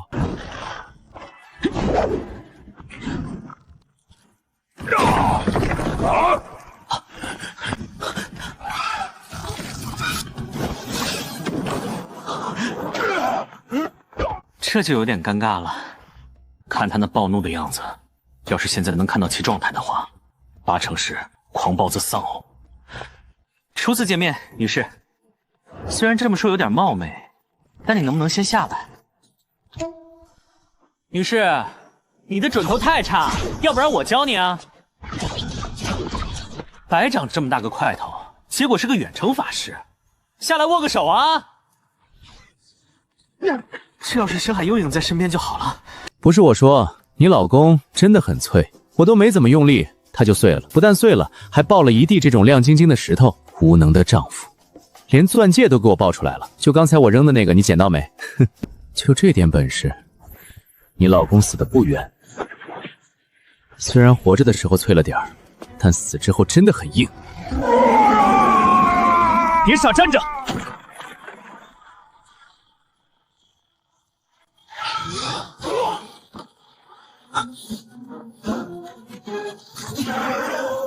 抱歉，这个位置可能有点疼。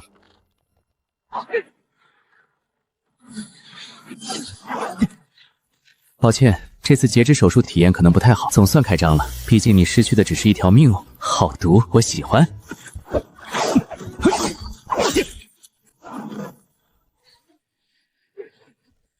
手术成功，现在开始缝合，船都能粘住，粘个蝎子精应该问题不大。但医者仁心，我还是帮你解脱吧。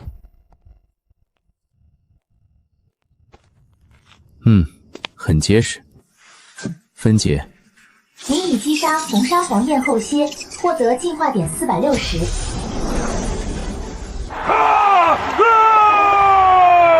崩巴般的贝蒂不多比鲁。沙漠之主的尾针，领主级，评价：为杀戮而生的终极长矛。这玩意儿，我就笑纳了。达拉彭巴，别败了。怎么出去？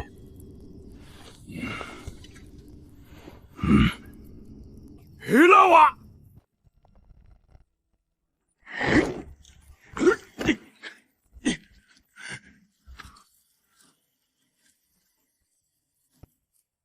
嘿嘿，太硬核了。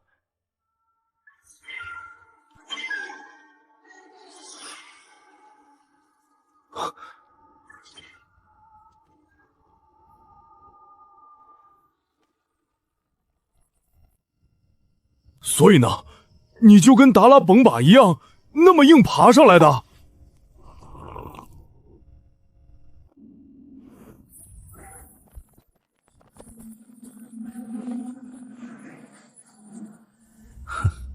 然后上去之后，我又拆了一堵非层机墙，就出来了。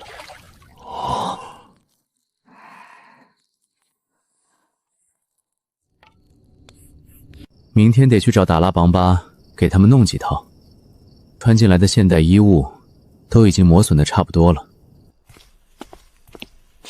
老大，你过来看一下。我把每一条枝干都进行了加工，让金属抓着它们，沿着纹理爬到指定的位置进行链接。基地已经完成了，2层8个房间，1个牢房，下面既是公共活动区，也是瞭望台。现在只剩下外墙和屋顶。我还在考虑用什么材料，木质和骨质方便，但防御力弱。但如果用金属，重量太大，想扩建就困难。好了，别想了。沙漠之主的完整装修和顶级安保的移动别墅，耐高机造型还很拉风。上帝啊！难以置信的材料，这个形状比墙壁的蜂巢小多了，我怎么就没想到？急什么？明天再说。东西又不会跑，疲惫状态下强行工作只会增加失误的概率。好吧。这是在干什么？看这架势是在搞祭祀吧？庆祝沙漠的大家伙被老大给办了？应该是这样。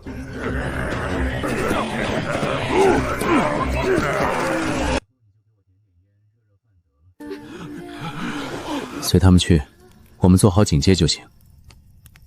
我祖母去世前一天还在院子里骂街，隔壁家那老头跟他是对门邻居，也是他当年的老战友，两人对骂了快50年。那真是让人羡慕。是啊，第2天他就没醒过来。邻居老头没去葬礼，但一个人在门口坐了一下午，第2天也跟着去了。其实他都是故意惹我祖母生气，就怕他闷。那你的父母呢？任务里牺牲了，后来我也去参了军。他们会为你骄傲的。那当然。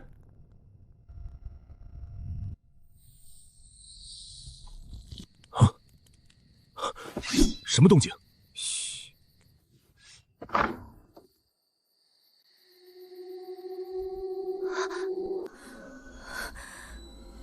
喂，看到什么了？用不用叫醒老大他们？滚开！你们这群该死的窃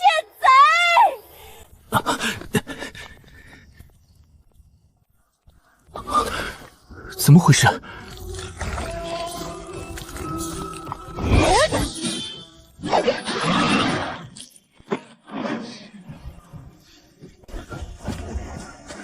嘿，雅典娜，给我留一个！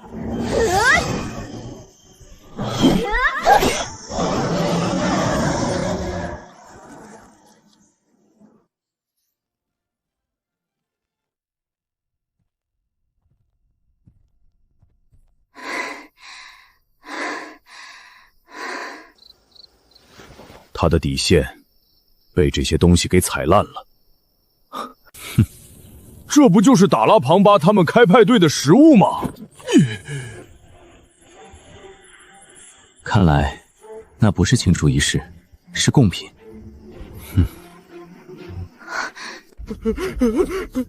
这个神怪的狂众，一直就穿着神怪的分宗，他不说来。东南边的丛林啊，他们那边有什么特产吗？哇啦！毛？哇啦！哇啦！长毛的大家伙。我们得冷静一点，那些蛇人还要来这儿抢食，说明那边的作物不多，而我们这儿温度适宜，土地肥沃，水源充足，更适合作为长期据点。检测到可分解目标 Level 4蛇怪尸体。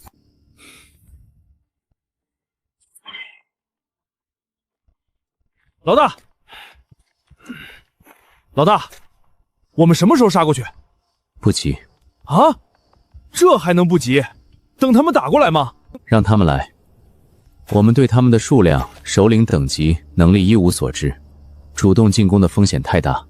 而在这里，我们是主人。伊万，克劳斯，在，到。把尸体拖林子边缘去，上身和下身分开放。分开摆。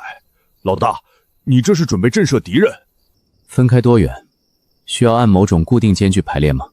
头部朝向哪个方向？随便。怎么显眼怎么来。收租的小弟没按时回去，蛇人族肯定会派人来探查。如果这时候看到他们的尸体过来找线索，那这个过程就是最好的陷阱触发器。这个我熟啊，陷阱就交给我吧。系统仓筐里的坚硬棘刺和高弹性长体组织都取出。棘刺的布置必须30度角倾斜向上，这样。知道了，知道了，不就是挖个坑埋点钉子吗？不对，30度还是太保守，考虑到蛇的韧性，35点更合适。别难过，反正也不一定能长出来。我的意思是，这也证明了这片田确实有潜在的生态价值。或许下次可以在地里埋一些爆炸香瓜防盗。那什么，老大，你先别说话，我去烧点水，你自己玩哈。自己又说错话了？没有吧？那个部落位于丛林深处，繁殖速度飞快，装备的工艺和武力值也远超穴居人。他们觊觎这片土地已久，之前也来占领过，但一是无法完全适应这里的气候。这附近哪里有湖？水有毒，我知道了。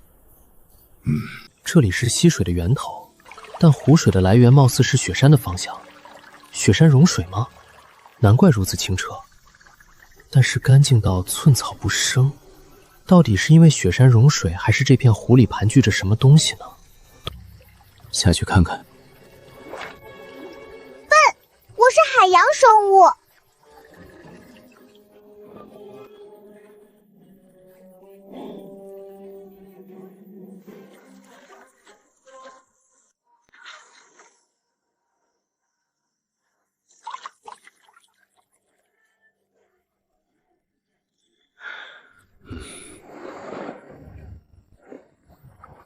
帮我看着。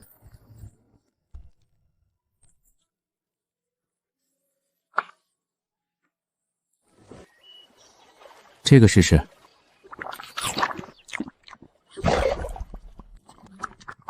这个呢，应该很甜。最后一个，真是最后一个。尝完回去给你烤土豆，不放辣。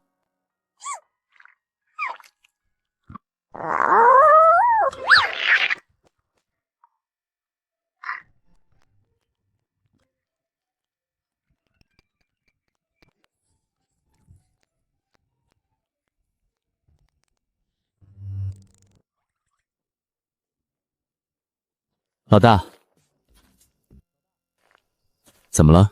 营地出着什么事了吗？没有，就是突然有点想法，想跟你商量一下。我在用蝎子壳构建屋顶时，本想做成坡形顶，好不容易积雪积水，但又突发奇想，如果把火晶石融入其中，是不是可以直接发热？那融雪和取暖的问题不是一下子都解决了吗？可以试试。正好，我们回去吧。这湖里好像什么都没有。好。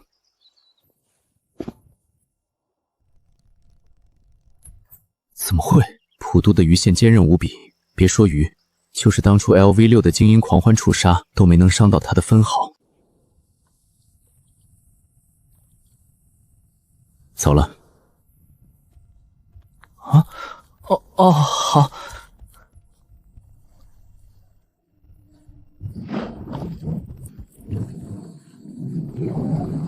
呀吼咿呀，爱在屋里嘿呀吼奔。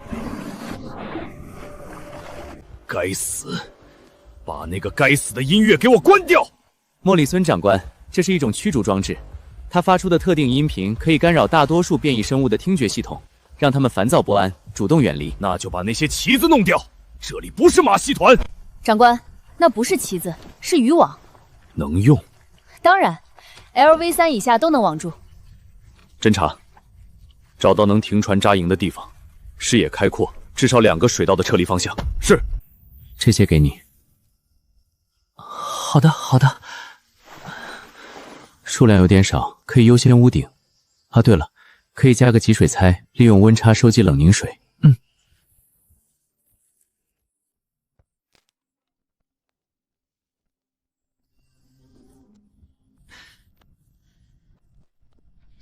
啊！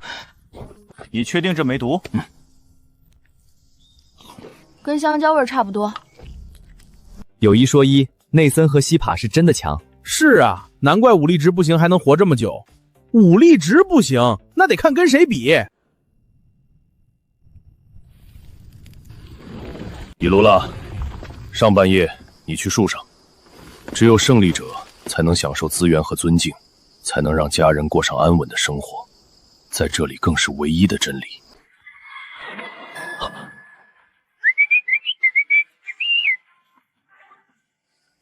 该死，已经给予了这2个俘虏足够的尊重，让他们活着还分享食物，可换来的却是背叛。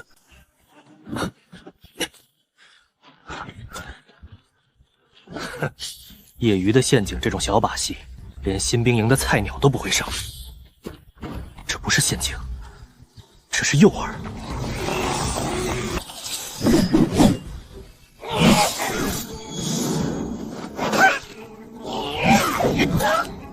你已击杀 LF4 蛇人，获得进化点层50，力量大，速度快，鳞片有一定的防御力，但腹部是弱点。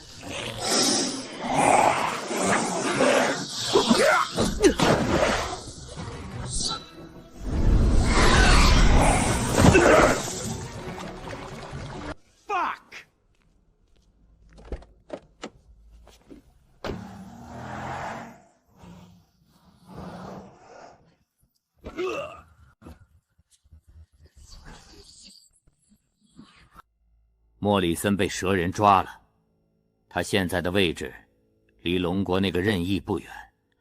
如果他能得到帮助，杀了龙国第100号选手的希望很大。只要任意一死，你就能马上得到10几亿的灵魂。我可是公平的盖亚，怎么可以做得太明显呢？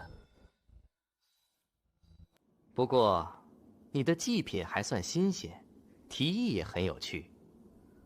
下次再有这种事儿，代价要翻10倍哦。等一下，这味道好像有点熟悉。这是赤裸裸的挑衅！那些只会钻地洞吃草根的低等猴子，怎么敢把高贵的纳家族附庸当成战利品展示？杀光！